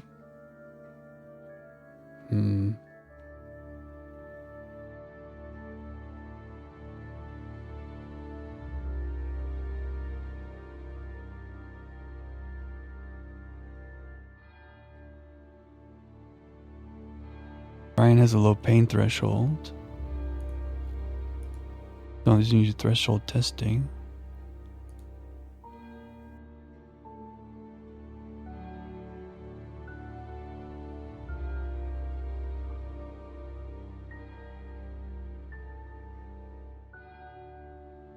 But the guitars.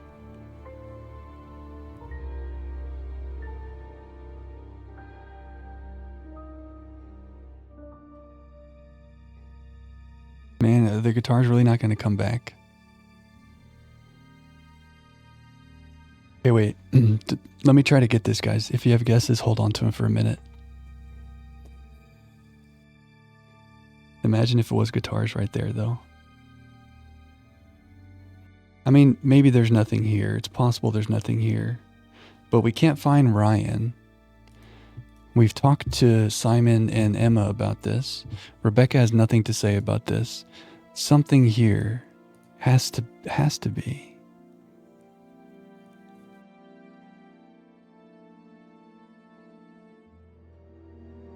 You don't know why Ryan would give Kate $500, but do you know about the affair?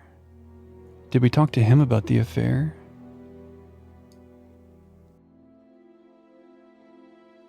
Did we ever talk to him about the affair? Does he know about that?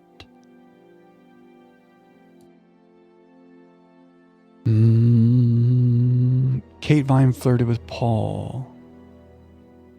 Suspected Kate of trying to play him. Maybe we could get out of it this way somehow? No. Kate flirted with him. And you don't know why you would give him... No, because that's not related. The $500 is to cover up the affair between Rebecca and Emma. Sorry, Ryan and Emma. Did he ever mention that in our dialogue? That would be it. That would be a thing.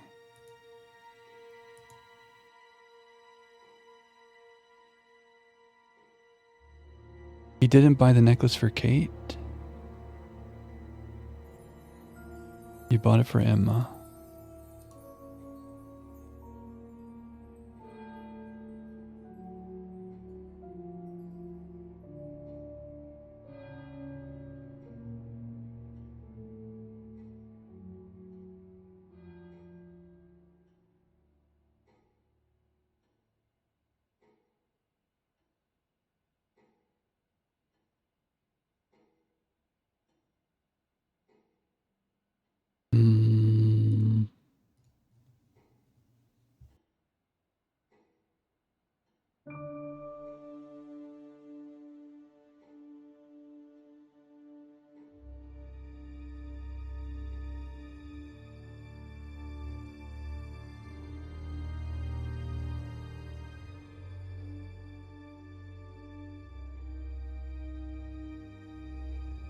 Once tried to date Emma.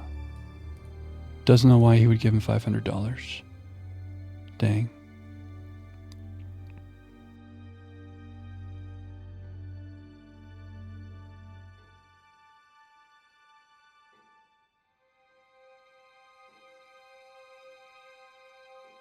Lisa couldn't handle the course techniques. Leaders don't get involved in testing. We don't use threshold testing. But Lisa couldn't handle the techniques.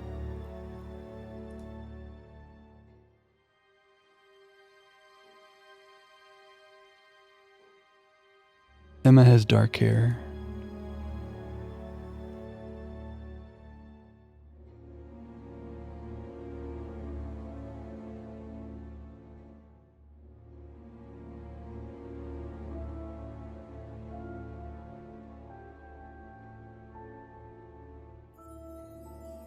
Mirror used for meditation.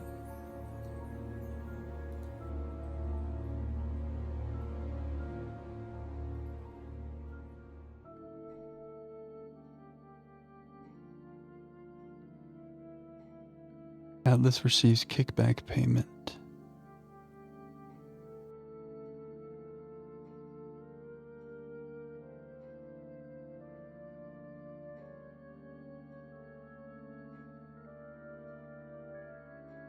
Prime candidates are given a well-paid job.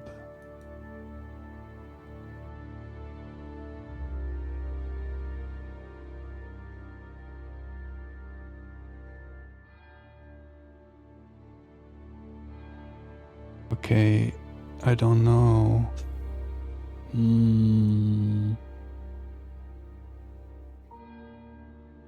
Kate was being tested for prime candidate.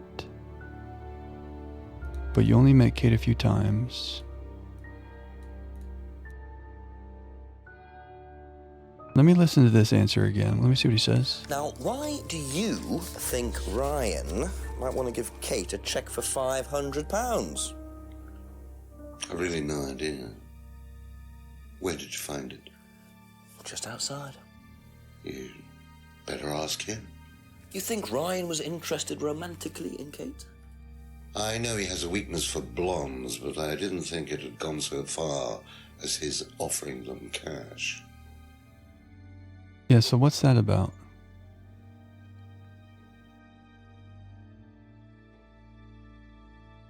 Thank you, Sean.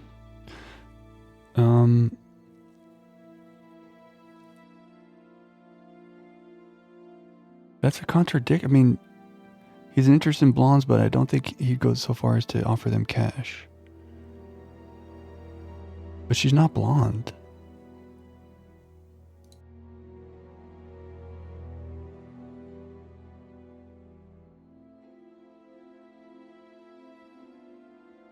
It might be a red herring. I just don't understand. Is that just a phrase? I don't understand.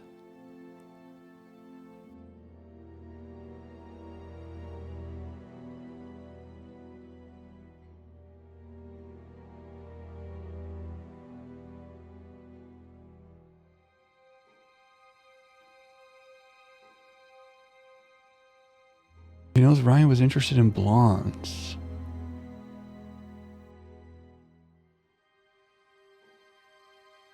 I love gold.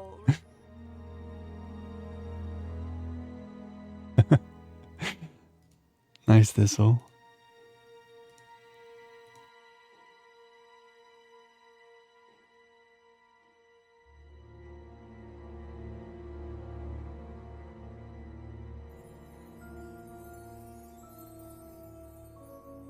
Why is he calling? What is happening?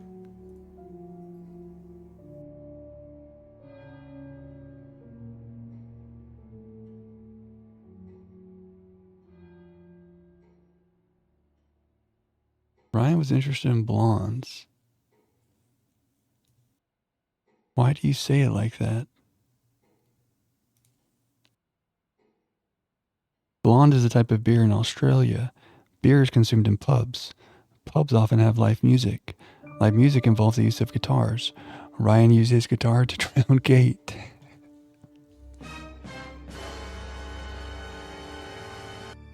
Good job, Detective Grosso. I think we can pack it up.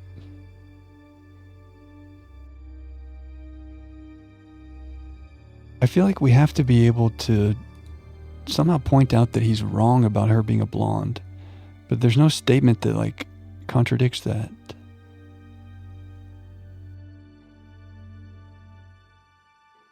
In an apoplectic world?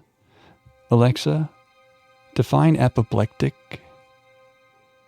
As an adjective, apoplectic is usually defined as of or relating to stroke, a blockage or hemorrhage of a blood vessel leading to the brain, causing inadequate oxygen supply and, depending on the extent and location of the abnormality, such symptoms as weakness, paralysis of parts of the body, speech Alexa, difficulty. Stop. She did have morphine in the system.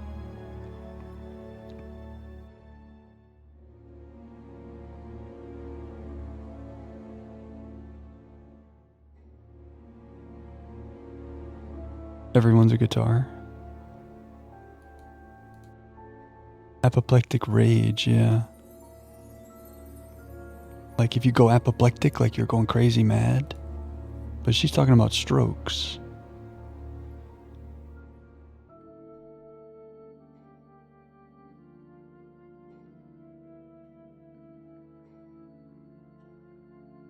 Something here maybe conflicts. Kate Vine flirted with Paul. Leaders don't get involved.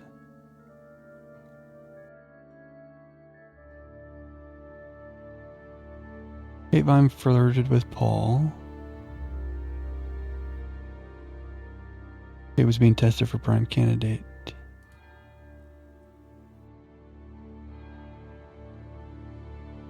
Don't know why Ryan would give him $500. And Kate flirted with him. Everyone's crazy, yeah. I think there's this hypnosis thing. I don't know how many people are involved, but like, I don't know.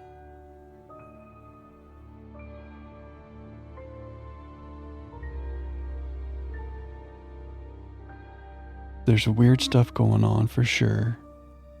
For sure. Something about this. Kate's trying to play him. Doesn't know why Ryan would give him 500.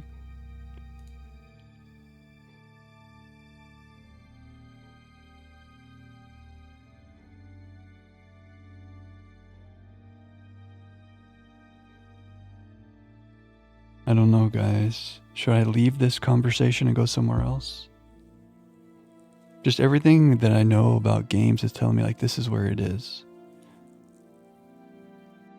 We can't progress anywhere else. We've walked everywhere.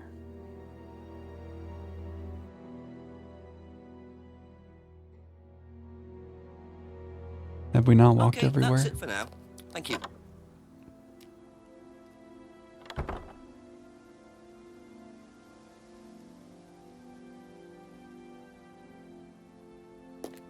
We could talk to James.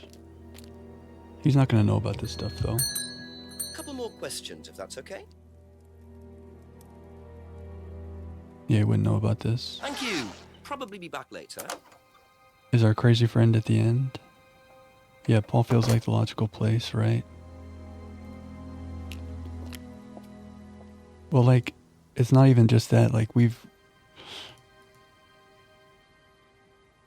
everybody else is like a dead end, you know? And Ryan is nowhere to be found. We could call the chief, but we said we weren't going to do that.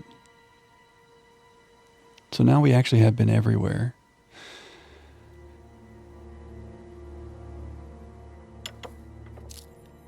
A few more questions, please. Thank you. Midnight, we've been to every location. Detective must stretch. The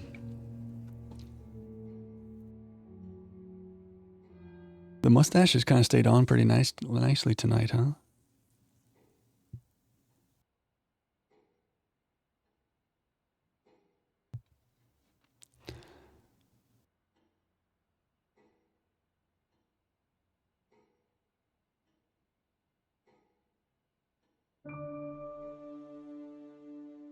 You have a couple of ideas, Sean? Oh, you haven't been making me laugh enough. Oh no. Mystified and easy whodunit. We love Jenks. I think that something here needs to be contradicting with something else he said. But I can't see it. I need to hydrate.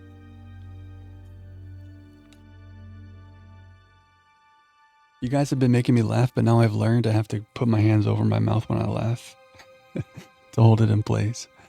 Let's go. Okay. This weird stuff about Kate. Doesn't know why Ryan would give Kate money. And he knows that Kate's interested in blondes.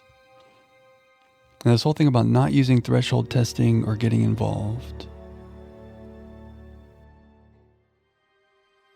Or maybe the fact that Kate was being tested contradicts with something. Thank you for the hydrate. I'll do it again. Did I miss that? Thank you.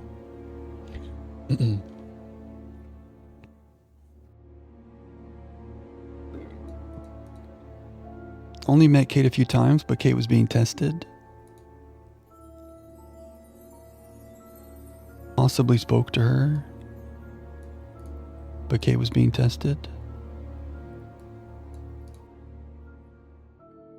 Kate was drunk, but Kate was being tested.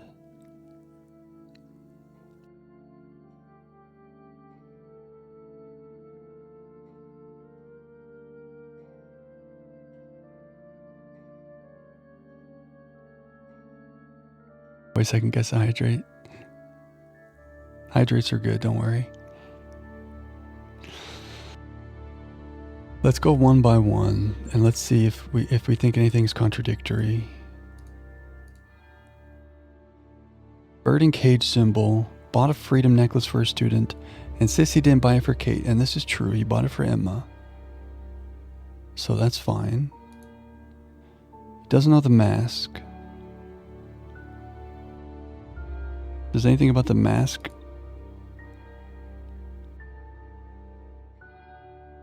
I don't think so. He wasn't in the pub, doesn't know about the argument. Poster designed by this agency. The mirror. Alice doesn't use scrying. Okay, fine. Liam was bright, confident, outgoing. He had personal problems. Paul was there when Liam died. Didn't see him after the course. Fine. This is their idea. Alice encourages ideas over morality. Reluctantly abides by the law. Okay. Freedom phrase is designed to summarize their objective.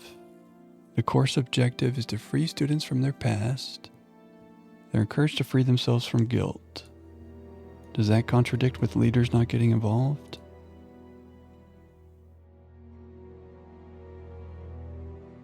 Or threshold testing?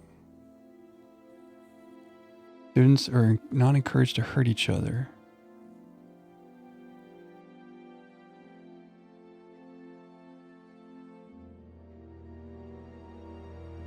Ideas over morality. But also, they're not encouraged to hurt each other. Oh, come on.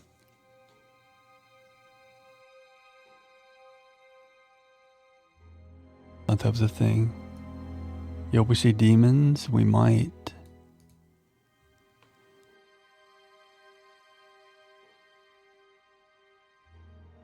I mean, Lisa said she was haunted by a demon, so we definitely might. Phrase designed to summarize Atlas objectives. No place for guilt in business. But they're not encouraged to hurt each other. Man, something is contradictory in here, guys. Something here, we'll come back to this. This Atlas freedom phrase, something weird here. Doesn't know about the leaves. Doesn't care about drugs. Third eye. Third eye is similar to Atlas.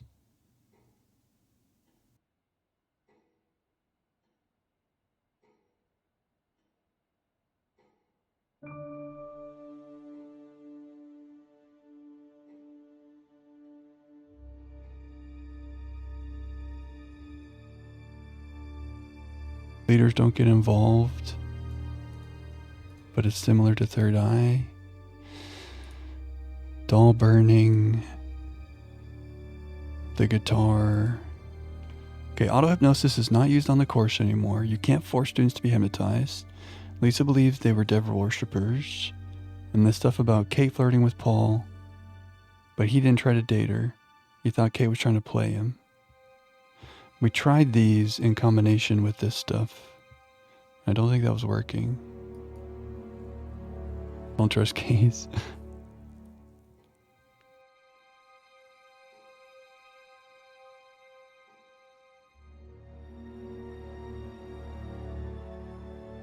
All the students enjoyed this stunt. But the leaders don't get involved.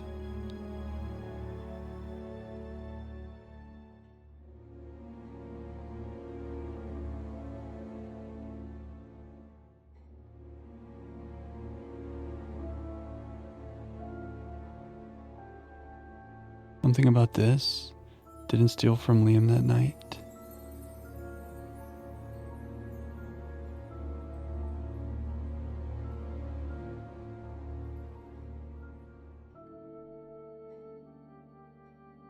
Once tried to date Emma.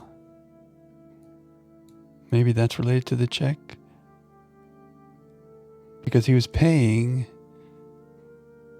Kate to hide the affair. Come on.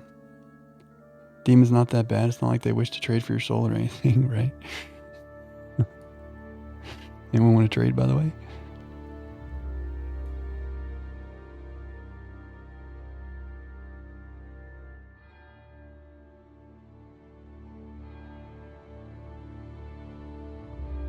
Once tried to date Emma, but Ryan was interested in blondes.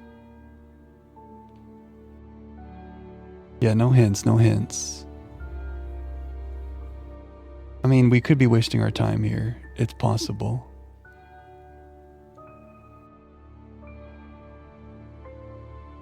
But I got a spidey sense. No interest in the occult?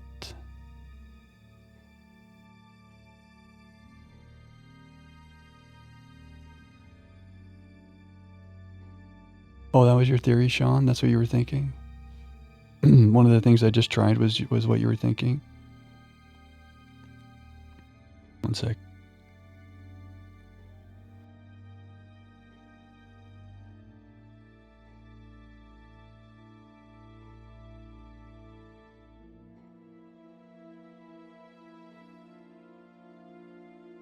I was excited. If I got stumped, I was going to ask Sean. I was going to ask you what you were thinking. So we're all still here. Where did I leave off? Here. Okay, car. Fine. No truth in Lisa's accusations. No interest in the occult. Is threshold testing occult? No.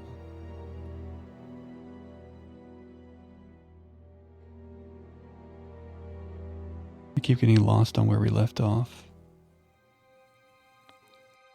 Juan is a good hinter, yeah. That hint on the Atlas building was great. Psychological issues. Yeah, we tried this. The test is designed to reveal psychological issues, but we don't use threshold testing.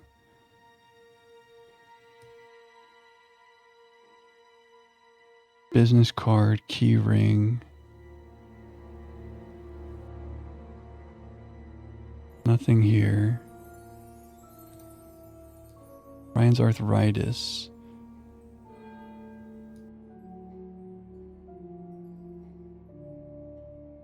This was the mirror room.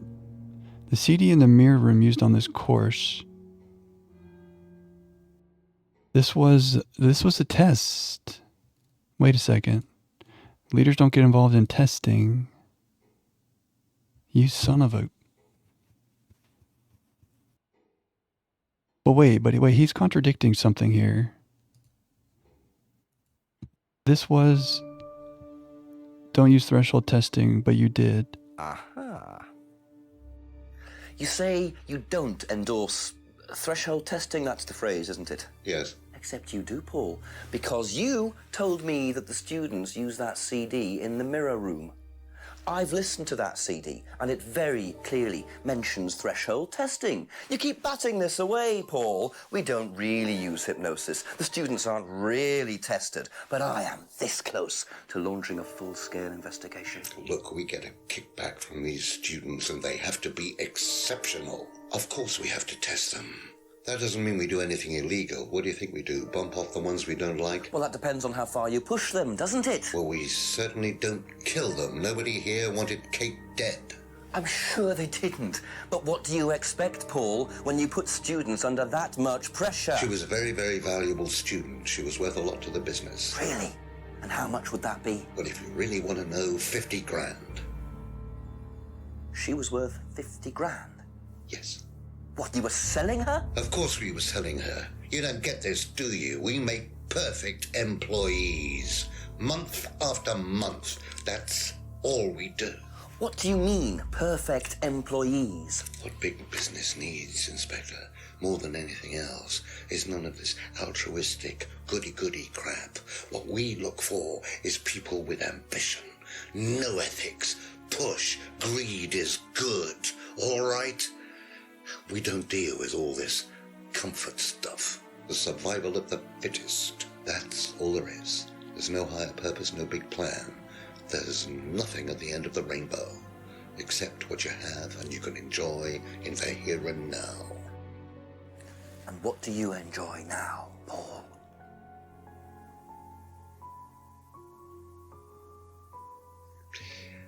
You're gonna have to excuse me, Inspector. I'm a very busy man. I've got work to do.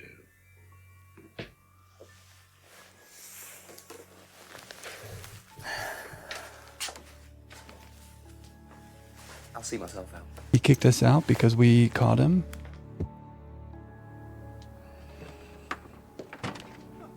There's Ryan. I'll be man your father. Shut the gate on your way out.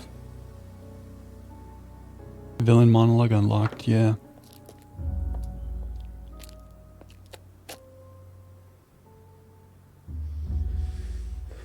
He's doing his level best to shut this place down. Get rid of him. He's a policeman. We can't just... You sought this, Ryan. You man up and you sought it. Tonight. Oh, shoot, guys. He's coming for us. He admitting to selling them. Was that admitting to the slavery thing? Like they hypnotize him into being these... Kyle. Why do you say Kyle? He's gonna get Kyle to attack us? He's admitting that they like hypnotize him and brainwash him into being these moralless people and they sell them away? Like what the heck? That doesn't sound good. Two totally morally bankrupt men are plotting to get rid of me. It's midnight. I don't have any backup and I don't even have a mobile phone. This is potentially quite bad. And what's Kyle got to do with it? I think I might make my way over to Atlas while Ryan isn't there. Maybe lock myself in. Okay, we go to Atlas. 50 grand. Perfect employees or just a worker in Bath. Some great historical significance by the 1900s. Not great. Is it torture anyway? I'd say slavery. Yeah. Yeah, James. James needs to be in on the victory with us. James knew what was going on. Well, he said he wants to go to Atlas, so let's go do that. But Kyle is trying to get us right now. Oh, it's locked. I suppose it was too much to hope that Ryan had left the place open. I don't want to go through the woods, guys. We're not going into the woods. Can we talk to Simon and Emma anymore? ask you a couple more things, please? We've already asked him about everything. Thank you. Probably be back later. Do we have to go in the woods, don't we? Do we have to go in the woods to progress this? That's all for the moment. Thank you.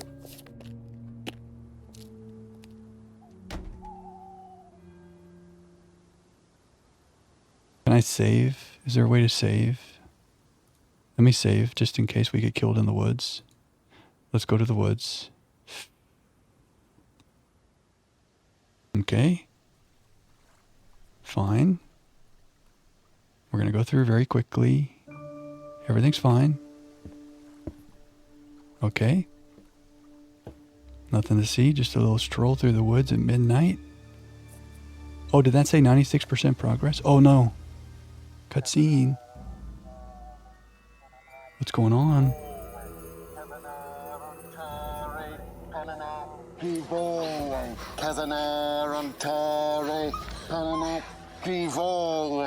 Prove to me that you're man enough to do this, Kyle, and then you can deal with that ridiculous police inspector. What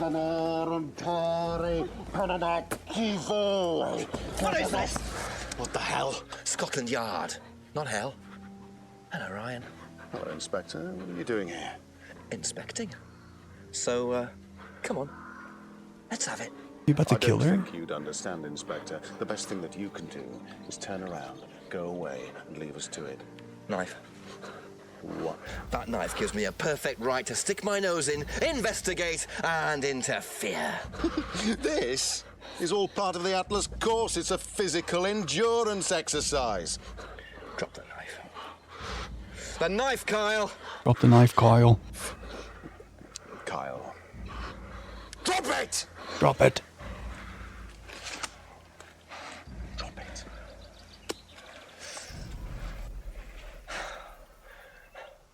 Not looking 100% brilliant for you, Ryan. Well, please, Inspector, you've poked your nose into Atlas's affairs enough times to know that imaginative flair is part of the course's success. Our lessons are reinforced by a unique emotional experience. Terror? It's an extremely evocative tool. Well, it's a good job you're not in charge of the national curriculum. Now look, Inspector, I know what you're trying to do. And I know what you're thinking. But believe me, Atlas had nothing to do with the deaths of those people. Eyewitness account of a satanic sacrifice in the woods. That's not what we call circumstantial evidence, Ryan. Simon. Now, I saw Simon walking home with Kate last Friday after the meeting. Now, Simon had some strange idea that he was in the running to become prime candidate. Well, a knob of butter has more chance of becoming prime minister. Oh, wait. So are you telling me that Simon killed her? Well, it seems reasonable. It's likely, isn't it? Any more likely than you, Ryan?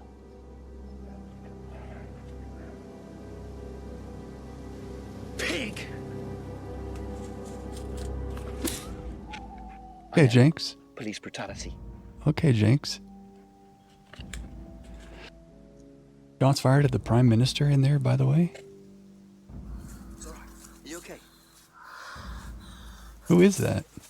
Just some random student.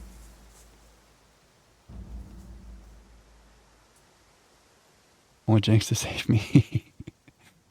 You save someone from being sacrificed, and that's the thanks you get. If that wasn't an occult ceremony, I don't know what is. The Rands have been lying all along. But what's Simon going to say about Ryan's accusation? Ryan claimed that he saw Simon walking Kate home. He saw Simon walking Kate home. Did I just have a stroke? Did I say that right? Okay. I don't think it's Simon, though. If you don't mind. Well, let's see. I mean, What would you Simon say was if lying I a lot, said it's been suggested and he had the that morphine. You were seen walking home with Kate after Atlas last Friday? What?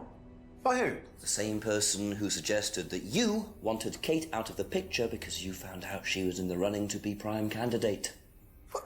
Who said that? Just a question. I didn't think I was in the running. It was Ryan, wasn't it? I am in no position to say. It was Ryan. Simon, calm down. No, I can prove it. Kate's driving license, give it to me. Why? Kate's driving license, please. The tape. The tape? See that pattern on the tape there? Yeah. Let me show you something.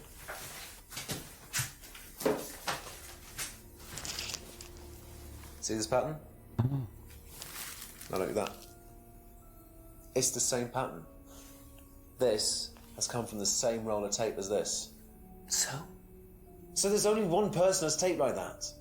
Ryan. He's the one who used the tape on the window at the He gave me club. this piece of tape when I was in his office once. Why has Kate's driving license got a piece of Ryan's tape on it? I have no idea, Simon. Where did you find it? Oh, by the lake. Well, it's obvious, isn't it? Ryan was testing her.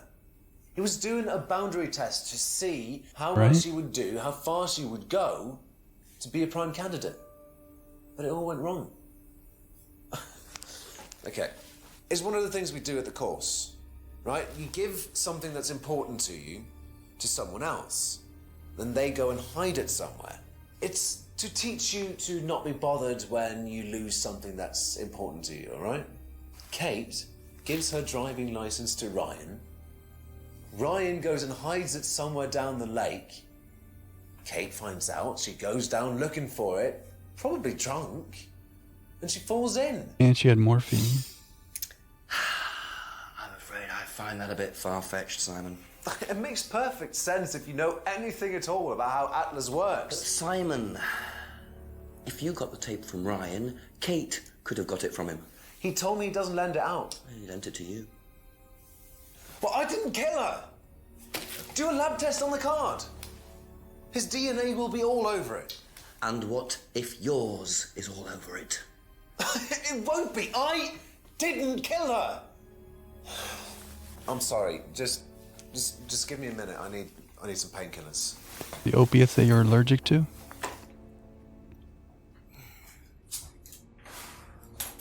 He's leaving?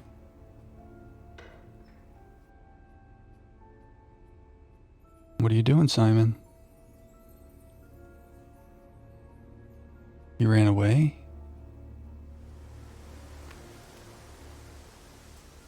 What the heck is happening?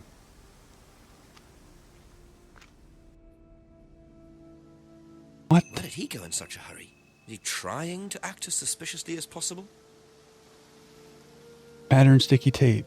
Simon claimed that only Ryan had pattern tape, so this was the tape that was on the window at the club. Yeah, like this, so you're right. That's one of the first things we noticed that matches the driver's license tape. And Ryan told us... Can I find this broken window thing? Ryan told us that he told Rebecca to fix it. Told Rebecca to tape it over. But maybe that's a lie, because he taped it over. But he didn't want to admit that his tape was there. My pills are by the lake, detective. Are we meant to look around here? I don't like this. I don't like being in the woods again. We're gonna go back through here. Did Simon run out here? Back to the body? No. It's all about the tape. I don't want to go over here. Okay, we're fine. Maybe Simon went back to Atlas to confront Ryan. And we can't go because it's locked. Guys, what?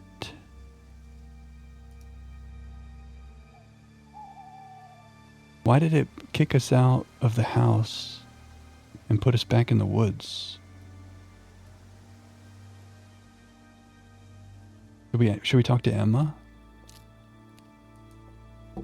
Ask about a few more things, please. Did Simon mention walking home with anyone after the meeting last Friday? No, he just came home. Why? He didn't mention walking home with Kate. No, definitely not. Okay, there's that. What do you know about this tape? Have you seen this anywhere before? I've seen it somewhere, but can't remember. Sorry, no. There's no help. Be back later on, if that's okay. Welcome back, Matt.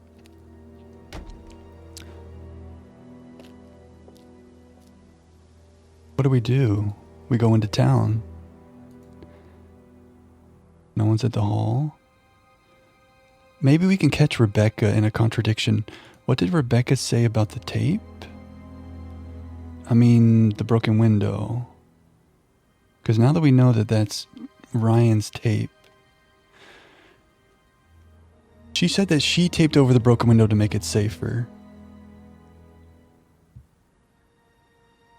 I guess it does make sense, like her and Ryan could have the same tape. Maybe that's not a contradiction.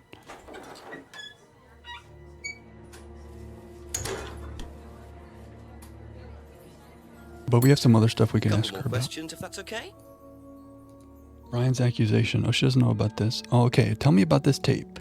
Have you seen patterned tape like this anywhere before? Oh, Ryan's got some. I know, because I borrowed it. When was that? A couple of months ago? Have you still got it? I don't think so. I haven't seen it since then. Wait. What if she did it?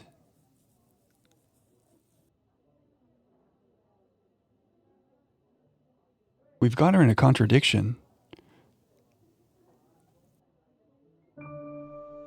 She the one behind all this. Remember that weird interaction in the restaurant where she slapped him and was like, tell him about Simon? Well, we have something here. You last saw the tape 2 months ago. But also, you taped over the broken window. So, there we go. You last saw that sticky tape 2 months ago. Is that correct? Yes. So how come you used it last week to tape over the broken window outside? That's the same tape. Well, I must have been mistaken. You see, the reason I'm asking is that it's exactly the same tape that was found attached to Kate's driving license, found at the scene. The tape that only Ryan has. Ryan, and of course, you. So what's he saying? Who's got the tape now? Do you know where it is? No. No, I don't know where it is. Why are you asking me about this tape? You seem nervous, Rebecca. Is there a problem? Well, you're practically accusing me of having something to do with that woman's murder, aren't you? I wasn't accusing you of anything, Rebecca. Unless there's something you'd like to tell me. No, I wouldn't like to tell you anything. Okay, well, that's fine. Obviously, we'll be swabbing everyone in the area for DNA, so if anything comes up on Kate's license, DNA traces. What'll come up? Nothing will come up. Right, I've had enough. I've got to get back. Rebecca. Thus. Would you like to explain to me exactly what is going on? Which bit? The fact that some leggy bitch was trying to steal my husband? Huh? I think you had better tell me what you know, Rebecca. Okay. You want to know what I know? Yes. Kate Vine seduced my husband and was going to blackmail him. Not only did she sleep with him, that whore did it just for his money, our money. How did you work that out? I heard her. I knew it was her arguing with Emma Bowman. Emma was trying to talk her out of it. And how did she come to be at the lake? She dropped that driving license thing when she came in. She was drunk. She dropped her bag. I took it out to the woods and stuck it over the lake. Then I waited for her. When she came out, I told her where it was, said someone had just run off into the woods with it. You led her to the lake. She was reaching out over the lake to get it. I didn't do anything. She just fell in. But you let her drown. It was dark. I couldn't see anything. I couldn't help her. Really? Did you try, Rebecca? Well, it was too late. She was just flapping about in the water. It was pathetic. She was making these gurgling sounds. And what did you do? I got a big stick. I just pushed her down with it until she stopped. What? Well, she was dead anyway. What did it matter? You killed her, Rebecca. She slept with my husband. She didn't, Rebecca. It was Emma. What do you mean? You got the wrong girl. Who? Emma. It was Emma. Rebecca Rand, I am arresting you for the murder of Kate Vine. You do not have to say anything, but anything you do say may be taken down and will be used in evidence against you. Do you understand?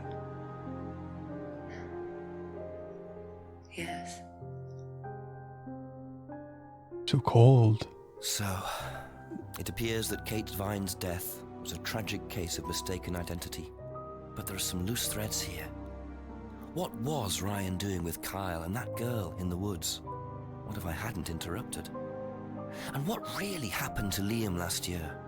It seems I've only scratched the surface of Atlas and the Rand business empire. Trying to find out about Paul Rand's past is like peering into dense fog. He gives nothing away and covers his tracks with military efficiency.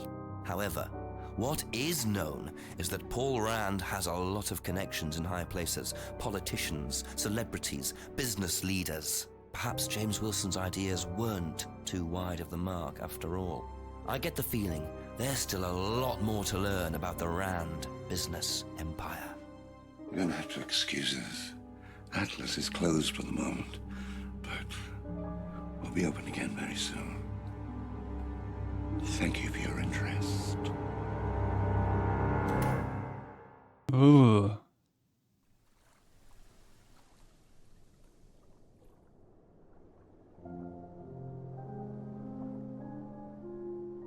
R.I.P. Kate Vine.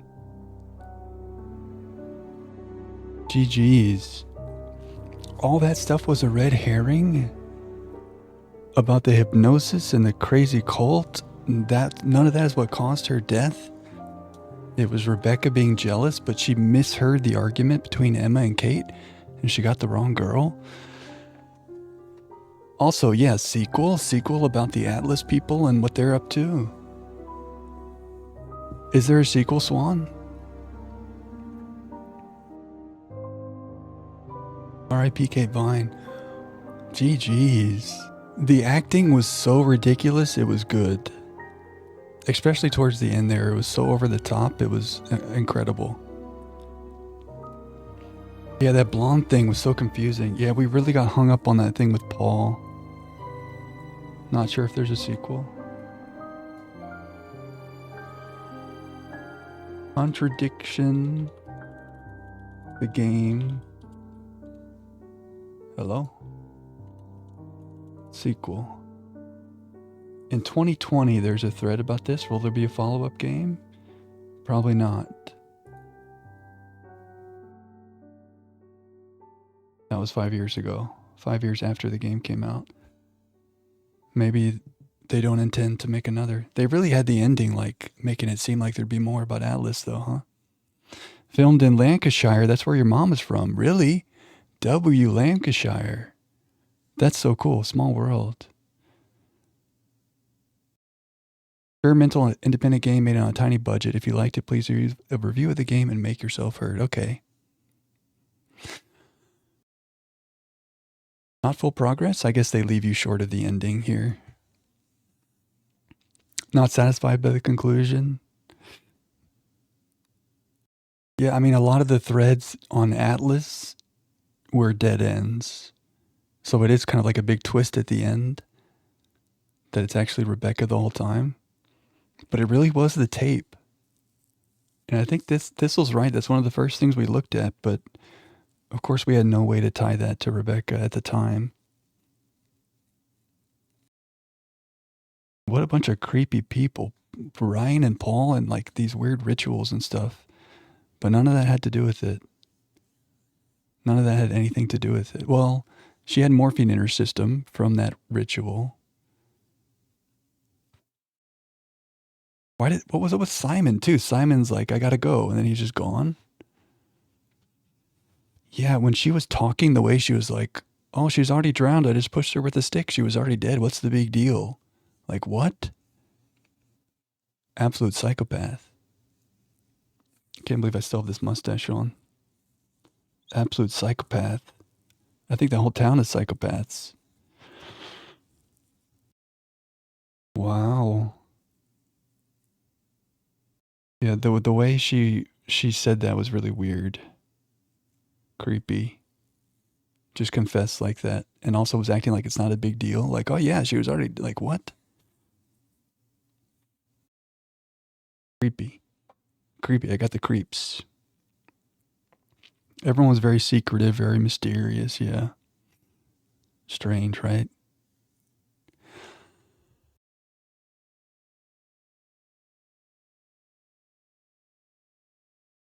Well, GG. I've never played anything like that. I think that was pretty cool. We played some mystery games, of course, you know. But having it all being filmed, and they're saying at the end there it was like a small budget. That was really fun.